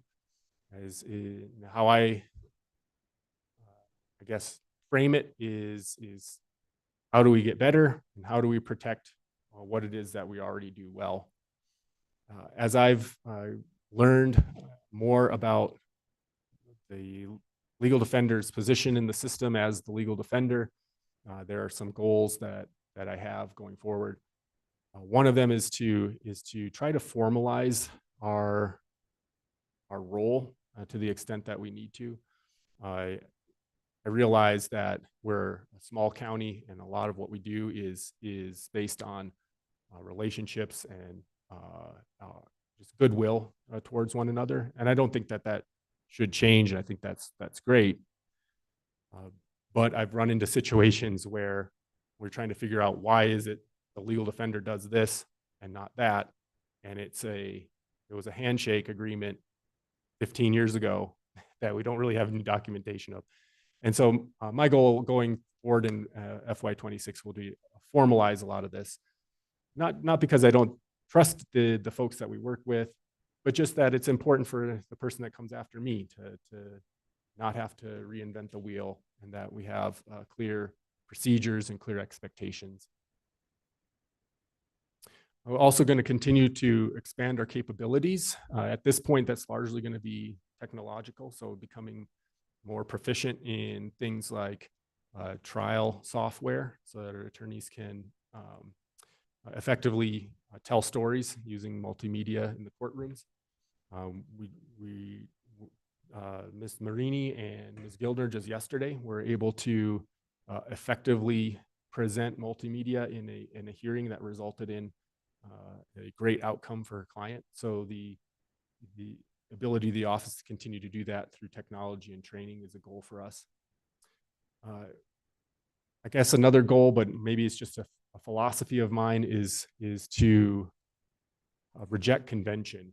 And by that, I don't mean to just be a stick in the mud to be a stick in the mud, or to object just to object, but that when you fall into the thinking that this is the way we've always done it, you're inviting disaster. And we can take the best parts of what we've accomplished so far and bring them into the future, but we can also look for ways to do things better. And I believe that a lot of folks that you've heard from today and will hear from or already have heard from in the criminal justice system have a similar point of view. I think there's an appetite in the county right now to innovate in the criminal justice system, to make that system work as efficiently, but more importantly, as justly as possible for our residents and the folks that visit our county. And lastly, is, again, I guess philosophical, but is to pick good fights. Again, I'm not here to pick a fight just to pick a fight, but I do truly believe that our criminal justice system is designed in a particular way, and it works best when everyone performs their roles to the best of their abilities within that system. Collaboration and cooperation is very important, but when we have to argue with each other, let's do it in a professional but most competent possible way.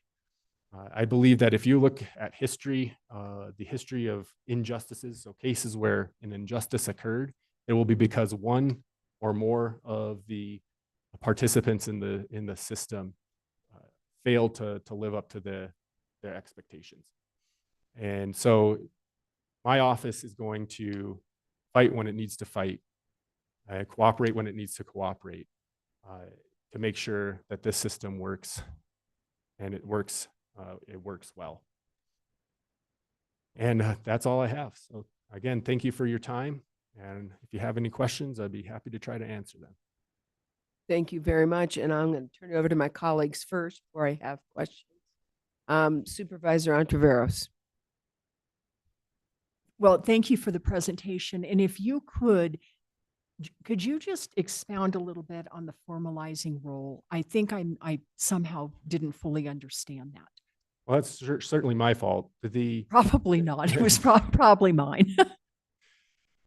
So I perhaps the best way I can do it is to just give some examples. Is that we, as Chair Horseman noted, we originally were handling guardianship cases kind of in an administrative capacity to kind of pay for the guardianship attorneys, but we didn't represent guardianship clients directly.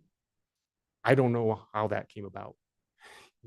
And I can't tell from the history as to where that came from. And so I don't want that to happen in the future for things, for example, like appeals with the public defender's office. Staying on that topic with the public defender's office, we have kind of an understanding that if the public defender's office has a conflict on a case, but a hearing is imminent, that the public defender will show up for that hearing to request a continuance or whatever it needs to be so that our office can get up to speed. But again, that's kind of just been a handshake agreement in the past. I'm not sure that's something that needs anything in writing, but I'll talk to Jennifer about it. And if it feels like it should be formalized, we'll formalize it.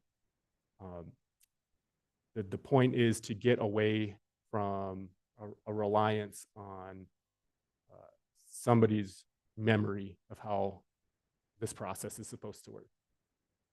Well, thank you for the example. That explained it. And I understand what you're talking about, because when new people come in, sometimes that's where, well, I thought I thought that. I get it. So when you're talking about formalizing these roles, it would be with the public defender's office and other, I guess, partners, or? Yes, it could be with the board itself. Okay. That there are statutes about what kinds of cases a public defender or a legal defender can take, and some of those case types require a board of supervisors approval. And so if those types of cases come up in the future, I don't want to gloss over that statutory procedure. I want to follow that procedure and make sure we get it formalized and in writing, so that as you say, in the future, somebody knows what to do about it. But we will be formalizing things with the public defender, the county attorney, the courts, anybody, probation, anything where it feels like it would be good. If get hit by a bus tomorrow, it'll be good for somebody to be able to pick this up and run with it without any hitches. Right. And I absolutely understand what you were saying. Yeah, about that. And I just want to thank you, because when you started talking, I thought to myself, okay, there's no dumb questions. But do you know that I really did not know how you guys got the cases? I started thinking, well, what is that separation between the public defender and the legal defender? So thank you for that explanation, because now I feel like I understand that. So thank you for that. Great. Okay, those are my questions. I may have more later or more comments, but I'll leave it to my colleagues now. Thank you. Any other comments, members of the board? Supervisor Vasquez. Yes, thank you for the presentation and helping us understand the roles of a legal defender versus a public defender, because I think some of us that aren't in the legal system or have a legal background of expertise sometimes get that confused. So thank you for that clarification. And again, your work is so important to help protect those that are most vulnerable and need that support. And so just thank you, all of you, for being here today and presenting and sharing with us what you do. And I really would like to see if there's a way that we can help you with your options that you're looking for. We have a lot to talk through in terms of the requests and whatnot. And it is a lean year, but if we can, we'll see if we can find a way. So thank you very much. I appreciate that. Your comments, Supervisor Begay. Thank you for your comments and your presentation, all the information that you shared, and thank you for the staff for being here to be supportive of the director.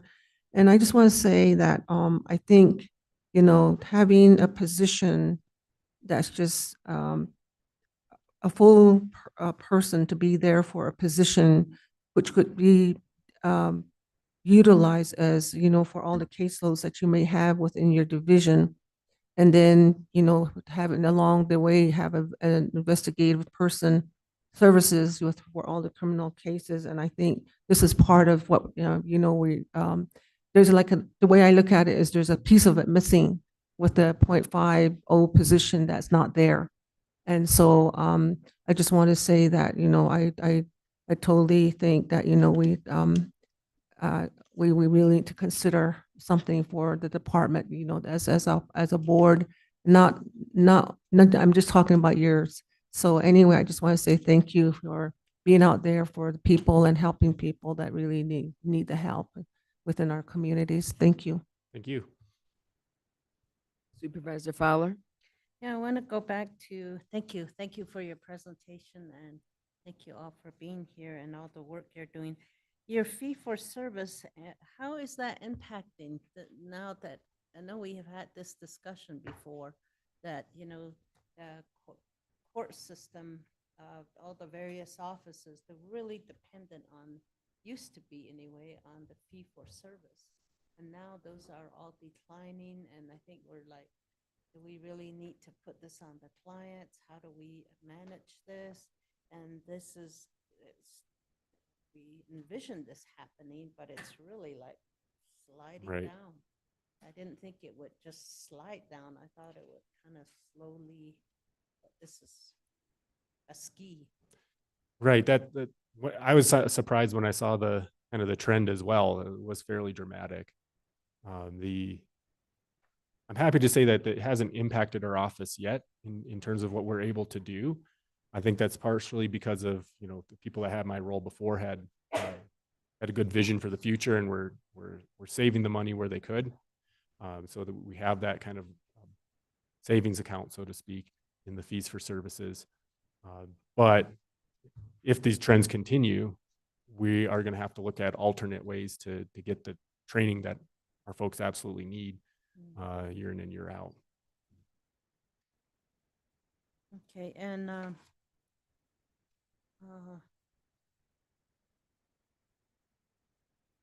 want to also ask about your requests, and could you go over? I'm gonna ask Erica or management here if you could go over what your recommendation is and how you came to that.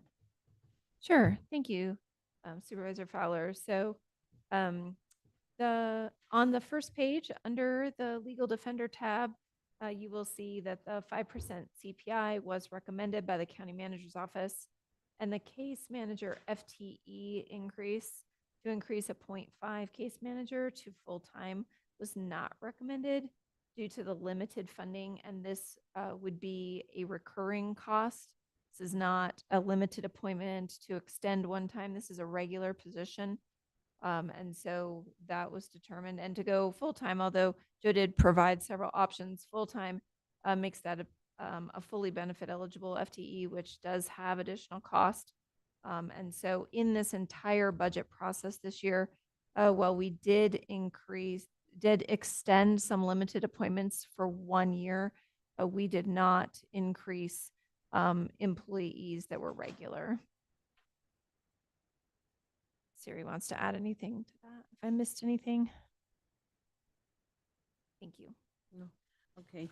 I'm just thinking about your cases are more complex now, and it's just been escalating the last several years. And yours is still the same. And how does your relationship with Division 7, if Division 7 was to suddenly not be there, or what is the impact of Division 7? Has it helped your cases? I know that you'll have the cases that you have, but has it speed up the cases, or where is that? Or are they only addressing the backlog still and not really taking on new cases? I will say that the courts are coming up, but I'm just you're part of the system. So. Right. I just see Judge Krieger over here, so it might have to be, no. I may have to, talk to my team a little bit more, because they're in the divisions more often than I am. But to me, the impact of Division 7 for our office, or for our clients more appropriately, has been to it has been in the area of specialty courts. So the capacity of the court to staff recovery court and veterans court and mental health court. I think that's probably the biggest impact. I don't know how that would look going forward if their Division 7 wasn't there. In terms of case processing,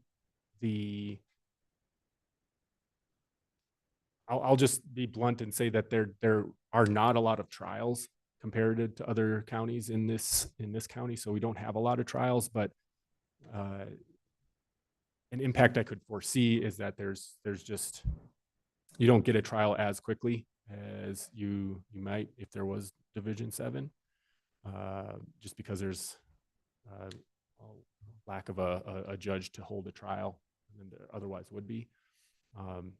But that being said, I can't say that we've had trouble getting trials to begin with. So, and that's just speculative on my part. In terms of the day-to-day case, it's difficult for my attorneys to be two places at the same time, and so they are sometimes, but going down, from 4 criminal divisions to 3 criminal divisions probably doesn't affect the day-to-day work for them, because they got to be there for the case, whether it's in front of 1 of 3 judges or 1 of 4 judges. Okay, thank you. I just wonder about that because it's the state's responsibility, but we're paying for it. So. All right, thank you. Thank you. And appreciate your presentation. Yes, thanks. And really appreciate you and your staff being here. And, as we've often said, and I can tell you there's a big commitment here in Coconino County, we do believe in equal justice under the law. And we see that as a cornerstone of our democracy. And it is important that all individuals, wherever they are, regardless of their background, regardless of their ability to pay, do have equal justice under the law. And we know that that's the role that you play, and it's the role the public defender's office plays. And quite frankly, it's really the role the whole justice system here in Coconino County plays. So we really do appreciate that. And so I understand what your needs are, and we will take a look at those needs. As I said, we do need fairness under the law. I'm going to express a frustration, and I think that Supervisor Fowler has basically kind of talked about that a little bit. And that is one of the things that we as this board and as the county has tried to do, quite frankly, is to reduce our criminal system, to keep people out of the criminal system. And we've done that through putting money into youth behavioral health programs and really concentrating on mental and behavioral health. We've heard from our juvenile court system because of the programs, incredible programs they've been able to provide. They've really been able to do through diversions and through programs, really keeping children out of criminal referrals. We've talked to the sheriff's department and, the programs Pathways and Exodus, which has also kept people out of that revolving door of going into the criminal justice system, of really stopping that. We've looked at our court system. We have put money into specialty courts, which are not paid for by the state. We've gone over and now we're taking care of what the state's supposed to be doing, but we've put our money into specialty courts, again, to handle people's needs, to keep them also out of the criminal justice system. And so I know that population is going up. I know we have a number of people coming in from all over. 6 million people come and visit us a year, but it's disheartening to see your case numbers going up. When what we're trying to do is to stop exactly that. So I'm going to say it. I don't know if there's any answers. If you have one, that's great. You could probably make publish that, make a lot of money publishing books on that. But it's frustrating because we really are trying to do something that is an alternative to the criminal court system and to keep people out of the criminal justice system. And so when I see these numbers and I see your caseloads going up, that is a concern. So I don't know what to say about it other than it's a concern. It's concerning to us as well, but perhaps I can put a silver lining on at least some of our caseload increases.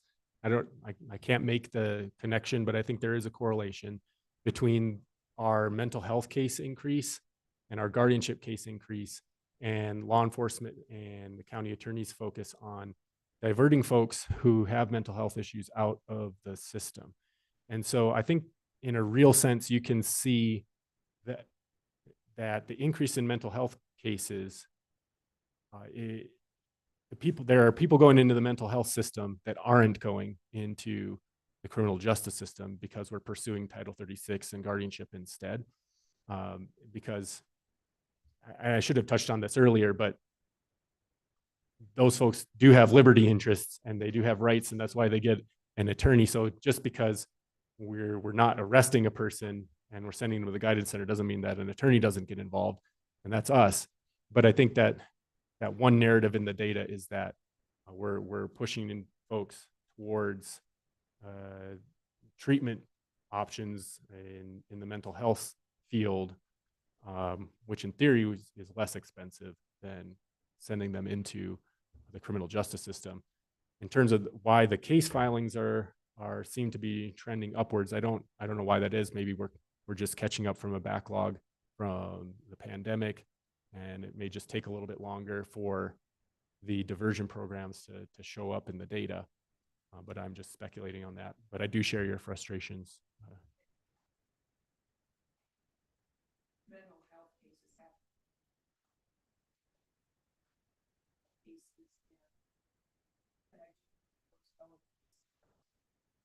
Right.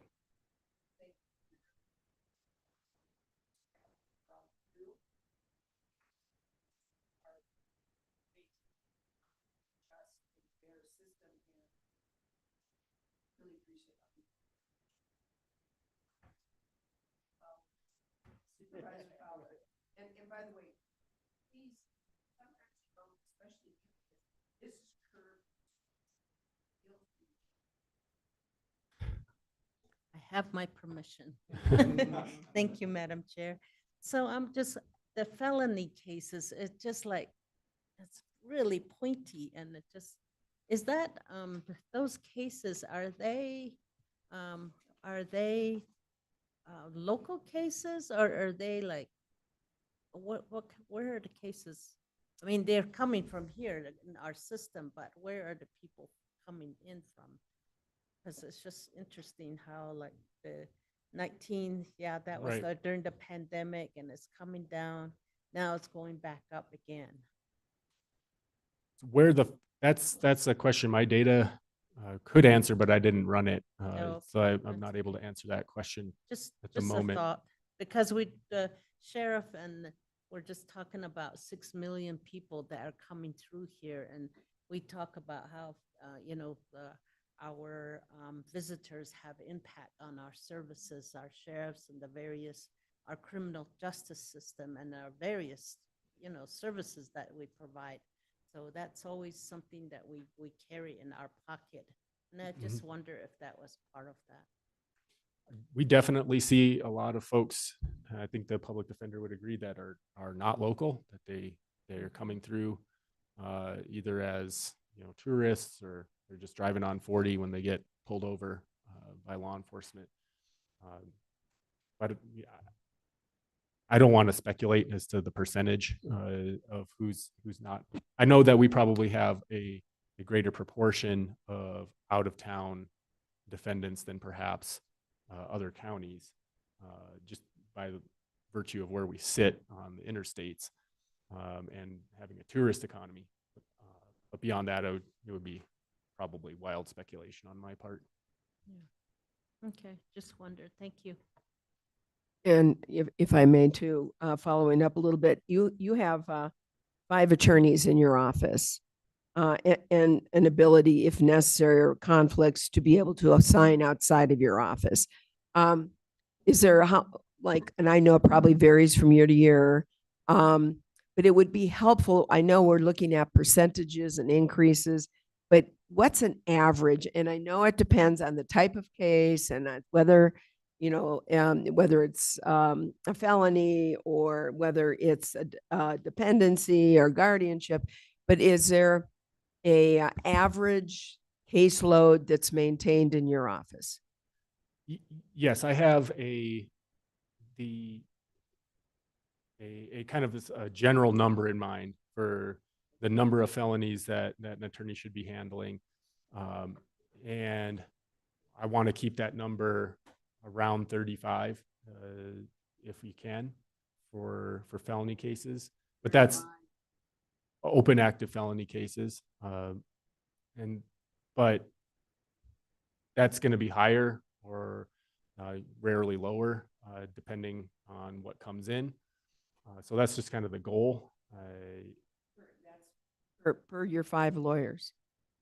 For the lawyers that handle the felonies. I really only have 2 attorneys that handle all the felonies. I handle some of the felonies as well myself. But because we have so many different case types, everybody has to handle something else. And so I hate to say it this way, but it is, as the person that assigns most of the cases in the office, it is kind of a by a feel sort of thing. Is, so did somebody get 3 guardianships this week? Well, guardianships are not as complex as a felony, but this particular case maybe looks like they could add it and do fine or not. So you're basically touching on something that the indigent defense bar across the country has been trying to quantify for the last 25 years. Like what is, can we put a number on a ethical caseload? And basically you can't. You have to account for the experience of the person. You have to account for the type of the case. You have to account for their time and their availability. And so. Well, and I guess the other question would be, and you might not be able to answer this either, but the public defenders, they gave us an estimate on caseloads. And is a public defender, the legal defender, approximate similar types of caseloads? I know they're different, and I know you have a different subject matter that you are touching on that you're responsible for than the public defender's office, but are they approximately equal types of caseloads? I haven't talked to Ms. Stock about this recently, but we have discussed it in the past. And based on the discussion, I think that everybody's approximately on the same level when it comes to the weight of their caseloads. Because you have fewer lawyers, I'll just point that out. Right. Any other questions? Just going to the caseload, you were talking about contract work. What percentage of your cases that you have, your caseload, does get contracted out because of conflict or other reasons that you guys cannot handle it in-house? That's a good question. And again, I can pull that data. I just didn't for this presentation. It's a minority of cases. We keep we keep a good majority of our cases in-house that come in. So let me think for a second. I think we had around 800 cases that we kept in-house the last fiscal year, and we sent out around 120, I believe. I may have to retract that, but digging in the memory. Yeah, it does. And that's actually 120 out of 800. It's quite a few that you guys are dealing with a lot of cases. Mm-hmm. Yeah, we have a lot of moving parts. You do. And I don't really think, I don't have any more questions. And just a final comment. I appreciate your, just your advocacy and dedication to, like, it's kind of like a mission for you. I can tell from listening to you that it's far more than a job. And I think you've set that in your office, and I suspect that probably goes with the entire staff back there. And I appreciate that very much. So thank you. Well, thank you, Supervisor. And I just take the opportunity to point out that my staff makes sure that I remember what the mission is on a daily basis. So. Well, once again, it's very important to have so many dedicated public servants, and really you're dedicated public servants. So thank you so much. Thank you for all you do for our community and for the criminal justice system. As I said, with the emphasis on justice, I really appreciate that. Thank you very much. I appreciate your time today.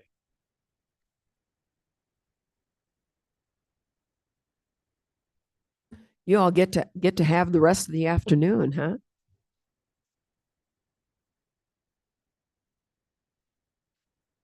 Chair Horseman, members of the board, I believe adult probation is here.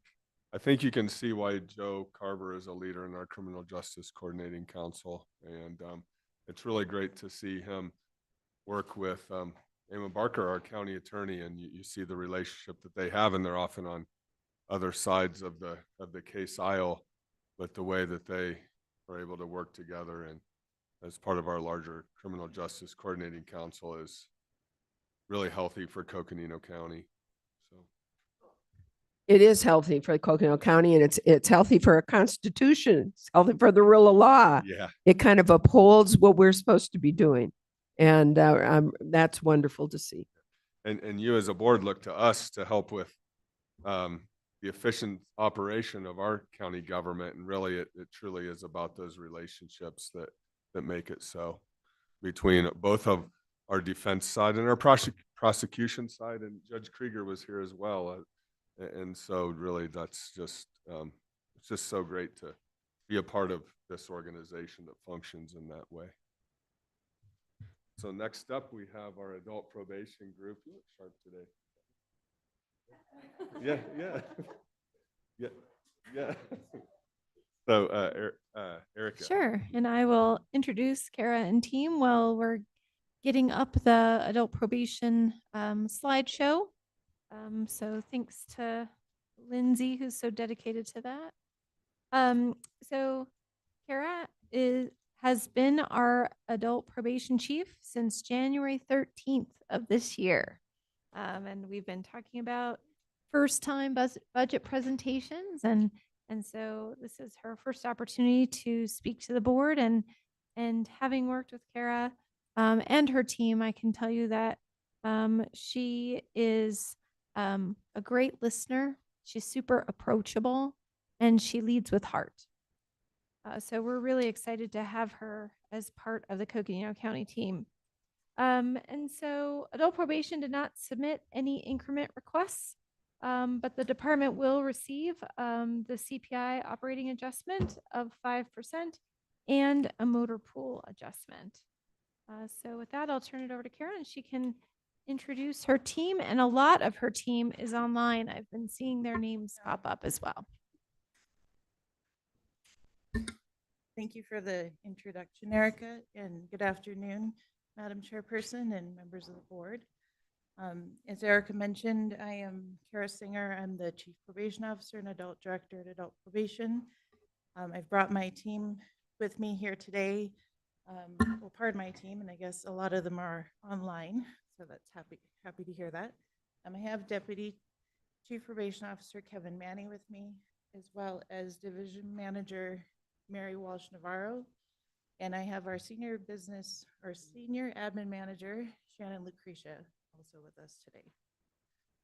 So I wanted to give just a real brief introduction because I am very new to the county. I arrived here in January 2025. My background is pretty diverse. I have a background in working with children, youth, and families from birth to old age, working in the juvenile justice system, child welfare, and then I have a significant amount of experience working in the criminal justice system for adult probation. I have some unique perspectives, being that I've worked for different agencies and courts in the state of Arizona. When I landed here, I found a really great team of officers. I've been incredibly impressed with the caliber of employee that we have here in Coconino County, and I'm super happy to be here. Some of my presentation today is going to be provided by some of my team members, so if you can bear with me.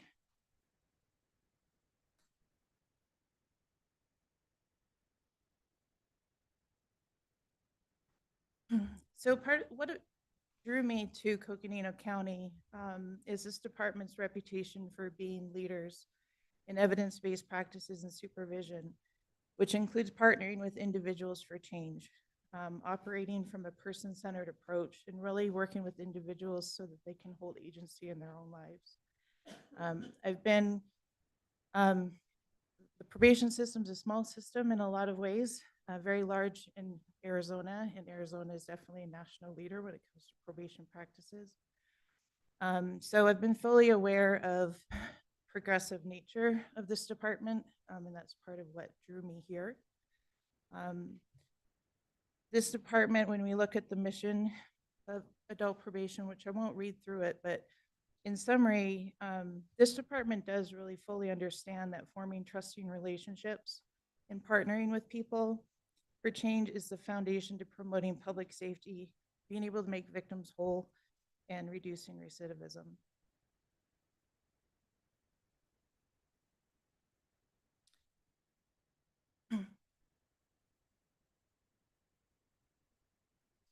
So this afternoon, we're going to hit on some high-level overviews, and then, of course, any questions that you may have, we're happy to entertain. But we'd like to touch on our divisions and their functions, and then reflect on some of our accomplishments. I'd also like to highlight our existing partnerships that support the work that we do, and talk about what things look like as we head into the next fiscal year. So to start things off, as we give a high-level overview, at the earliest stages, we have probation officers who assist with the Pathways to Community program. We have our pretrial services division, which supports judicial decisions on release. Our pre-sentence division, which completes investigations to help with sentencing decisions. And then our largest division provides community-based supervision to clients throughout all areas of Coconino County. So I'm going to actually have Mary Walsh Navarro come up, and she's going to talk through pretrial services and pre-sentence investigations. Mary is definitely one of the leaders in the state when it comes to pretrial services and understanding the importance and value of this particular function that we perform. Thank you. I apologize in advance. I'm not a natural born public speaker, so if you'll bear with me. So pretrial services is an agency that provides two services to the courts, to the community, and to the defendants. We provide validated risk assessment tools to the courts so that they can make an informed decision about release. We try to provide that at the earliest possible. You sure? I thought you were already going to send me away. No. I was hoping. I should have said. So we provide that information to the judges as one of the tools that they have when they make a release decision for a defendant. The tool provides them with information on the likelihood of the defendant appearing for court, staying law-abiding, and the possibility that they may commit a new violent criminal activity while they're on release.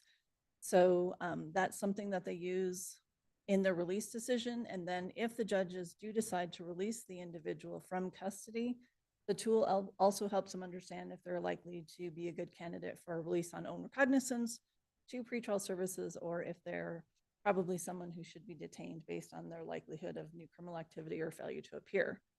If the judge does release them to pretrial services, we offer services that help the defendants remember their court dates, remember their obligation to stay law-abiding. We provide text service reminders to the defendants for their court appearances and any other individual conditions set by the court. Any questions about pretrial services? Okay. For pre-sentence investigations, we will interview individuals who have entered into a plea agreement or have told the court that they will enter into a plea agreement. Before the defendant is sentenced, we provide the judge a thorough document about the individual so that the judge can understand them as a person as opposed to just the charges against them. We talk to them about their childhood, about any needs that they may have, their employment, their residence. We provide the court with a criminal history. And then we also use a validated risk assessment tool in there called the offender screening tool. Last year, we provided 825 reports to the court so that the judges had that for sentencing. Can I answer any questions about that?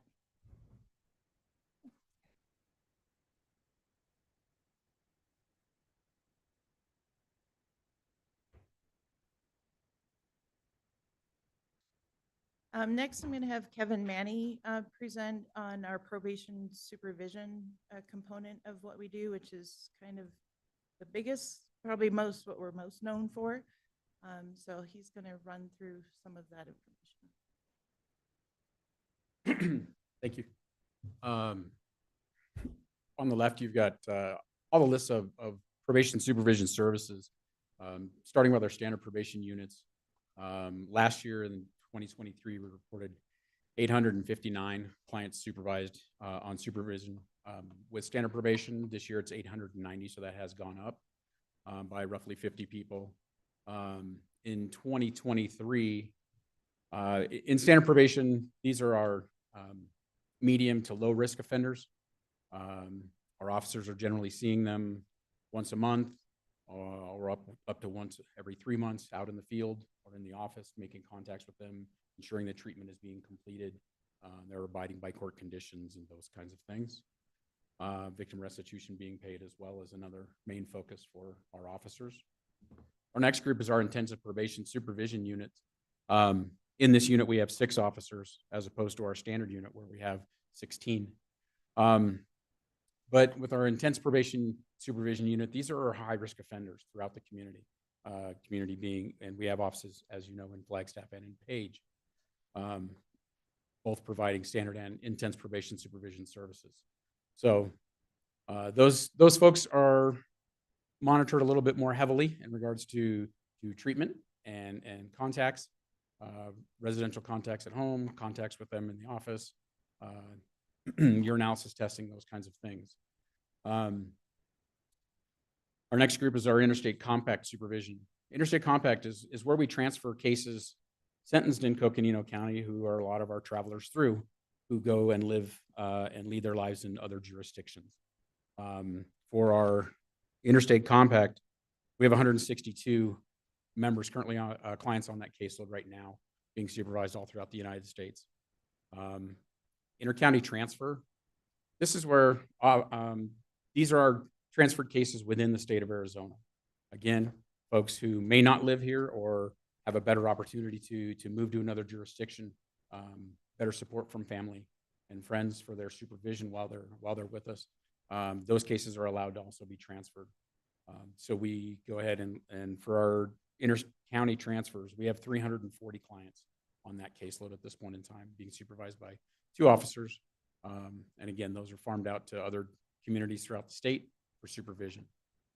Our domestic violence and sex offender caseloads, those are mainly on our standard side, and they supervise those cases for compliance, whether it's state compliance, and to ensure that those folks are constantly getting the treatment that they need to go ahead and abide by their conditions.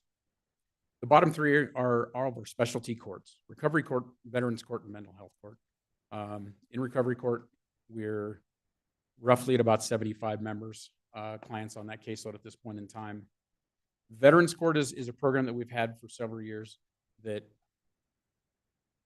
has always had kind of a small population. I think our maximum has been about 12 on there. Again, helping our veteran population get through supervision is one of our biggest factors so that these people can address their conditions and then move forward with their lives.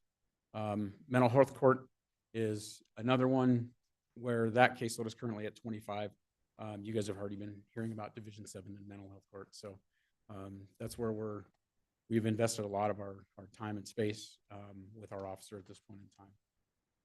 Can I ask a question? You've kind of given us a little bit, the standard supervision officers, I guess 16, And then intensive probation, another 6 officers. How many officers in total do you have in the department? Doing supervision, we have 21. We also have 3 surveillance officers as well. Thank you. Any other questions? So I was curious, for folks that are on parole, do they go under your supervision or is that under a totally different office or department? Parole is done through the Department of Corrections. However, we are now seeing in the last 10 years or so, some of our clients will be sentenced to a prison term first to come out on probation on like a secondary charge for supervision following release. Yeah. Thank you. Oh, I'm sorry. When people are,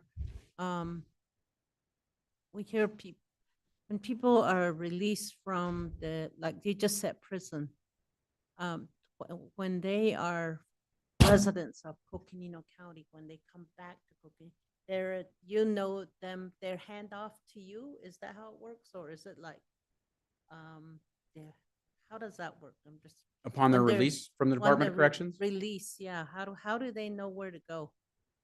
Generally, they have been given documentation at the time of their sentencing, when they were originally sentenced to go do that term in the Department of Corrections. And then they're given written directives on where our office is located. Additionally, we are reaching out into the Department of Corrections for a reentry program. And so our officers are reaching out to them in the Department of Corrections 90 days prior to release, so that we can help get things set up in regards to housing. Should they need an ID when they get out, those kinds of things. That way they don't just get out and hit the street and don't know where they're going and what's going on. That way there's a plan of action for them for when they do get released. Okay, and they fall within that category right there somewhere.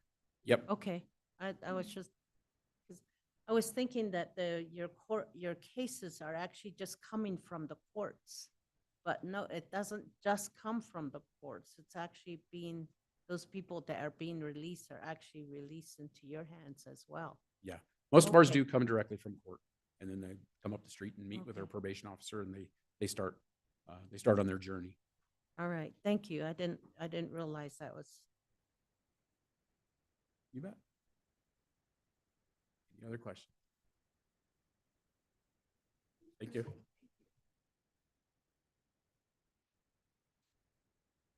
I just wanted to further mention that one of the measures or things that we look at to see the practices that we're implementing are meaningful or effective is when we look at our actual successful completion rate. So we have continuously increased and improved in this area, where in fiscal year 24, 81% of our people on probation successfully completed probation.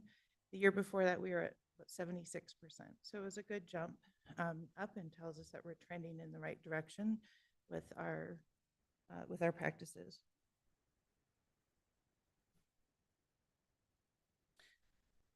Just to highlight some of our partnerships, I mentioned briefly before that we do have 2 full-time probation officer positions which support the Pathways to Community program.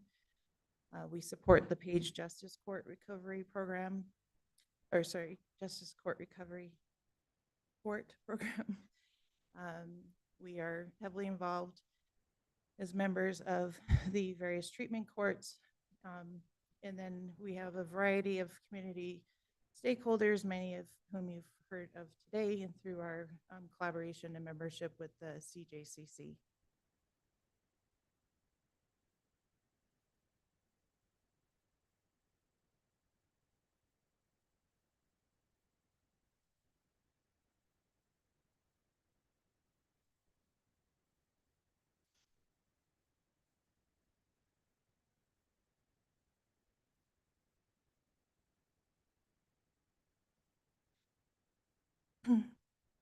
So to touch on some department-wide accomplishments,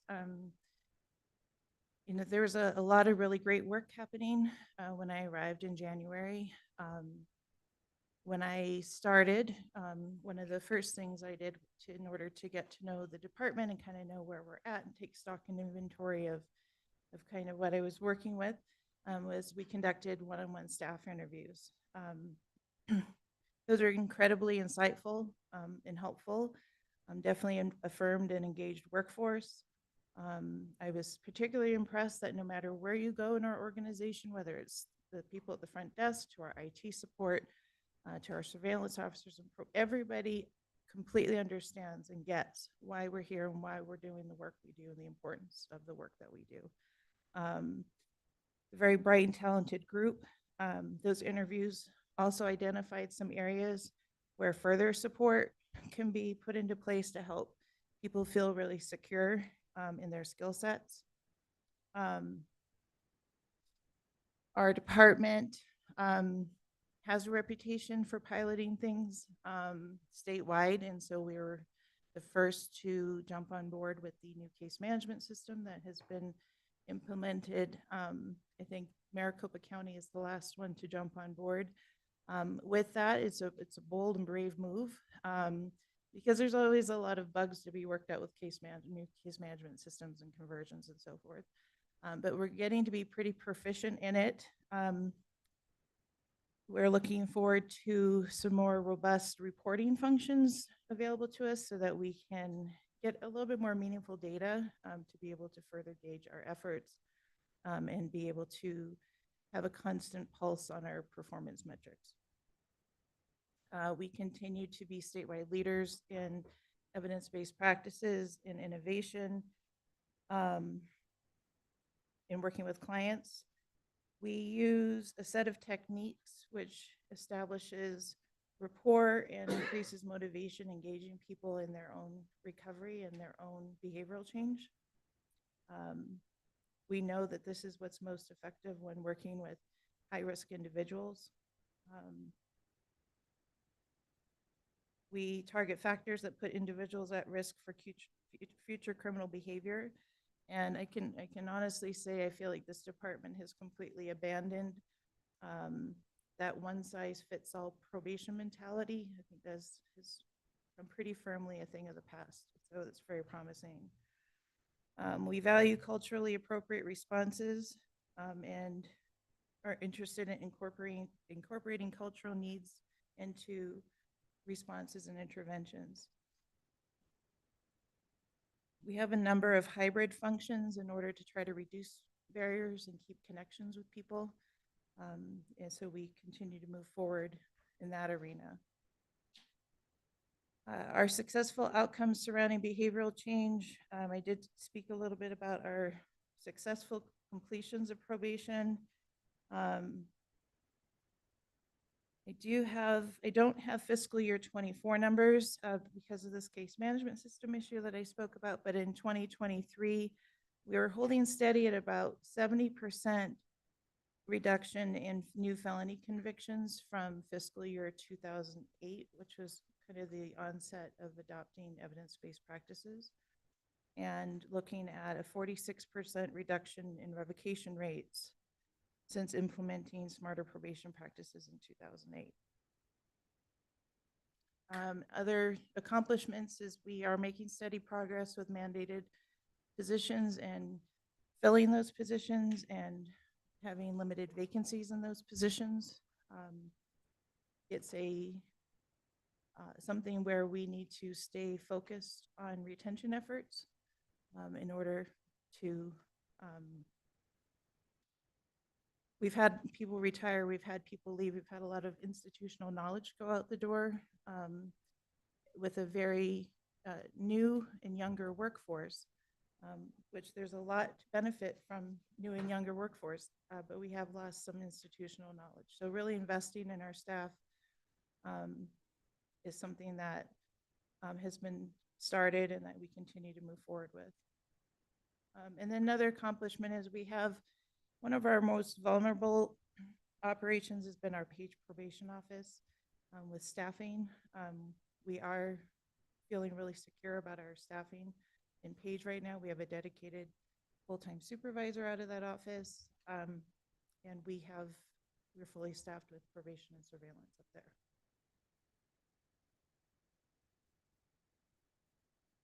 Can I ask a question before you move on? I know we have, in the past, there were some concerns raised with adult probation in terms of the high turnover of staff. Are you continuing to experience that? Are you fully staffed now? How many openings do you have? That kind of thing. So I can speak from a couple different perspectives. One, I come from a jurisdiction where the turnover rate was enormous. When we're talking about the type of work we do and the compensation, when we're looking at comparisons between like probation and Department of Corrections, for instance, like we spoke about earlier, they're not equal. So there's some challenges there statewide for sure. When I look at Coconino County specifically, I can't speak to in the past. I don't actually have a lot of information about our turnover rate before I got here. I do know that right now, when I arrived, I think we had one vacancy in our Flagstaff office. The issue is with a smaller department is when you have one person out, you feel it probably a lot quicker than in a larger place. But I feel like our turnover rate has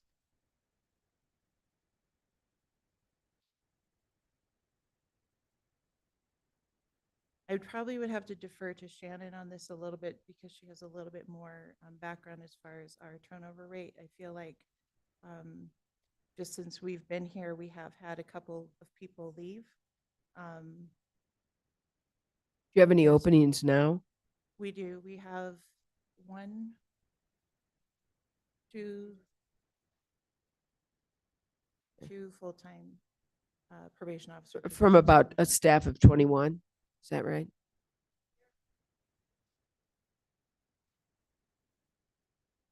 Sorry. Thank you. Shannon Lucretia, Admin Senior Manager and Madam Chairperson. So it depends on if we're talking case carrying versus non-case carrying. Mm-hmm. So with case carrying, we have 22 case carrying officers. I know Kevin mentioned 21. But one of those positions we haven't been able to justify filling. It's on the intensive probation supervision side. The caseload isn't at the max to cause us to do that. So we have had, it feels kind of constant and as far as folks deciding to go. We have been trying to fill mandated positions essentially nonstop since Kara got here. And so at the moment, we do have one standard probation officer vacancy and one non-case carrying, which is the interstate caseload that Kevin mentioned. There are a total of 36 probation officer positions in our department, but 12 of those are dedicated to pre-adjudication, which includes pathways, pretrial, and pre-sentence. And we have vacancies in our pretrial unit as well. We currently have 3 pretrial vacancies, and that is the reason for the reduction in service to that program that has been ongoing since essentially COVID began. And part of the problem with filling those positions is keeping up with the state mandated positions that continue to present vacancies.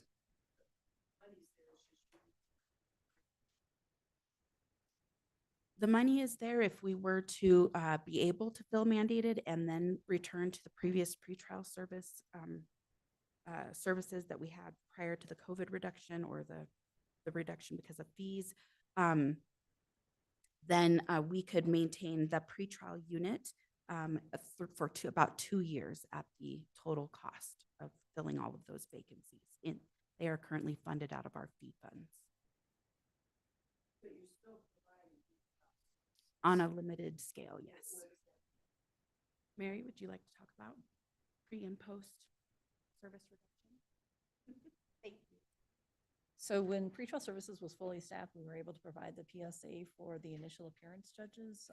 When an individual is arrested, they're seen within so many hours, and then the judge can make the decision.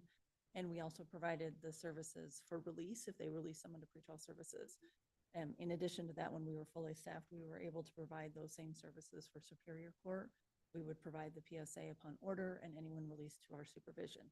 Since the service reduction and being down those individuals, we no longer can provide that service to the justice courts, the lower courts that actually see the individuals at the initial appearance after their arrest. For example, last year we provided, in fiscal year 2022, I'm sorry, a little bit further, we provided 1,198 PSAs for the whole jurisdiction of Coconino County, which also included the justice courts in Page, Fredonia, and Williams. In fiscal year 23, after our service reduction, which went into place on July 1 of 2022, we only provided 88. 1,198, I'm sorry. But yes, that's a significant difference. Yes.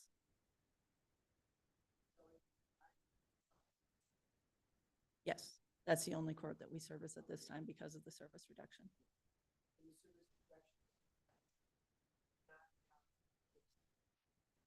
Correct. And then the funding issue that we would face, as Shannon talked about, if we were to fill those positions. Yes.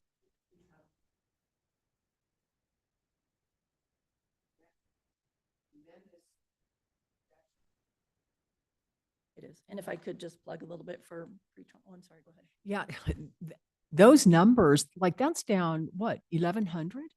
Pretty much. And most of those are in justice court, or all of them are in justice court because you're continuing with the Superior Court cases. Correct. The 1,198 was a combination of Superior Court and all 4 justice courts. And Okay. And now the 88 is just the orders that we received from Superior Court. Okay.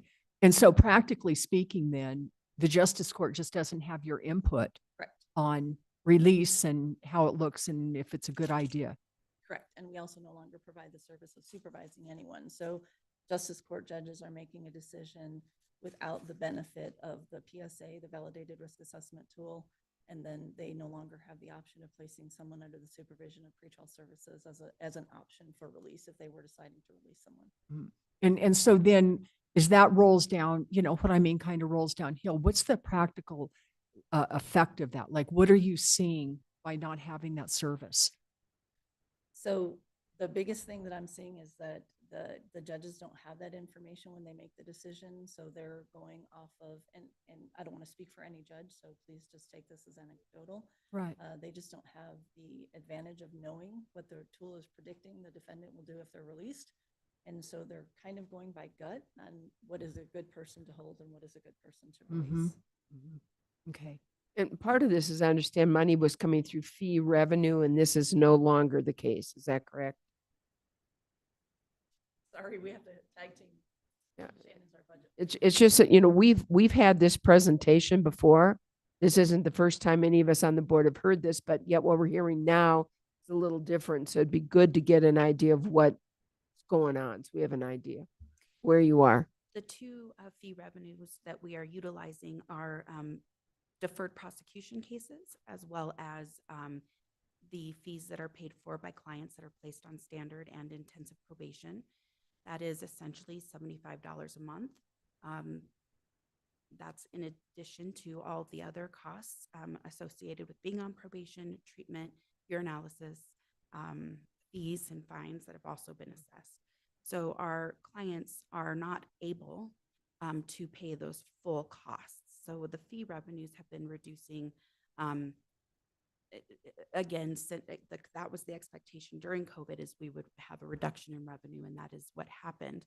Additionally, with deferred prosecution, I believe with probably Pathways to Community and the county attorney's office sending cases through the diversion program, we aren't seeing as many of those deferred cases, which are very short-term, low-risk cases, usually 3 to 6 months total at $75 a month as well. So that revenue is greatly reduced. We used to run probably, if I could recall, about 200, 250 cases at a time, and now we're down to about 100.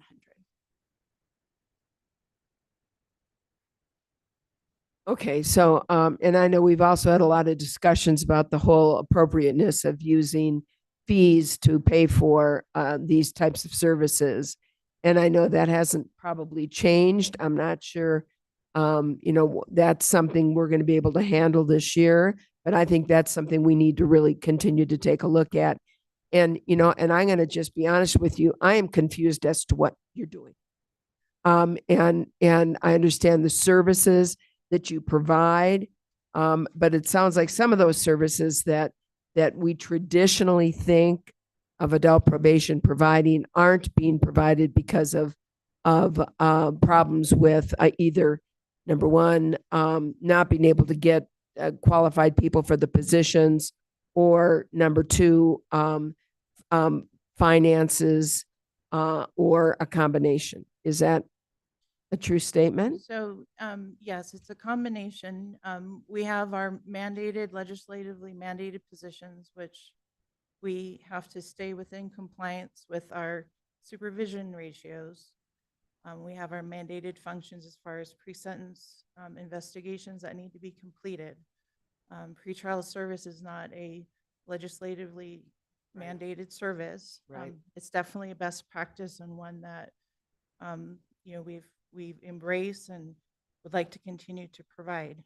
So across the state, probation officer shortages when it comes to being able to fill these positions.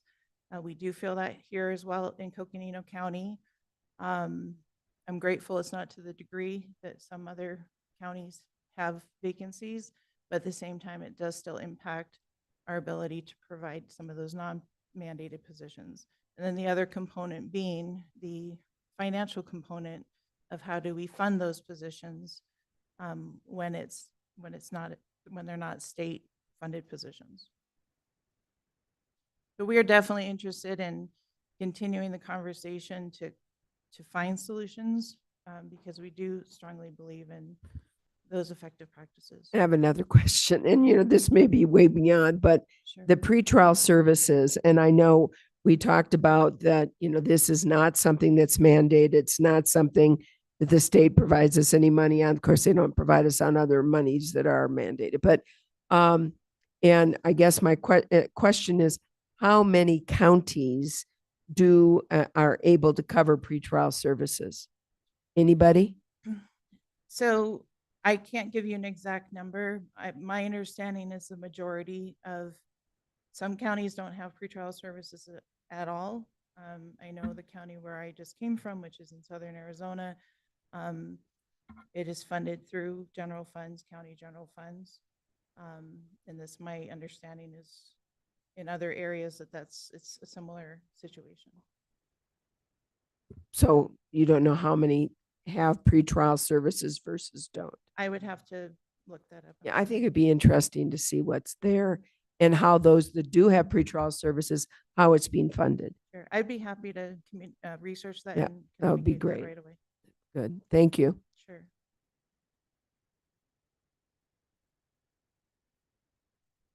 When we're looking ahead, again, I spoke briefly about assessing kind of our department strengths. We're looking at current areas of needs. We are evaluating operational efficiencies and how we can best support all of our functions. Many of you are probably very aware that because of the vastness and size of Coconino County, we may drive an hour and a half to see one client. They may not be home. So there's a lot of windshield time. So we're looking at what are ways that we can support our probation officers to be able to be spending the majority of their time working with clients and taking as many administrative tasks off of them as possible. So we're in the midst of evaluating that. Our standard caseload is about 65-1, and that's across the state level. But when you're talking about long distances, 65-1 when your drive takes 3 hours round trip for one client is a significant impact. As I mentioned, we remain vigilant in trying to retain our staff. It does take a full year of academies and training to certify a probation officer. So when we do have someone leave, there is a large learning curve, and there is a significant impact on existing officers and their workloads. So we are looking at continued staff development. We have ongoing supervisor development. We have a great group of supervisors, some of them very new, and wanting to support them in their skill sets. And just looking for training opportunities to really strengthen our staff and their confidence in their jobs. When we talk about federal funding, we don't have any direct federal funding impacts. I will be very honest that I have concerns about what the federal landscape may look like for our clients moving forward as far as treatment, as far as mental health services and substance abuse treatment. So we're trying to stay as solution focused and realize that we may have some challenges ahead in how we work with individuals if services that we're used to having are not readily available. So there's just a lot of uncertainty around that area.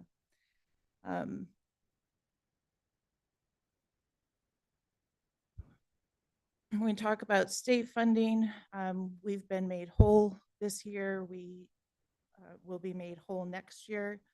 I don't have additional information beyond that, but at this moment, we are made whole by our state funding streams. We've talked, I think, kind of at length on our fee-funded positions, so I won't go further into that other than we welcome further discussion. And then looking at collaboration, we're looking forward to kind of joining some collective strengths with our juvenile probation partners. We have a lot of overlap in some of our values and strengths and needs. We serve the same families. We have generations sometimes. So looking at where we're able to overcome similar challenges. We're very fortunate to have a very positive working relationship with juvenile probation. We've talked, we've done recent collaboration around officer safety simulations types of training, like a virtual reality kind of training, which was very successful. We are available to support one another on things like searches in the community when need be. And one of our forward kind of moving targets is looking at evaluating our young adult caseload, our young adult clients, ages 18 to 25, actually really up to age to 26. And knowing that there's some really unique challenges and also opportunities to work with this population. We know there's important factors to take into consideration when we're talking about young adults with brain development. And so we also know that in the adult system historically, there's not some of the same talk as far as family systems and protective factors and looking at childhood trauma. We don't dig very deep into that historically as an adult probation system, but there's so many key components there that would really benefit our young adults if we kind of dig in and look at what some of those unique needs are. So I know Casey Lightfoot had mentioned previously in her presentation earlier this morning, we're looking to pilot a model that really works for Coconino County. And if it's a model that can work for other areas of the state, that's fantastic. But looking at what we can do within our adult probation resources, and then looking at kind of ancillary supports from juvenile court with some of their resources and expertise to be able to develop like age appropriate responses to this population. So that's something that is in the planning stages, and we're looking forward to seeing how we can report out on that in the coming year. We also have restitution court is something that we are looking at along with Superior Court. Letting Judge Reed may have spoken on this, but looking at how we can implement a restitution court here is kind of a multi-agency effort to be able to lift that here in this community, to be able to have victims receive the restitution they're owed. So with that,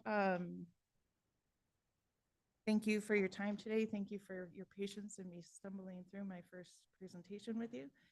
But I'm welcome any other additional questions that you may have. Supervisor Ontiveros. Thank you, Chair. You were talking about the vastness of our county, and we get it, okay? I guess I thought when someone was on probation that they came to you.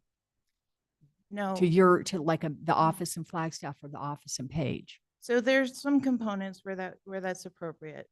So we definitely have where individuals will come and complete their intake with us. If we need to sit down and have a really good conversation about good choices or getting them back on track, or where they've had a violation, there's a number of requirements that we have, contact requirements, where we need to see people in their home and making sure that we're also meeting people where they're at. In cases like domestic violence, we need to be sure if are there new holes in the wall, or there what's going on in the home environment. So it's hard to tell the full picture of something without actually seeing people where they're at, and then also trying to not make people unnecessarily report to an office when we should be able to go out to them and meet with them. So we have a large majority of our time is spent traveling out to various areas within Coconino County, see people in their home environment. Okay, and you know what? You kind of answered the other question I was going to ask, which was, could you guys use technology to help with this? But I'm going to say no, because like using the example of domestic violence and perhaps looking for a new hole in the wall, you're not going to get that through technology. So I see why you guys are kind of limited in having to go and actually see them face to face. We've definitely embraced technology because it does allow for what would be a standard office visit can also be done like on a Teams call or a Google call.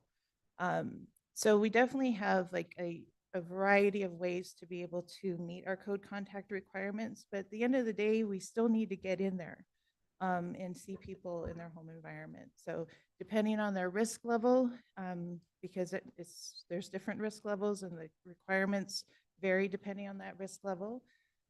Sometimes we might be in there every single month. Others it may be once a quarter. It depends on a variety of things. Well, thank you very much, and thank you for your presentation. And you started on January 13th? Yes. I started on January 1st. So yeah, so there's a couple of new kids on the block, and you are the second one today in that club. So I think your presentation was great, and I look forward to working with you and learning as we move forward.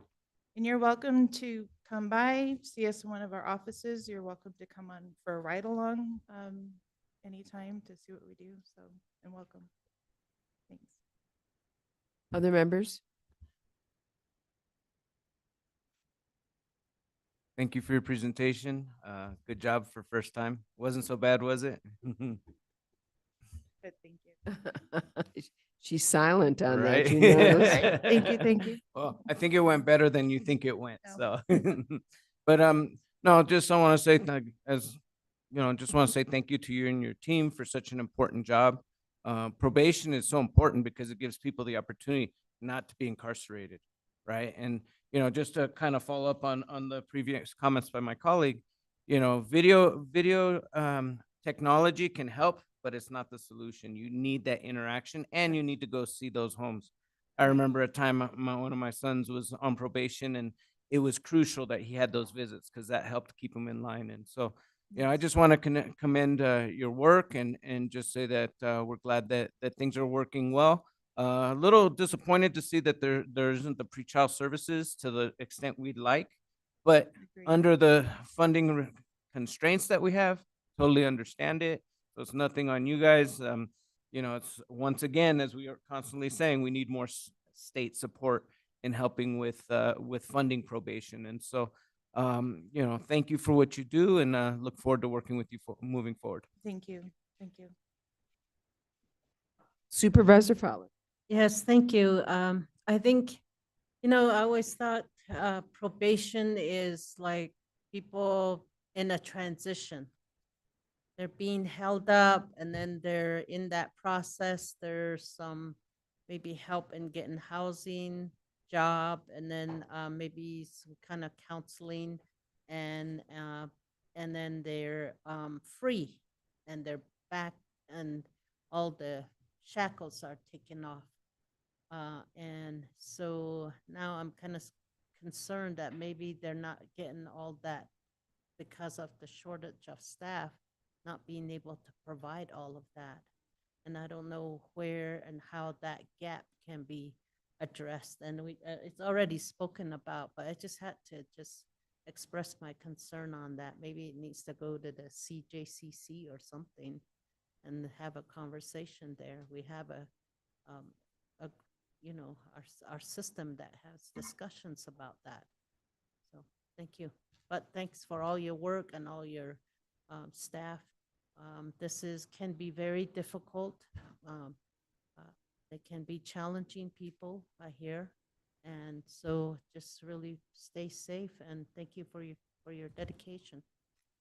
Thank you. I wanted to comment that it's felt very heavy for a number of years when we're talking about trying to get people to do this line of work. There's a lot comes with this job, as many other types of job, when you're dealing with a lot of trauma and very serious subject matter. When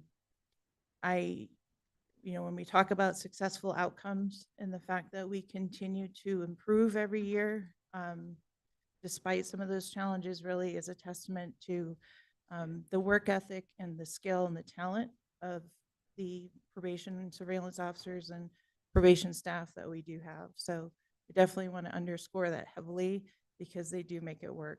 They've been doing a great job. So thank you. Chair, may Yes. I add? Thanks Sure, so much. Erica. So I'm pleased to work with Kara, and I'll continue to do that. And there are lots of things for her to address right now, but I did want to just make a point that several years ago, there was a general fund one-time transfer to give pretrial services, I believe, specifically continuation money. And so Kara doesn't necessarily have all of that back history. It might have I been remember lost that. in leadership change, but I know several of you remember of that. We gave them 3 years of continuation funding as a one-time transfer from the general fund. So that's something that I can follow up with her on, and I know several of you remember that, and so I just wanted to mention that since I knew it was on your mind. Thank you. Thank you. And just comment I want to make, and great to meet you. Thank you. And you have a great staff, and you're exactly right. What they've been able to accomplish and the success rate, given some of their challenges, both in funding and in terms of turnover and recruitment, I think does speak for the great dedication you have of your staff and staff members. So we definitely want to thank those that are online for the great job they do for us here in Coconino County. And then I think it's we need to continue to look. I mean, it's probation, supervision, work with pathways is so important. But I also know pretrial services is something that could be a very useful service for our criminal justice system. I don't think we can do anything about that now, especially with the budget the way it is and some of the challenges we've got, but we can't lose sight of that. So I would, as we move forward in the future, want to look at that. What happened? Where are we? What can be done? Because I do think that that is something that a service would be very helpful for our community and our court system. So We agree. Thank you. thank you. Chair Horseman. Sorry, if I could just add one thing, if we could maybe put on the follow-up items actually to get back from the department, the outlook, if we were to go to full pretrial, because there are funds still sitting there that was part of that allocation. So I think it would be important to look at the outlook for that and when like the actual deficit, and we can do that as a follow-up. Okay, well, I think it's going to take a little bit more of a review process back and forth, but if you have stuff you want to share now, that's fine too. We can go ahead and make it a separate follow-up. That's good. And that's good. Please do. We really want to take a look at this. We can't do everything. We try. We really try to do everything for this community, but we can't. And we do have obviously monetary constraints, but we want to take a look where we are, what's been lost, and what can we do to bring at least some of that back and try to move that forward. So I look forward to continuing discussions on that, because I do remember these from follow-up conversations. And quite frankly, both myself and Supervisor Fowler sit on the CJCC, and we remember these conversations from there as well. So once again, thank you so much. And I know Supervisor Fowler has comment. Yeah, I'm really happy that you brought up the federal funding impacts. That would be important to know, because we know LAHI, that's all been cut. Also, we just learned that, Head Start are starting to be closed down, and these people have children.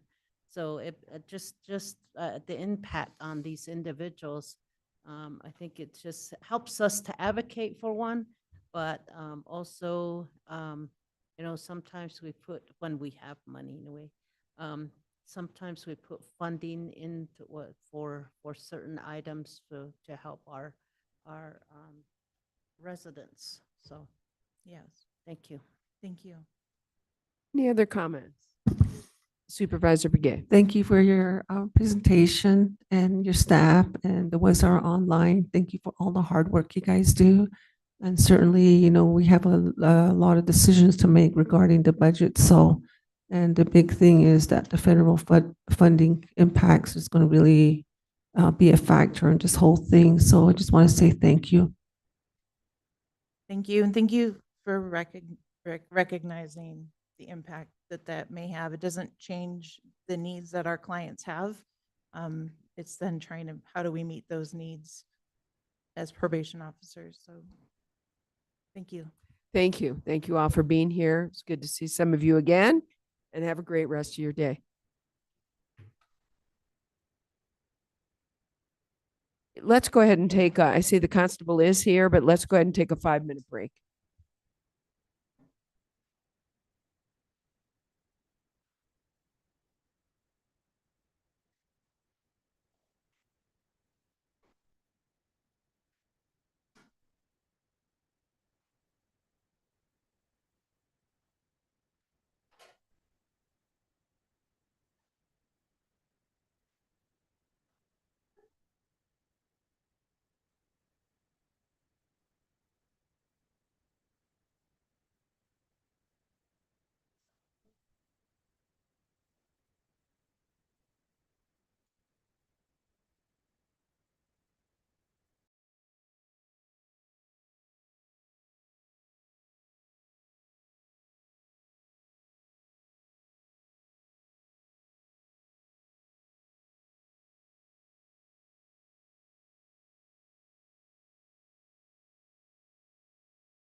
Looks like we have the constables with us, so I think we're about ready to start.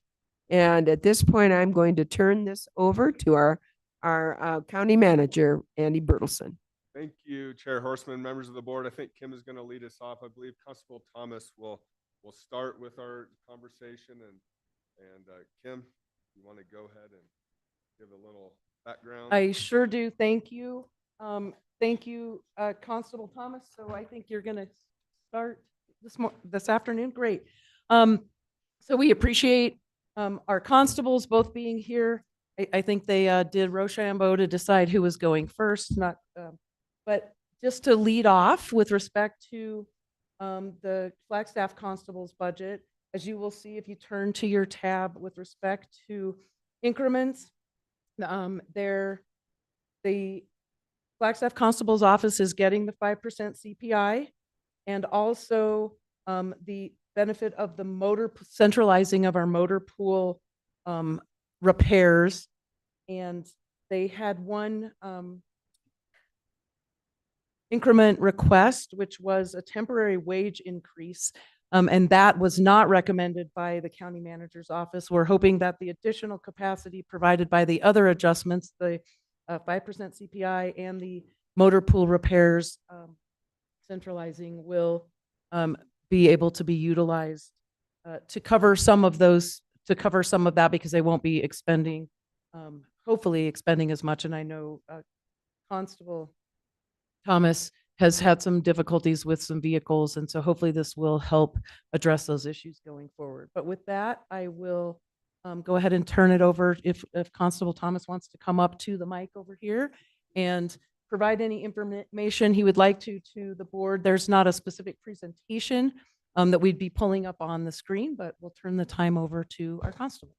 Welcome. It's good to see you. Chair and other board members, I'm Danny Thomas. I'm the constable of Flagstaff.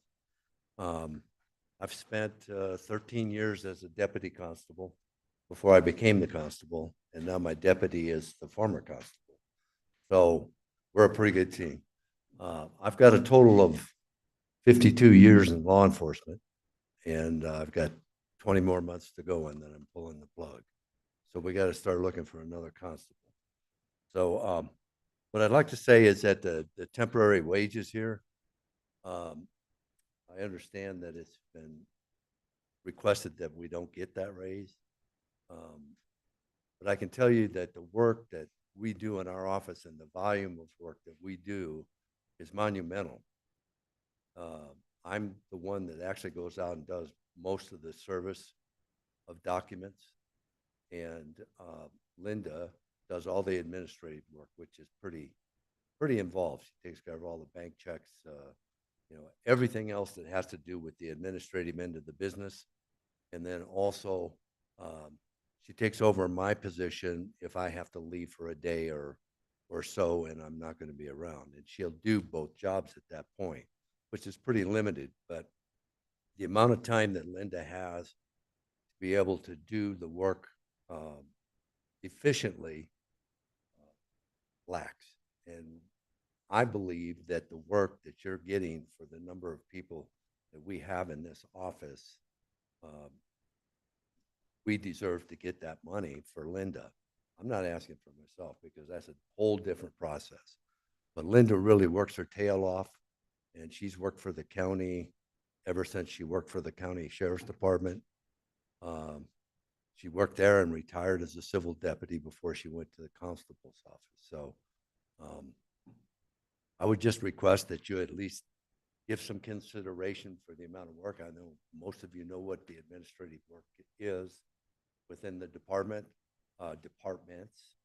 And I think even though we're a small department, we still have the same functions as all those other departments.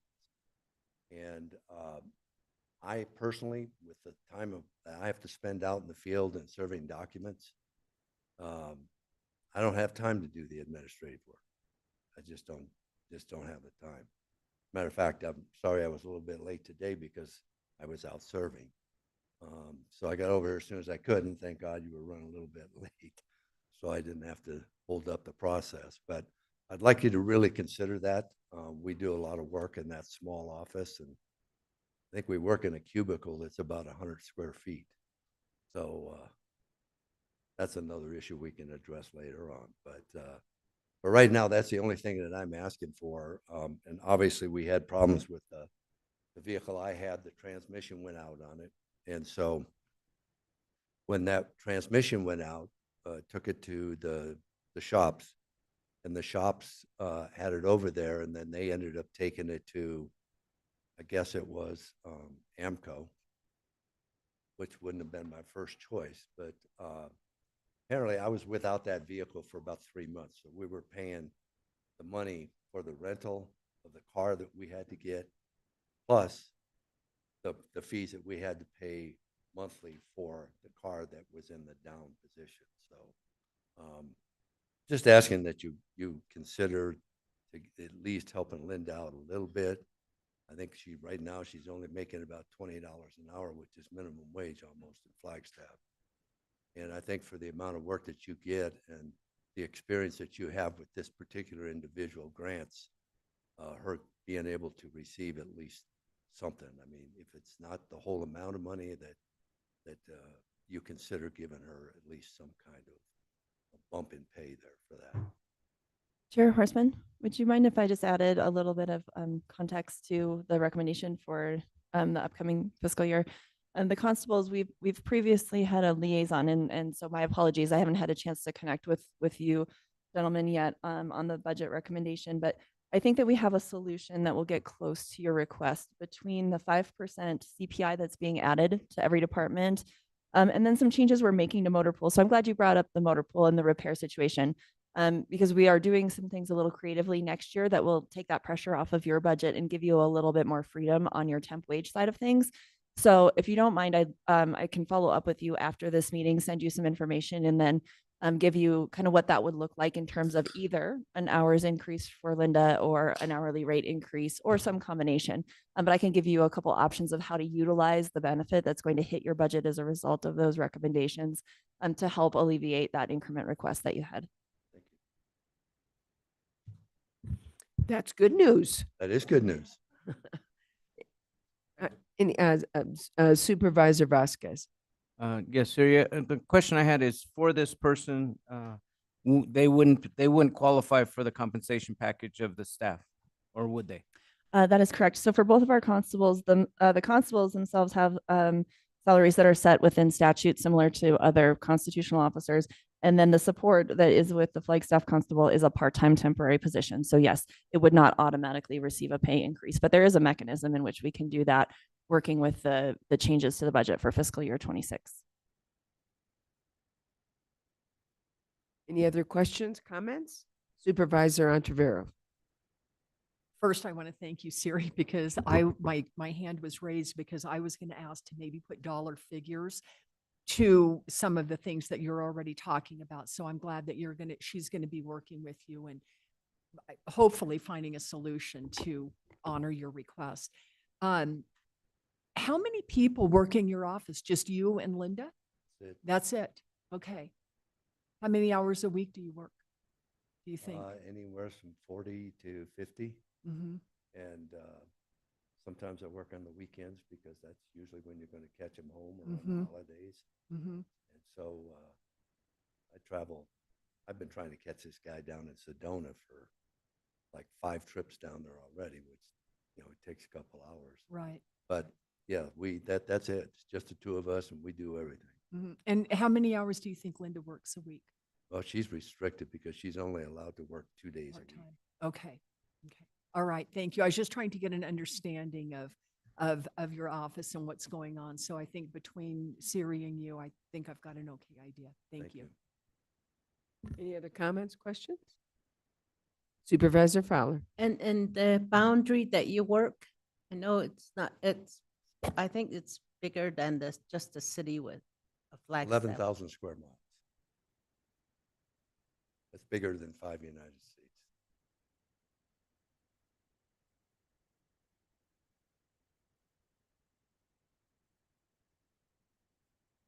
All right, Supervisor Vasquez. You can tell we're pretty burned out. We've been at this since 8:30 this morning. So sorry if there's not a lot of questions or a lot That's of okay. commentary. Better for me. But asked a question, but I didn't say just thank you for your service. Appreciate all that you and our other constable do for our community, and it's important work. So thank you. Thank you. Thank you. Thank you. Supervisor Begay. Thank you so much for coming before us. And I think it was good for you to come at the last of the day because we agreed to something here. So I just want to say thank you for all the hard work for both of you. And does take a lot out of you when you drive, to whether to work or to serve or whatever, it takes a lot. And then working 40 to 50 hours a week, that's another one. So I just want to thank you for all the efforts that you put into your jobs. Thank you. Constable Thomas, thank you for your time and what you do for our community. It takes all of us to build the kind of community that we have here in Flagstaff and in Coconino County. So really appreciate all your efforts very much. Thank you so much. All right.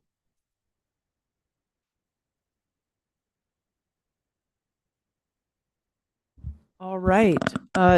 Next up, we have Constable King, our Williams Constable, and our newest constable.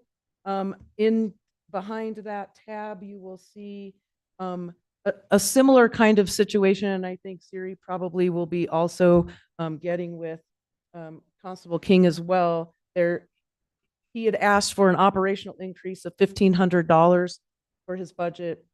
He is, and the manager's office is recommending a 5% CPI and the motor pool repairs and estimated. And so those two amounts, again, with Siri being able to get with the constable, should be able to help create capacity in his, what is a limited budget. I know you all had the opportunity to hear quite in depth from Constable King a few weeks ago at a board meeting. So I don't know if he wants to just share a couple of things about related to his budget and if the board has any questions. So Constable King. Good afternoon. My name is Gregory King, or Greg. I'm the constable in Williams Precinct 3. Have been for about 4 years, 2 years appointed and 2 years elected. Similar to my counterpart, Danny, I also have around 52 years background in a variety of police positions. I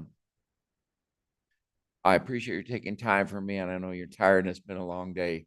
I talk too much, so I will be as short as I can. I appreciate the work that the board and the county staff, everybody does on our budgets, mine as well as Danny's. I know money is a hard thing in budgeting for all the different branches of government within the county.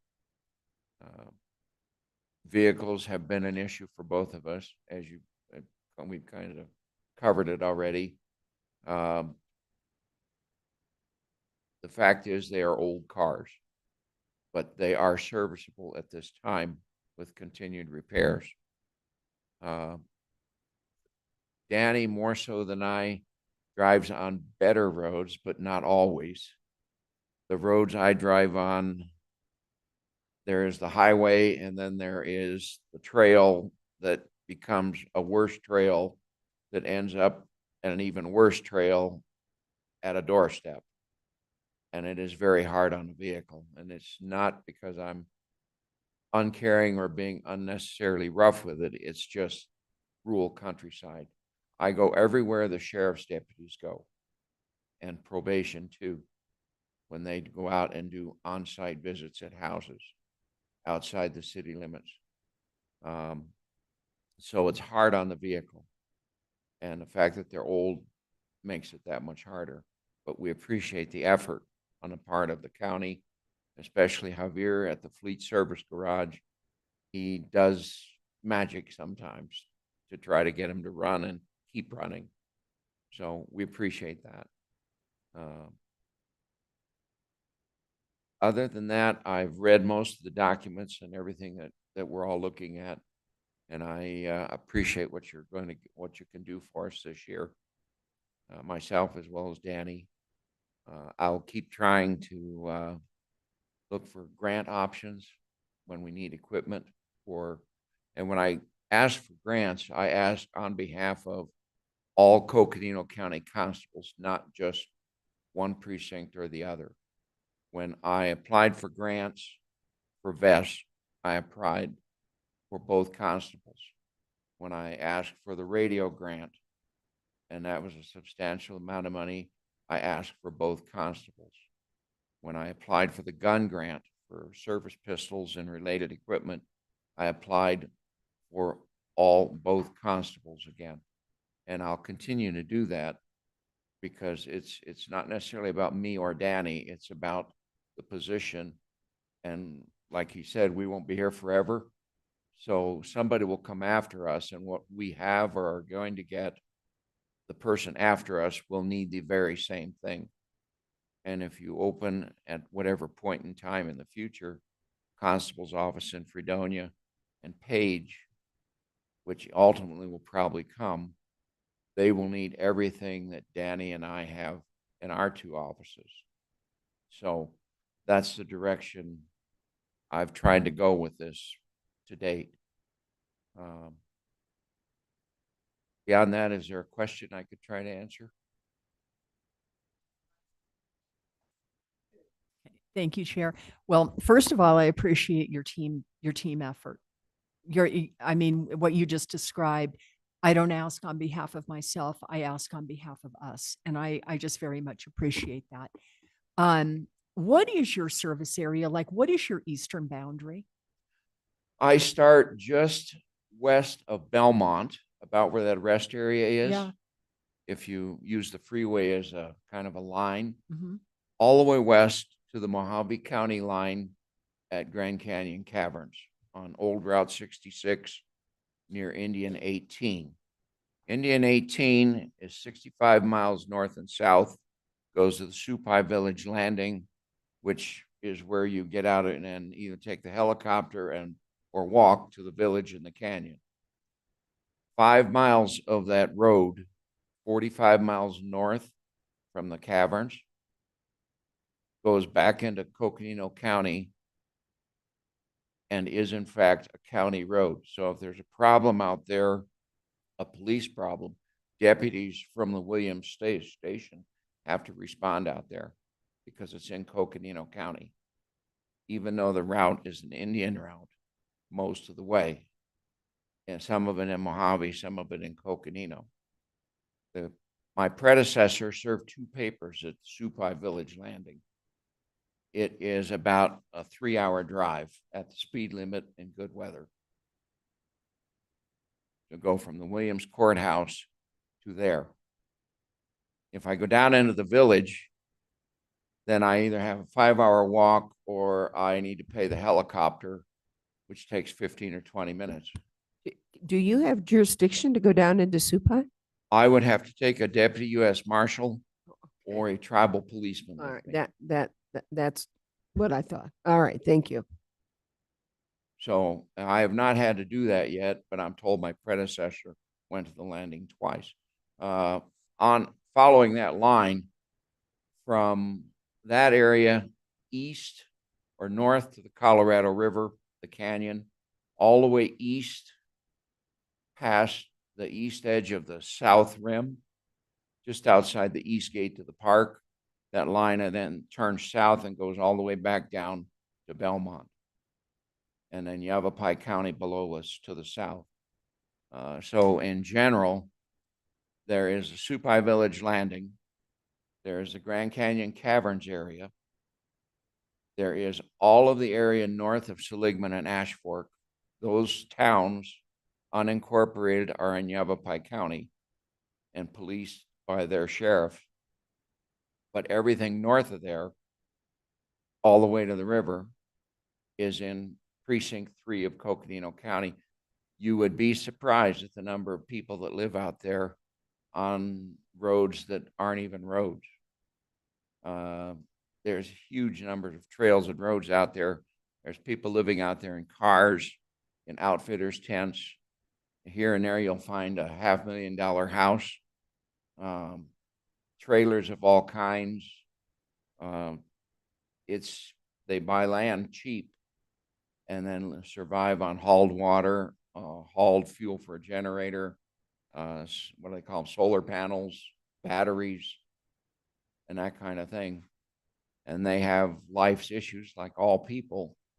So when they need to file a complaint against somebody or need something, a deputy has to go out there to handle the police end of it from the Williams station.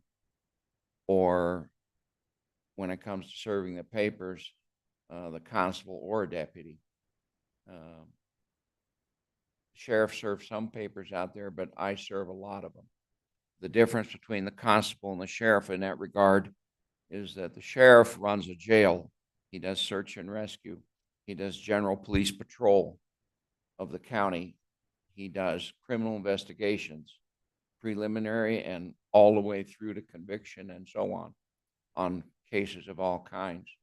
They may do something along the lines of school resource and other community things that the sheriff does. Whereas we don't run a jail. We don't do search and rescue. We don't do traffic enforcement. All those things that the deputies do. So in the grand scheme of things, we have a single mission, and they have a multi-role mission, but we can both serve that same paper. So we tend to be able to serve it a little faster, a little sooner.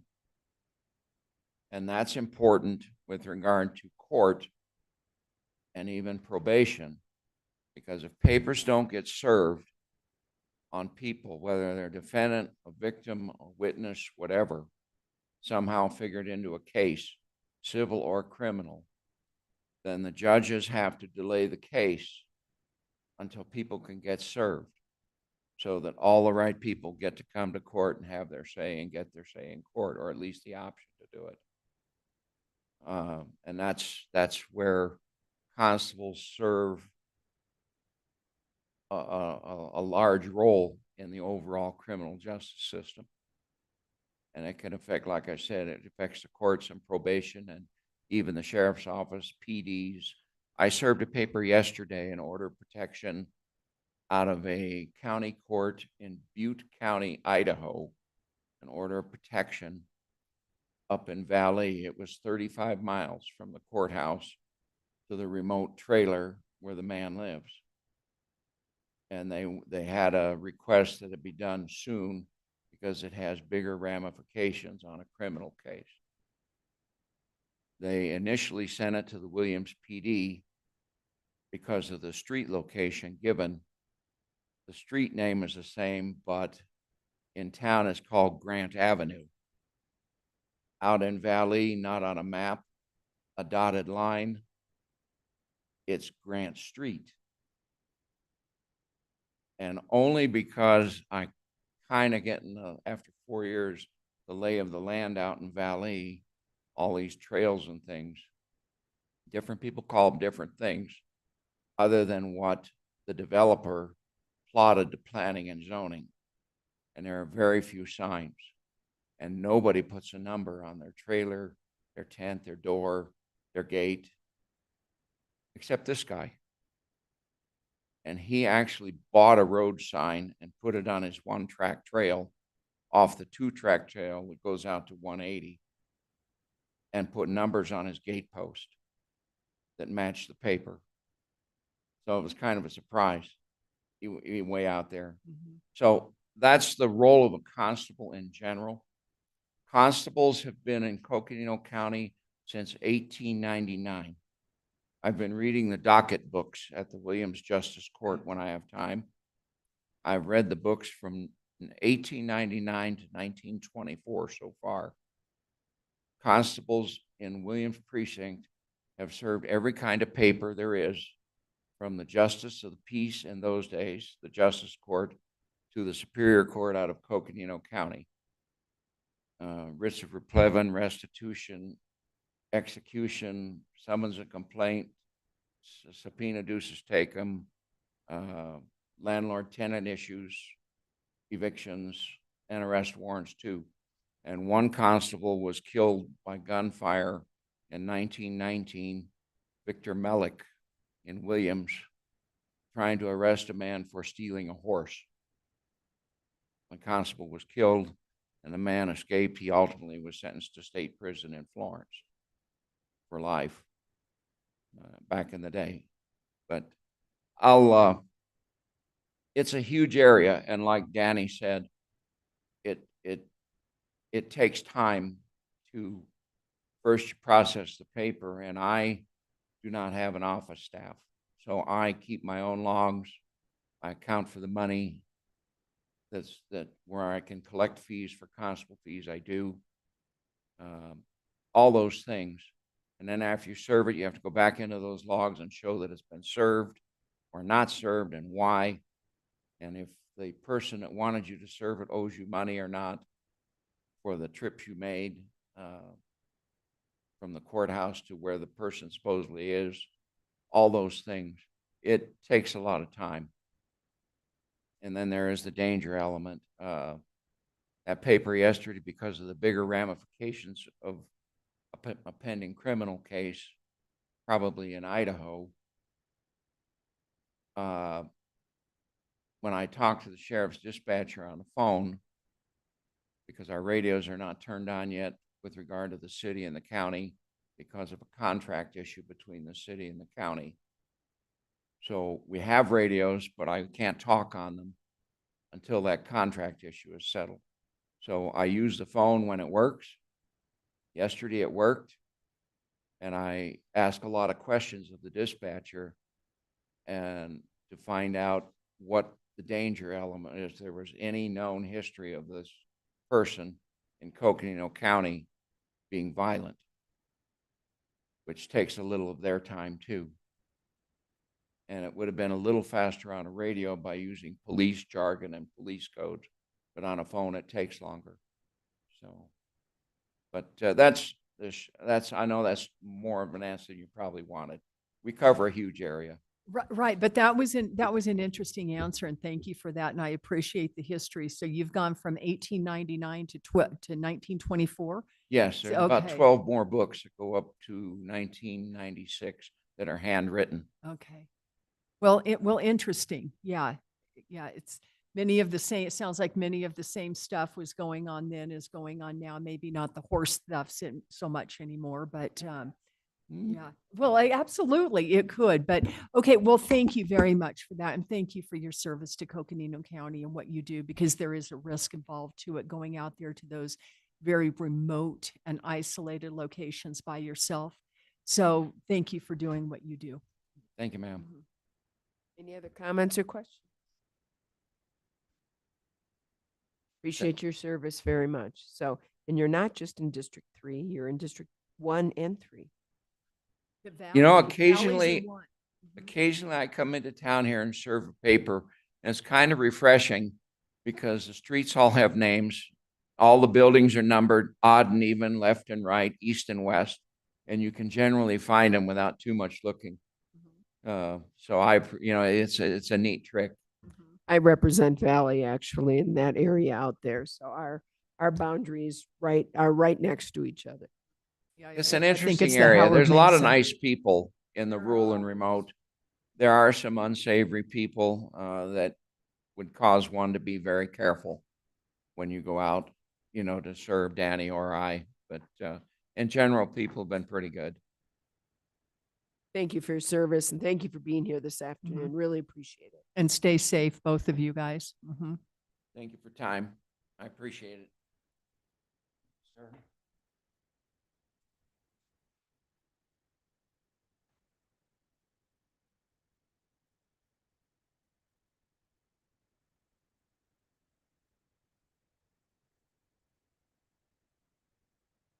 Chair, should we talk about the schedule for tomorrow? Actually, I saw some of that history on the constables where it was like with the Pioneer Museum. I was over there.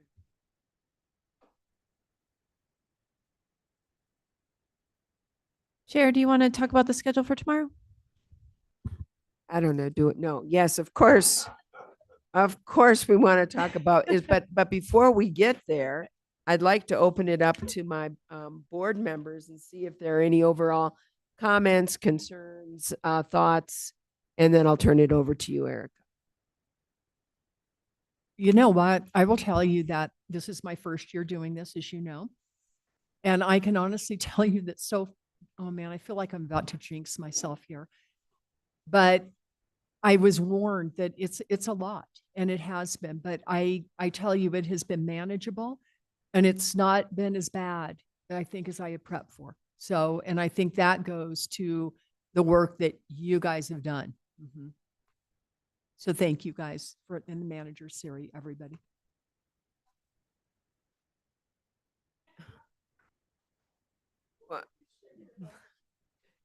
You know, I'm going to say this too. I think I really like how you're managing it this time. You know, we've gone through swings and slings and arrows, but we've gone through various approaches, and I'm very pleased with the approach that we're proceeding on this time. I think we've got a good one. It gives us your recommendations right out right out of the gate, which we've had an opportunity to look at. We can then look at the in-depth materials and then hear their accomplishments, challenges, and basically their recommendations and their budget, and hear from them. We're happy, we aren't happy, here's why we aren't happy, and give us an opportunity to answer or ask some questions and really delve into it.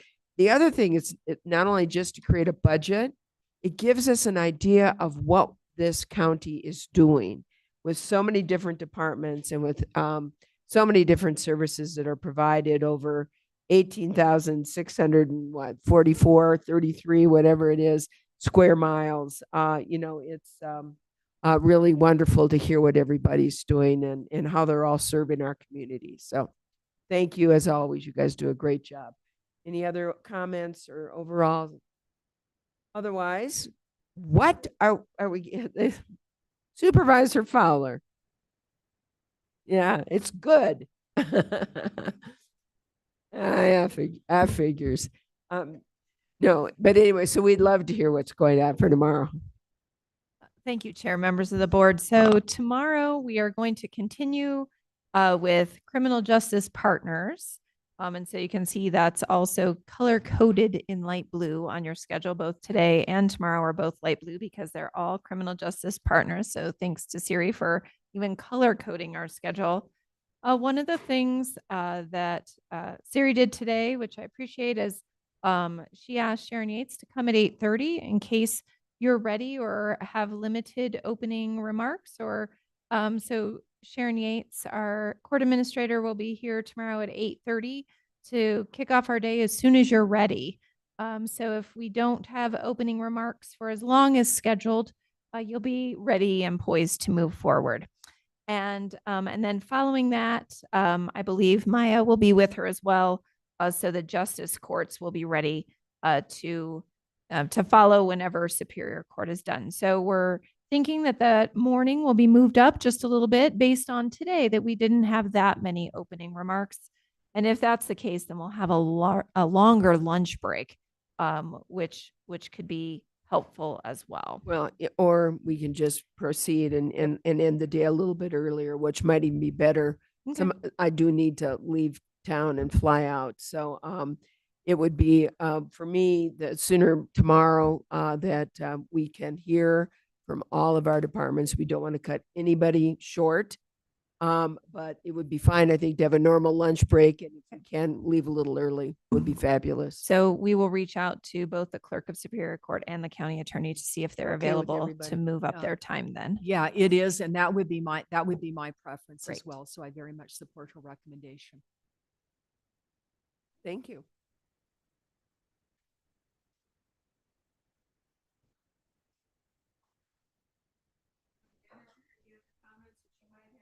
Thank you, Yes. Chair Horseman, members of the board. We're also thinking ahead for next week.